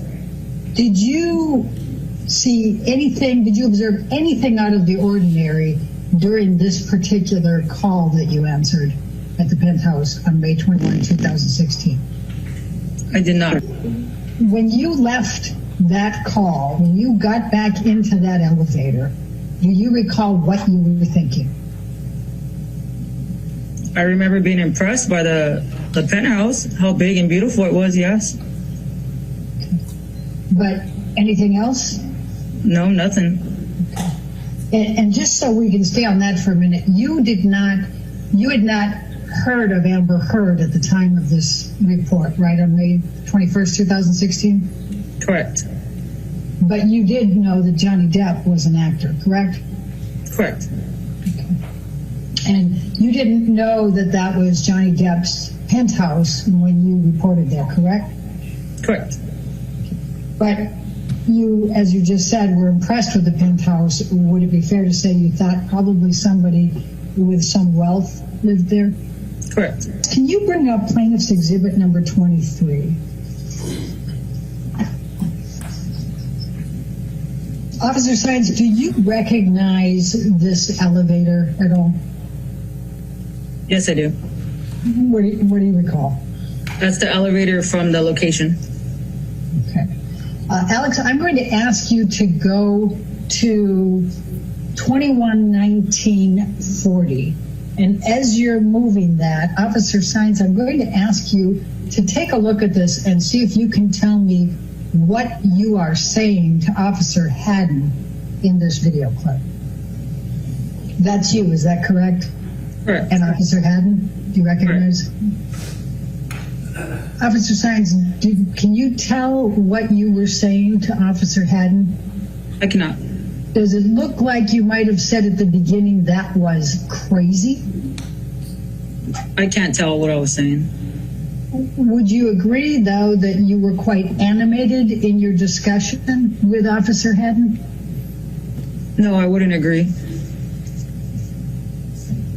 How would you describe your demeanor?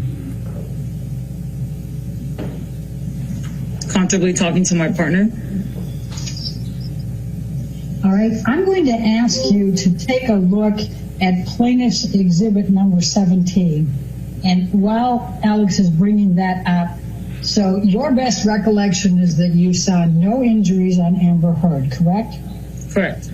And your best recollection is you saw no property damage, nothing in disarray, nothing out of the ordinary, correct? Correct. And if you had seen either of those, you would have had to file a report, correct? Correct. Officer Science, let me ask you this question. So we've established that you got off the elevator on the penthouse level at 9:04 p.m. Do you recall that? Yes, I do. Do you recognize the person here? Yes, I do. Amber Heard. Okay. And do you see any signs of injury on Amber Heard's face in this picture? I do not. Is it your testimony that you do not perceive this cheek to be reflecting an injury on Amber Heard? Correct. No injury. I'm going to ask you to take a look at this section here above the eyelid, and now I think with the, I'm going to ask you to take a look at that eyelid. Is it your perception that that eyelid does not reflect an injury? I'm sorry, what was your answer, Officer Science? Correct. No injury. Okay, and then up above on the forehead level where the redness is and it looks like there's a couple of bumps, is it your perception that does not reflect an injury? Correct. Officer Science, I'm going to ask you to look at what has been marked as deposition exhibit number 18, close to the time that you alighted from the elevator, correct? Correct. Please describe for me what you see in this photograph. A striped carpet with discoloration on the right-hand side of the photo, and what I perceive as, I don't know if that's a reflection, some sort of mark. Now, you believed and testified, in fact, that you considered the hallways to be very well lit that night, correct? Correct. Did you see these stains? No, not that I recall. All right. Would you agree that those are reddish stains on the right side? Correct. What does it look like from your experience? Like a stain, like from a liquid. Red wine, possibly? It could be, yes. Okay. But you don't recall seeing that in the hallway after you got off the elevator? I do not. And you did not investigate this or take any pictures or record anything about it, correct? Correct. Okay. Now let's go to number 19. Do you recognize what is depicted in exhibit number 19? Yes, it's our business card. And it has 1A1 on the front of it. What is that? That's our unit designation. Okay. And then it has Haddon and a badge number. Is that his badge number? That is his serial number. Okay, serial number, thank you. And it has your name, and is that your serial number? Correct. Who wrote this on the card? I don't recall. Would it have been either you or Officer Haddon? Correct. Do you recognize your handwriting? I can't tell from this. Now, I think you indicated when you were looking at the incident recall and the CAD summary that a business card had been left. Do you recall that? Yes, I do. And why did you leave a business card? I advised Amber Heard that she could contact us at any time if she changed her mind and decided that she wanted to speak to us and cooperate. All right, let's go to number 20. Do you recognize this? What's depicted in this picture? Yes, I do. It's the back of the business card. All right, and it says 5/21/2016, and the time is 9:16 p.m. Is that the time that it was written? Correct. Okay. And do you recognize the handwriting on this side?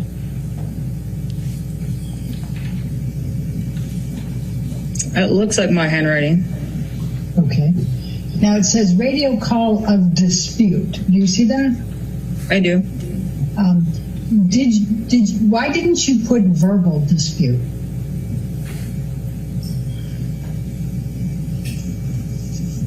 It didn't. Verbal dispute. It's the same thing to me. And you have refused report on here, correct? Correct. Could you just read this next part that you wrote on here? Sure. Advice can call at later time if changes mind, because she was uncooperative and didn't want to speak to us. Okay. Now, why did you say if changes mind? Because I was giving her the opportunity to have a resource if she changed her mind. But if Amber Heard had no injuries and there was no evidence of any type of physical property issues, disarray, breakage, etc., then why would it matter if she changed her mind? It's a courtesy that I choose to give people when I go to calls. Now, if Amber Heard had called you later, you had already closed this out and had not written a report and had taken no notes, correct? Correct. But if I'm understanding your earlier testimony, that if you saw evidence of injury, or if you saw injury of evidence of property damage, even if the victim did not cooperate, you would write a report, correct? Correct. And we'll go to number 21. Officer Sines, this is just a picture. Do you recognize you and Officer Haddon here? Yes, I do. Okay, Officer Sines, is the timestamp on here of 9:19 p.m., 49 p.m., does that comport with your recollection of when you left? I don't recall what time I left. I'm just going based on the video that is in front of me. Okay, do you have any reason to believe that's incorrect? I don't. Officer Steins, I'm going to ask you to take a look at exhibit number 24. Okay. Do you recognize the person in this photo? Yes, Amber Heard. Okay. Do you perceive there to be an injury or evidence of injury on Amber's face in this photo? No, I do not. What is your perception of the redness on the cheek and the eyelid and above the eyebrow? It's consistent with what I observed. Her crying, she's fair skinned, her face is flush. I'm going to ask you to look at what has been marked as exhibit number 25. Do you recognize this as Amber Heard? Yes, I do. Do you see a red mark on Amber Heard's cheek and above her eyelid and above her eyebrow on this picture? Her face looks flushed, yes, redness. Okay. And what is your perception of what that is caused by? Like I said earlier, it's consistent with what I see in her crying. Right. But you don't think it's consistent with a cell phone being thrown at her? Correct. It does not look like an injury caused from a cell phone. Okay. And why not? Because it's consistent with somebody crying. Her face is flushed. This was taken on May 21st. I'm going to ask you to look at what has been marked as exhibit number 26. Do you recognize this as Amber Heard? Yes, I do. Officer Steins, do you see any redness on Amber Heard's cheek and above her eyelid and we'll go with those? I do. And what is your perception of what the cause of those is, those red marks? It's consistent with her crying. Her face is flushed. And is it fair to say that you do not believe that this reflects an injury? Correct. And would it also be fair to say that you would not consider it sufficient to investigate further, whether it's an injury? There's nothing that would stop me from investigating. I would continue to ask her questions, and it's up to the victim if they want to cooperate. But just so that we're clear here, even if the victim doesn't cooperate, if you see signs of injury, you still, and I believe you testified to this, believe yourself duty-bound to write a report, correct? Yes. Okay. But in your mind, you don't perceive this as to be reflective of an injury, is that correct? Correct. And I'm going to ask you to take a look at exhibit number 27. Again, do you recognize this as Amber Heard? Yes, I do. Okay. And do you see redness on the cheek of Amber Heard on this one? Yes, I do. All right. And then you had testified on a number of these other pictures and on this one as well that this is consistent with crying. Do you see any redness on Amber's other cheek? Yes, I do.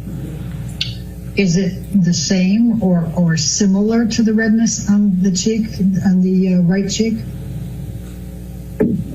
Based on this photo, it looks like one cheek is redder than the other. But you also don't see any swelling with that? Correct. I'm going to ask you to take a look at what has been marked as exhibit number 28. Do you recognize this as Amber Heard? Yes, I do. Okay. And do you see redness on the right cheek and above the eye? Yes, I do. Okay. And is it your perception that this reflects any type of, or could reflect any type of injury? No, Why not? because my perception is it was consistent with her crying. All right, let's take this down, go to 29. I'm going to ask you the same questions. Do you recognize this as Amber Heard? Yes. And do you see any redness in the right cheek and above the eyelid? Yes. Okay. And is it your perception that these are not indicative of injury? Yes. And what is your reasoning? It's consistent with her crying. Let's take this one down. Let's go to number 30. Now, you testified earlier that you thoroughly searched the penthouse. Do you recall that testimony? Yes, I do. Okay. And Josh Drew, the gentleman that you called the generic male, actually took you through, escorted you through the penthouse and the series of penthouses, correct? Correct. Officer Science, did you or did you not thoroughly search the penthouses on May 21st, 2016? We did search the penthouse. Okay. And you used the term thoroughly, did you not? I don't recall. Okay. Do you feel like you conducted a thorough search of the penthouses that night? Yes, I did. I did a sweep of the location for the suspect. Okay. And when you're talking about a sweep of the location, did you go through every room? Yes, every room. Okay. And was there anyone escorting you through those rooms? Yes, the same male that we were met with at the beginning of the call. That you called the generic male, correct? Correct. Now, you also testified a little earlier that this was a very nice series of penthouses, right? Yes. Did you interview the woman that was sitting with Amber Heard? I attempted to. All parties were uncooperative. What did you say to the woman that was with Miss Heard? I don't recall the exact words, but I introduced myself to everyone and asked if they seen what happened or know what happened, and they all refused to speak to me. Did you ask for their names? I recall, yes, I did ask for their names. Nobody would give me their names. Now, that's a little unusual, isn't it? No, it's not. A lot of people don't like us. Well, is it that they don't like you, or is it potentially that they don't want to, with a domestic violence situation, are reluctant to press charges? Every situation's different. Based on my training experience where I work, it's usually that people do not like us. Do you have a recollection of what the woman who was with Amber Heard looks like? No recollection. Do you know what color hair she had? I have zero recollection. So you don't recall how old she was, how tall she was, what her hairstyle was, what she was wearing, anything about her? Zero recollection. But somehow you're sure you tried to interview her and she refused to answer questions. Yes, it's common practice. I try to interview everyone during my investigation. So did you pull out your notebook at any time while you were in the penthouse? I did not. I had nothing to write. No one would speak to me. Well, how did you know that when you started asking the questions that they weren't going to give an answer? Because they just looked at me. But wouldn't you pull out your notebook first and then ask the questions? Then write down the answers as they're giving them to you? No, I don't put anything in my hand for officer safety issues until I'm sure that I have something to write. I'm sorry, officer. Can you repeat your answer? I don't put anything in my hands for officer safety reasons. If I'm not sure I'm going to write, I keep my hands free. When I ask the questions, I got no answers. Therefore, I didn't take out any notebooks or pens. Did you have any reason to fear for your safety at the time that you were talking with Amber Heard and the woman with her? I always fear for my safety. A potential suspect could have been in the house. So yes, my guard was not down if that's what you're asking. What did you do first? Did you look at throughout the house to ensure that the person wasn't there, or did you ask the questions first and then look at the house? I attempted to ask questions first. I can't just go into a house and start checking it without asking questions. So what questions did you ask first? I don't recall specific questions. Do you recall any of your questions? I don't. Do you recall any of the answers that you were given? I don't recall. Now, we went through the domestic violence supplemental report and some of the guidelines for officers on domestic violence. Do you recall that the crime scene, a number of the items reflected location ransacked, location vandalized, furniture in disarray, personal property damage? Do you remember those being items as the checklist for crime scene for domestic violence? As they pertain to domestic violence reports, yes, I do. Right. Now, did you ever speak with the two officers who answered the second call to the townhouse that night? I did not. Did you ever communicate in any manner with the two officers who answered the second call to the penthouse? I did not. Did you communicate through a third party to the second set of officers relating to the domestic violence call and your determination? I did not. Did you know the two officers who responded to the second call? Did not. Sorry. Do you know who they are to this day? I do not. Have you ever spoken to the other two officers about the responding to this call on May 21st, 2016? I have not. Have you ever spoken with anyone else about your response and their response to this call on May 21st, 2016? I have not. And just so everybody's aware, up until now, you've been listening to questioning from Ms. Heard's counsel. At this point, I believe we're going to shift over to questioning from Mr. Depp's counsel. I want you to focus on the date of the incident that we have been talking about during this deposition, and that is May 21st, 2016.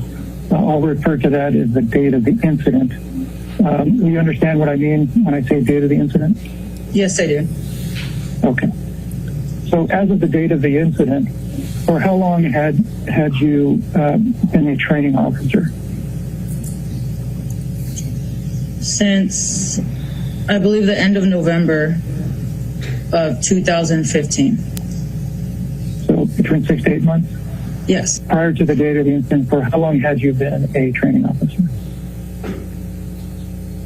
4 to 6 months. Okay. And as of the date of the incident, approximately how many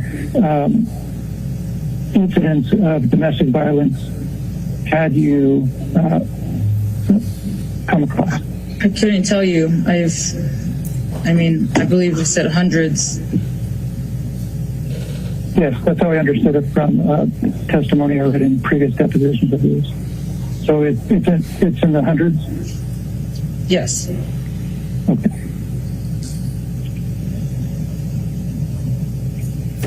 Now, when you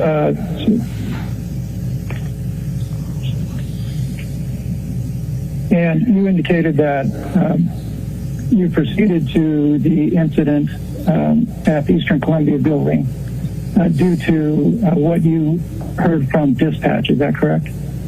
Correct. And do you recall, as you sit here today, what you were told from dispatch that led you to the Eastern Columbia building on the date of the incident? I don't have an independent recollection. Okay. As you sit here today, do you recall that it had something to do with a dispute at that location? Correct. And when you first arrived at the scene of the incident, what did you first do on entering the building? We met with a security guard in the lobby who escorted us to the elevator. Did you ask that security guard any questions about the building? Strike that. Did you ask that security guard any questions? Not that I recall. Did the security guard escort you up to the penthouse?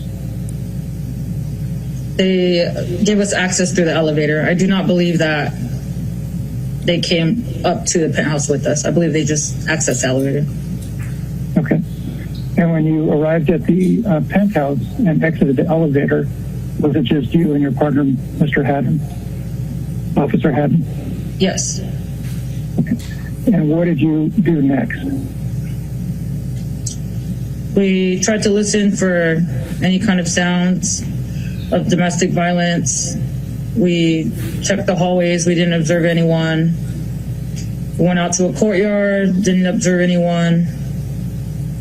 And based on what I was just reminded of, there was a woman in the gym who didn't seem involved, was working out, looked fine, nothing out of the ordinary.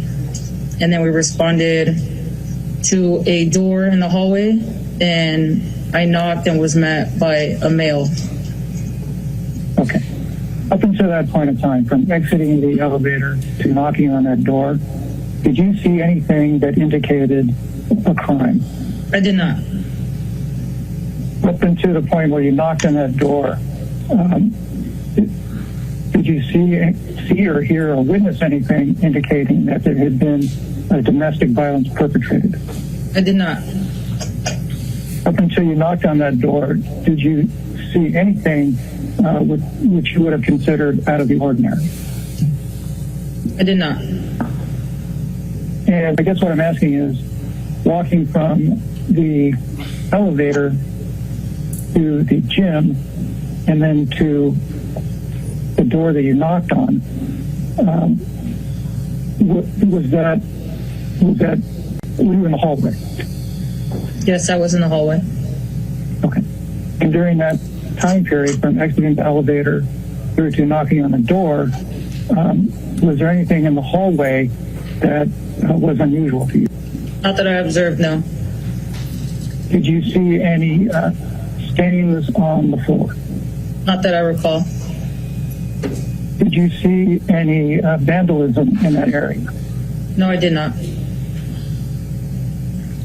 Did you see any broken glass in that area? I did not. Okay. And upon knocking on the door, what happened next? A male opened the door. I don't remember the exact questions and conversation we had, but I remember asking if they called for help, and he said that it was the neighbor and that she was inside of his house apartment with his girlfriend. And I asked him if they could step out, and he told me to wait, and he shut the door. And we waited. We waited for them to exit. I don't remember how much time passed by, and they came out, and that's when we were met with his girlfriend and who I know now as Miss Heard in the hallway.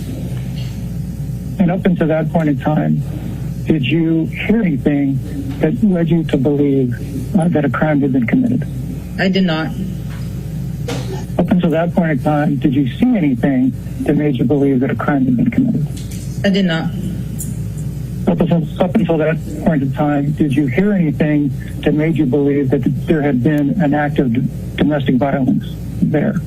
I did not. Up until that point in time, did you see anything that made you believe that there had been an act of domestic violence there? I did not. Okay. So you indicated that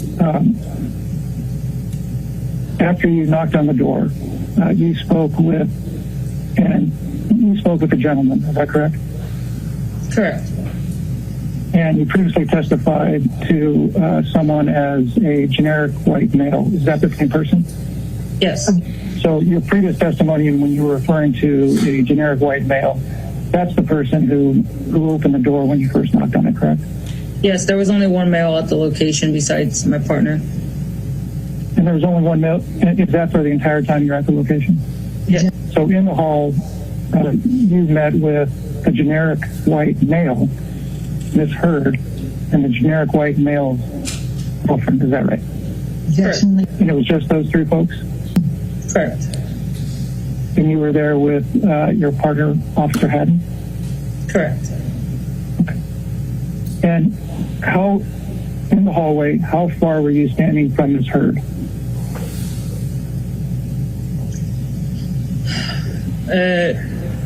It was close, probably like 2 to 5 feet. Okay. And at that time, did you notice any injuries on Ms. Heard? I did not. Okay. Were you looking to see if she had any injuries at that time? Yes, I was. And so you were looking to see if Ms. Heard had any injuries, and you determined that she did not. Is that accurate? Correct. And was the lighting good enough in the hallway for you to make that determination? Yes, the hallways was well lit. Okay. And at the time, were you wearing any sort of corrective lenses? I was not.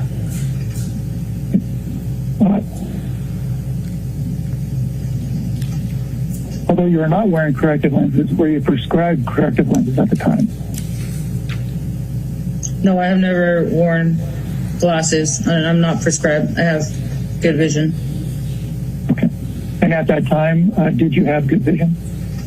Yes, I did. At the time you were observing Ms. Heard, did you have good vision? Yes, I did. And did you observe any injuries at that time? I did not. What did you ask Ms. Heard at that time, if anything? I don't have an independent recollection. Again, it's been so long. I don't remember specific questions. Okay. Now, let me just back up a little bit. During the time period from when you left the elevator and when Ms. Heard came onto the hallway, at any time did the generic white male tell you that there had been an act of domestic violence? No, he did not. Did he tell you anything that made you think there may have been an act of domestic violence? No, he did not. Did he tell you anything that made you believe that a crime may have been committed? No, he did not. And during that time period, did you ask him what had happened or what was happening? Yes, I did ask him, and he just refused to give me any information. Okay. So now, fast forward to what we were talking about with respect to you in the hallway with the generic white male Ms. Heard and the generic white male's girlfriend. After you observed her and saw no sign of injury, what did you do next? I advised her that we would be conducting a protective sweep just to make sure that there was no one else in the house. And she agreed if her neighbor, the male, could accompany us with the protective sweep. Okay. Up until that point in time, did you ask Ms. Heard what happened? Yes, I did. And what was her response? No response. She was uncooperative. And Officer Stein, at that time, was Ms. Heard cooperative? Ms. Heard was uncooperative. Thank you. And by uncooperative, does that mean that when you asked her a question, she wouldn't say a word? She'd say something that made you think she was not cooperating? She wouldn't say anything. Okay. So just to be clear, you would ask questions and she wouldn't say anything? Correct. Okay.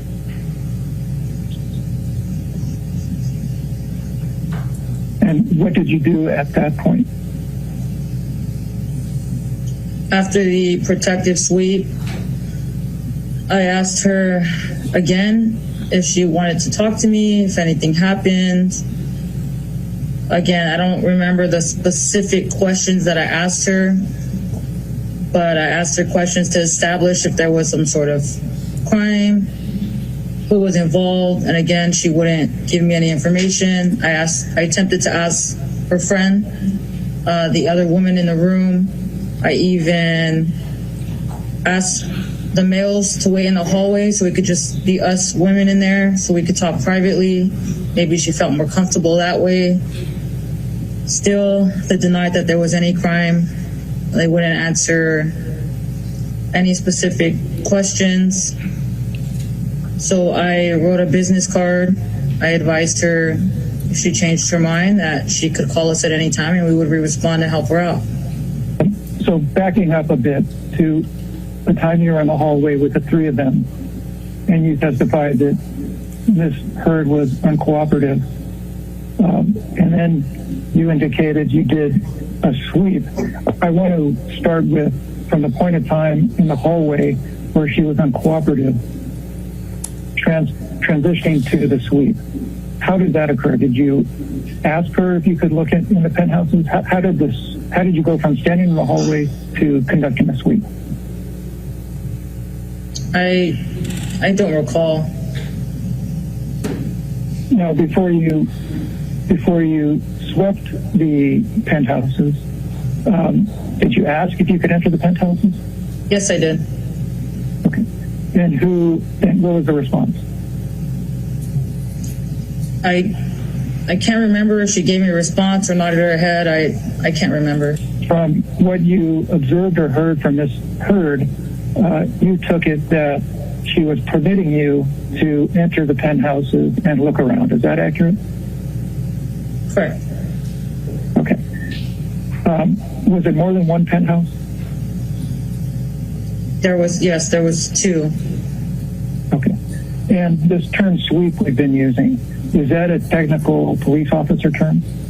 Yes. What do you mean by conducting a sweep?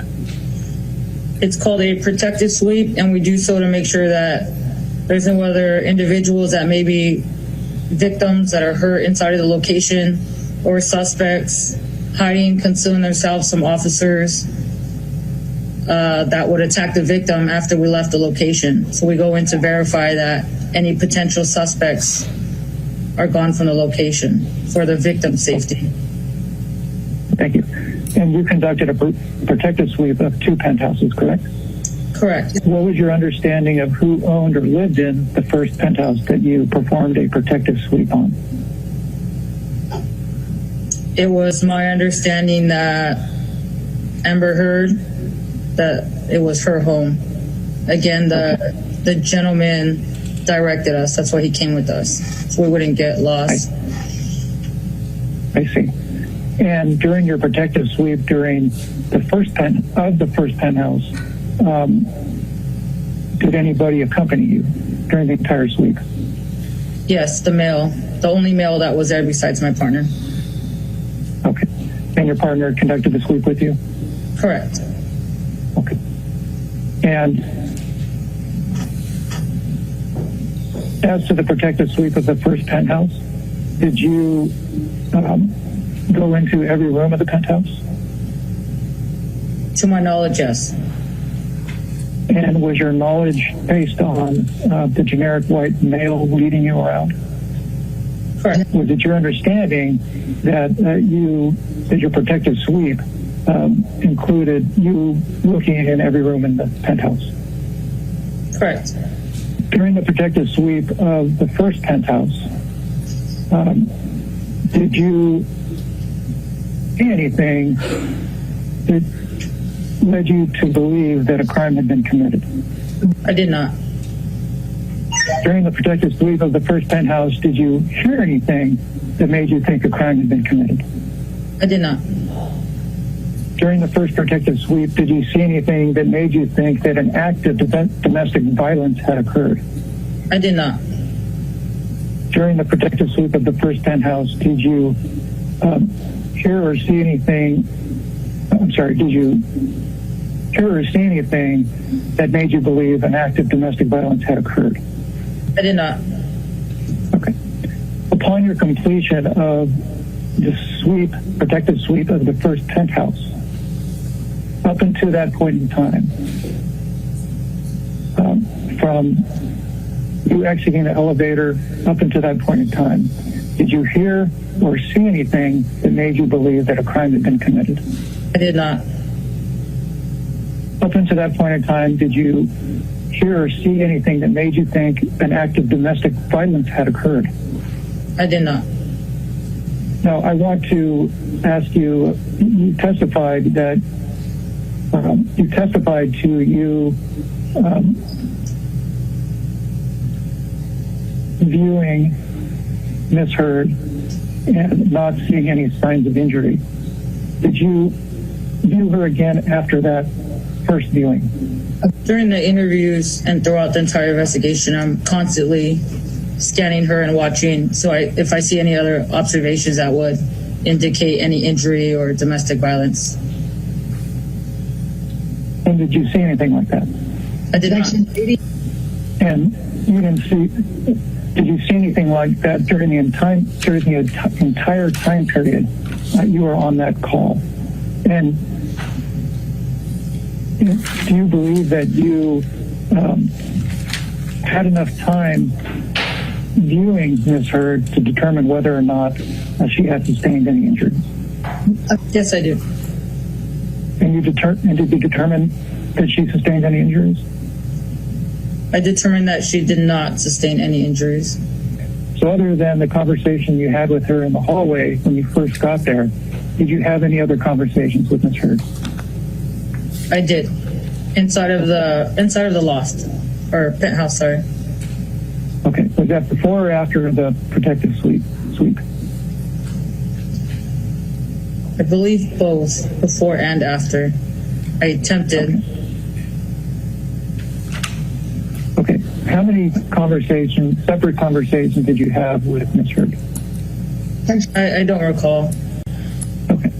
There was at least the one in the hallway, and there was one before or after the protective sweep, correct? I'm sorry, I missed that answer. Correct. Okay. And during the second conversation you had with her after the one in the hallway, how close were you to her? The same, 2 to 5 feet. She was right in front of me. Were you close enough to get a good view to determine whether or not she had any injuries? Yes, I was. Okay. And during that second conversation, did you determine whether or not she had any injuries? I determined that she did not have any injuries. Okay.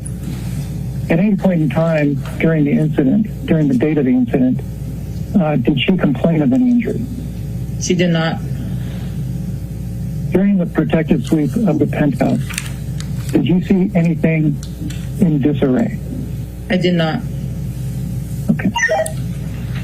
Now, you indicated, let me ask you, did you do a protective sweep of the second penthouse? Yes, I did. Okay.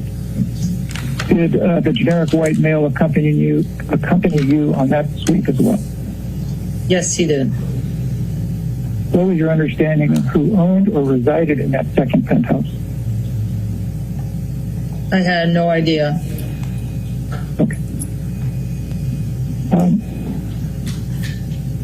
Did you, during that second protective sweep, did you walk through every room in that penthouse? From my understanding, yes, we did. Okay. And during that second protective sweep, did you see anything that you would say was in disarray? I did not. During that second protective sweep, did you see anything that made you believe there had been a crime committed? I did not. During that second protective sweep, did you hear anything that made you think a crime had been committed? I did not. During your protective sweep of the second penthouse, did you see anything that made you believe an act of domestic violence had occurred? I did not. During the protective sweep of the second penthouse, did you hear or see anything that made you believe a crime had been committed? I did not. After you performed the protective sweep of the second penthouse, what did you do? I responded to where Amber Heard was, and I again tried to see if I could get any information from her. I was unsuccessful, and then I issued her the business card and let her know that she could call us back if she wanted to talk. Did she answer any of your questions? No, she did not. At any point in time during the entirety of the incident, did Ms. Heard answer any of your questions? No, she did not. During the entire time of the incident, did Ms. Heard complain of any injuries? No, she did not. During the entirety of your time at the incident, did anybody say anything that made you believe a crime had been committed? No, they did not. During the entirety of the time you were at the incident, did anybody say anything that made you believe an act of domestic violence had occurred? No, they did not. Okay. During the entirety of your time at the incident, did you see anything that made you believe a crime had occurred? I did not. During the entirety of your time at the incident, did you hear anything that made you believe a crime had been committed? I did not. During the entirety of your time at the incident, did you hear or see anything that made you believe an act of domestic violence had occurred? I did not. Had you heard of anybody by the name of Miss Heard at that time? Never. Amber Heard? No, I have never heard of Amber Heard before that time. Okay.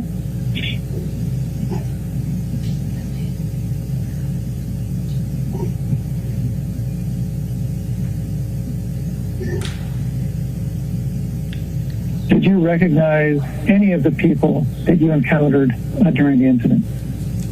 I did not.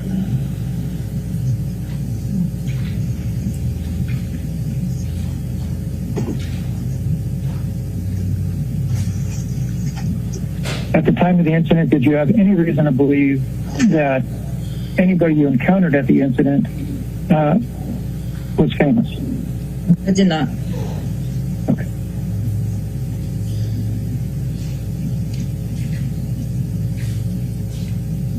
And during the entire time that you were at the penthouses during the incident,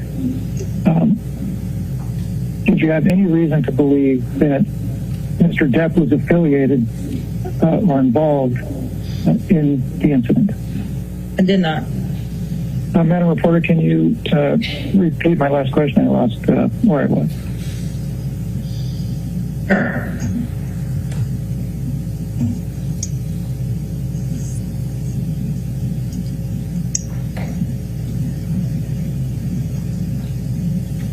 Question, during the entire time you were at the penthouses during the incident, did you witness any bruises on Miss Heard? And there was not a response. I did not observe any injuries on Miss Heard. Okay. Did you observe any swelling on Miss Heard's face? I did not.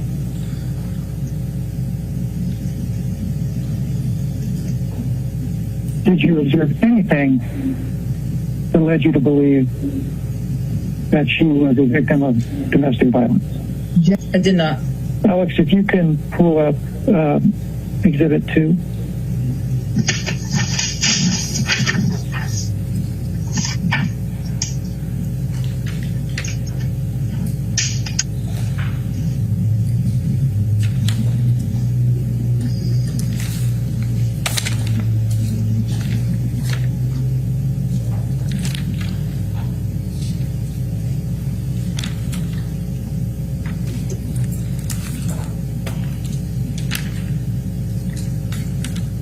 So was this going to be Exhibit 57? Yes. Okay.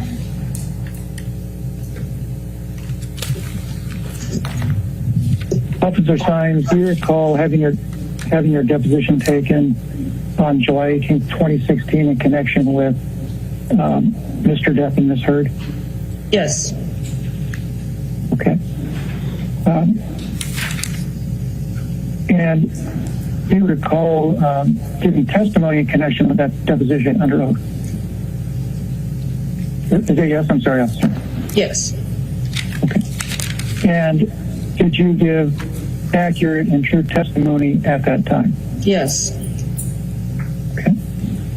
And you understood you were under oath, correct? Correct. Okay.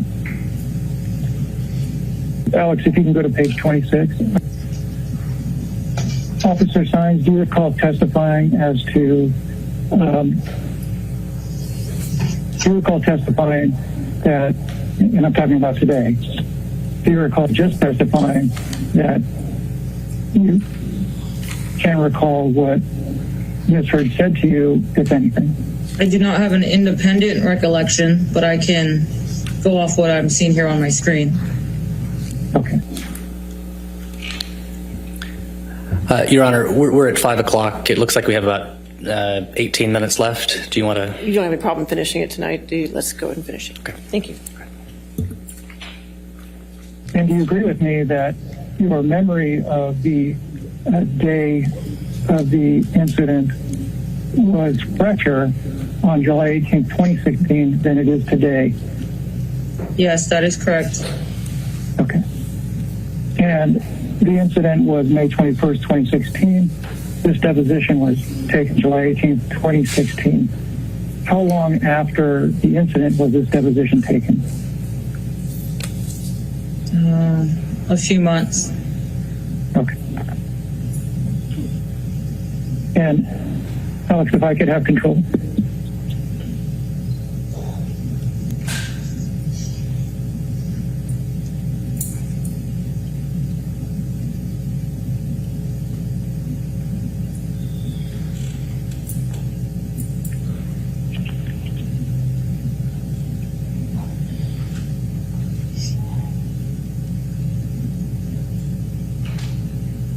A little delayed, Alex. Can that be fixed, or is that just the way it is? This is Alex speaking. Yeah, I'm afraid I can't help that. I'm sorry, Mr. Preciado. That's fine. Officer Sines, I'm going to start here. Do you see my cursor? Yes, I do. Okay. I'm going to start here at line 3. The question is, okay, but we'll get back to that. Before you did a sweep or a check of the rest of the penthouse, did you have an opportunity to speak with Ms. Heard when you were in the apartment? Answer, yes, I did. Okay. Question, okay, can you tell us about that conversation? Answer, sure. I asked her what happened. Opening question. She said nothing, and she continued to cry. I said, who do you live with? Who do you live here with? She shook her head as if she did not want to answer.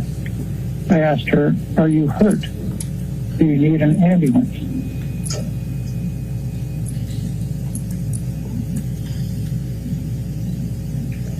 And she shook her head again, no. At that point, I asked her if she would mind if I checked her apartment. And that's when she said no. Officer, does this refresh your recollection of the conversation you had with Ms. Heard at that time? Yes, it does. And your testimony that I just read, is that true and accurate? Yes, it is.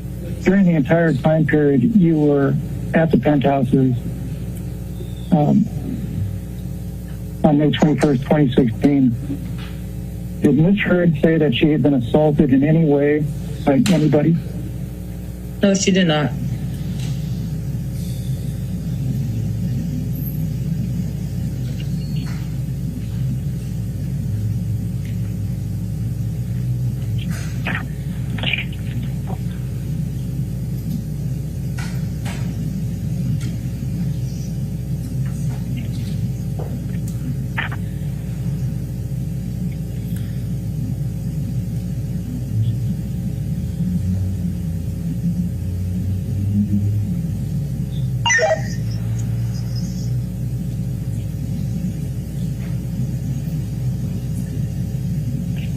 During your protective sweep of the 2 penthouses, did you do anything that you would characterize as vandalism?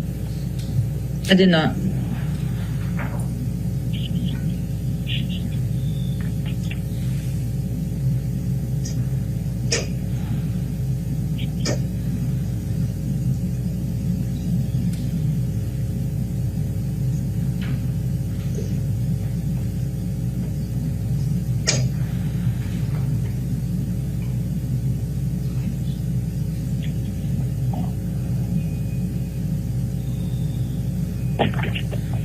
During the entire time you were at the penthouses on May 21st, 2016, were you looking for any probable cause to believe that a crime had been committed? Yes, I was. And what did you determine? I determined there was no crime. What did you determine with respect to an assessment of probable cause? There was no probable cause of any sort of crime. Thank you.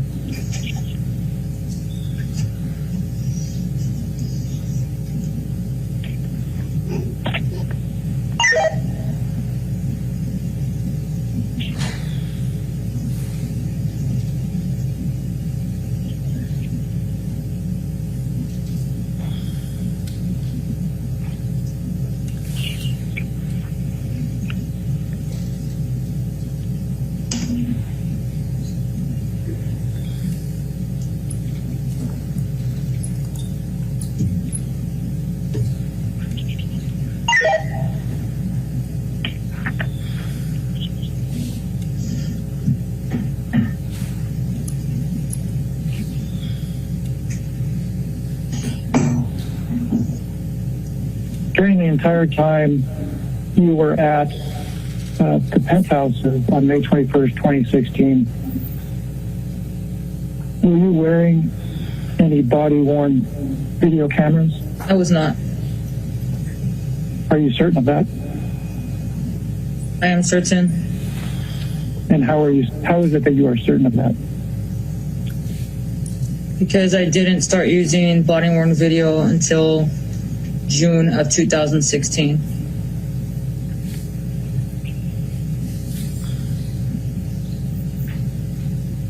And that's after the date of the incident, correct? Correct. Alex, if you would mind putting Exhibit 9 back up.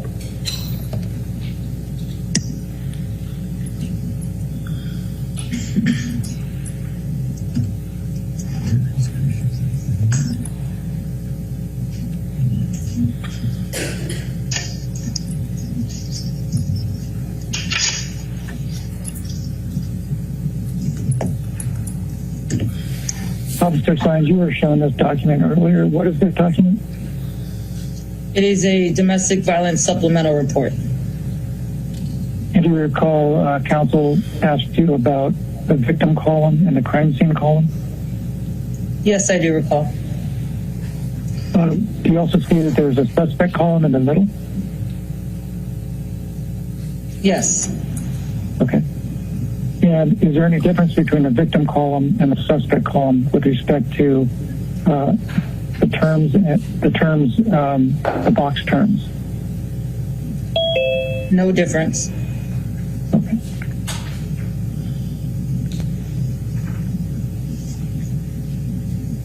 Did you fill out one of these forms in connection with your investigation on May 21st, 2016? I did not. Why not? Because it was determined there was no crime. And Officer Sines, just one more question with respect to that Exhibit 9. I know it's not up, but the fact that you did not fill out that form, is that consistent with your training? Yes, it is. I wouldn't fill that out because there was no crime. It's not called for.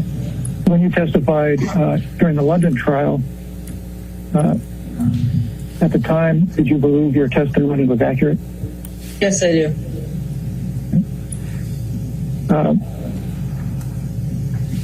At all times, you've testified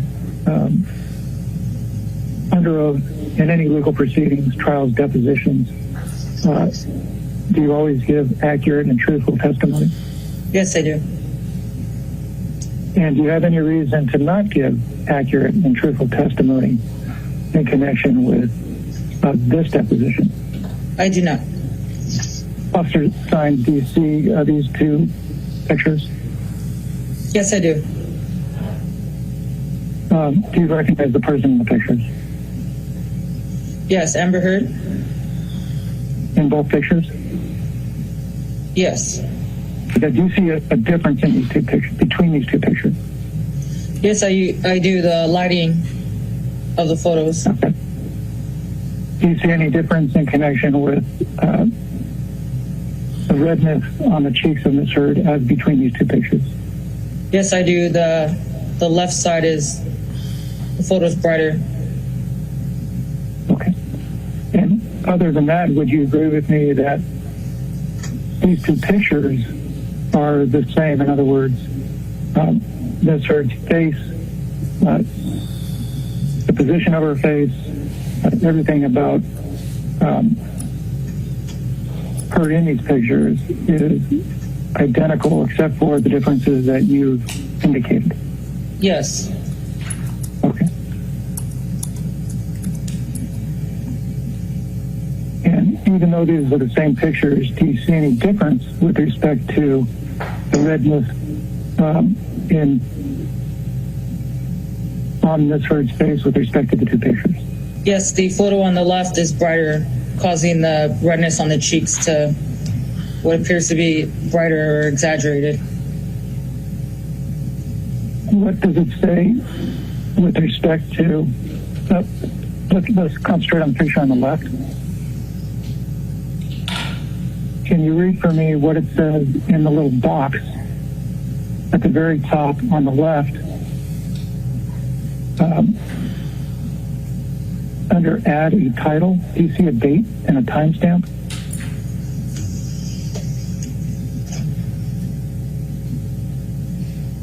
Yes, I see it.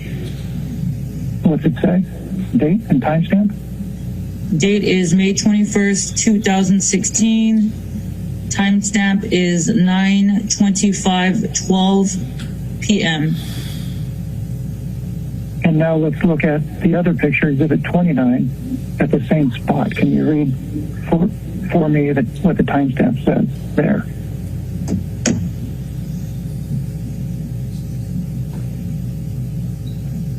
Yes, it says May 21st, 2016, 9:25:12 p.m.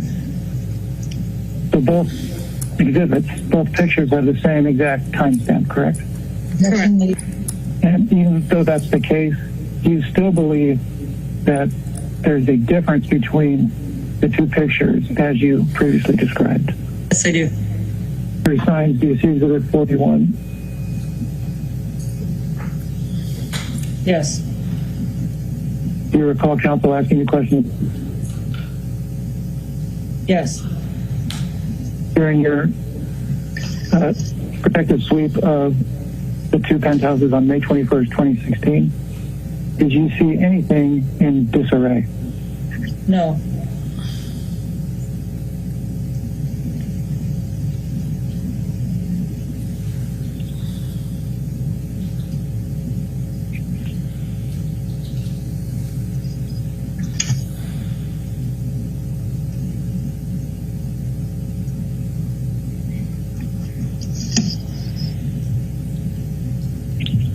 Officer Sines, I think you answered this, but up until the present, for how long have you been a LA, Los Angeles police officer? I will be going on 12 years. Officer Sines,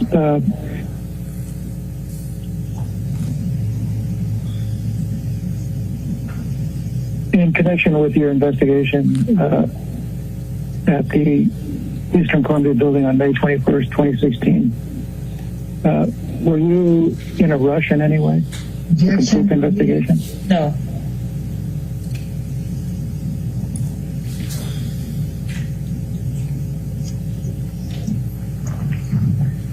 Were you willing to stay as long as necessary to determine if a crime had been committed? Yes.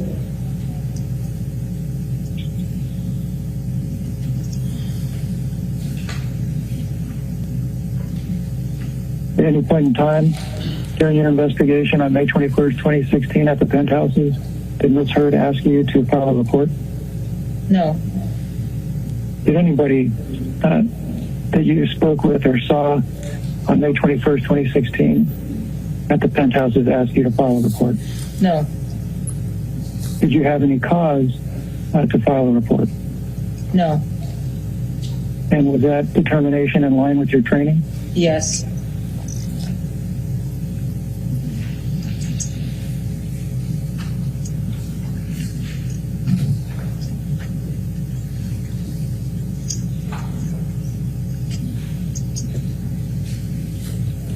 If you had witnessed anything that led you to believe that an act of domestic violence had occurred, would you have filed a report? Yes. And you, in fact, did not file a report, correct? Yes. Correct. And if you had witnessed something that led you to believe that an act of domestic violence had occurred, would you have filed a report even if Ms. Heard had asked you not to? Yes. And is that in line with your training? Yes. Officer Sines, you were asked some questions. And just so everybody's on the same page, we have about a minute and a half of questions from Ms. Heard's counsel at this point.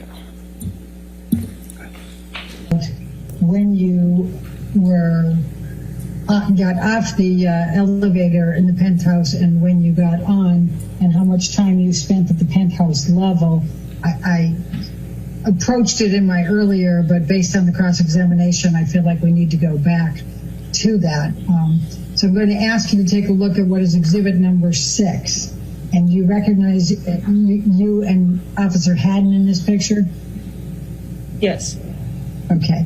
And what time does the timestamp on this picture say for the elevator? It says 21:04:43. Okay, that's 9:04:43. Would that be right, PM? Yes. And you looked at this earlier. I'm going to ask you to take a look at it again at 21. And so this one has what time? 21:19:49. All right, and allowing for, and Officer Sines, you said earlier that you weren't sure whether there were accuracies or inaccuracies in terms of the elevators, but allowing for that there may be any issues at all, would you agree that it still means that you were on and off that elevator in 15 minutes? Assuming the times are correct, yes. Okay. You were asked to look at a number of the pictures that I had shown you earlier that were taken on the night of May 21st, 2016, both before, during, and after the time that you and Officer Haddon had reported to to Ms. Heard's penthouse. Do you recall seeing those again and being asked about them?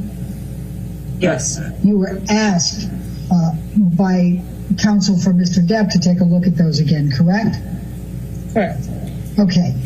And he asked you if you had seen any of those photographs before, and you indicated that you had not, correct?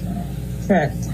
So, other than what was placed in the CAD summary by either you or Officer Haddon, and then also went into the incident recall,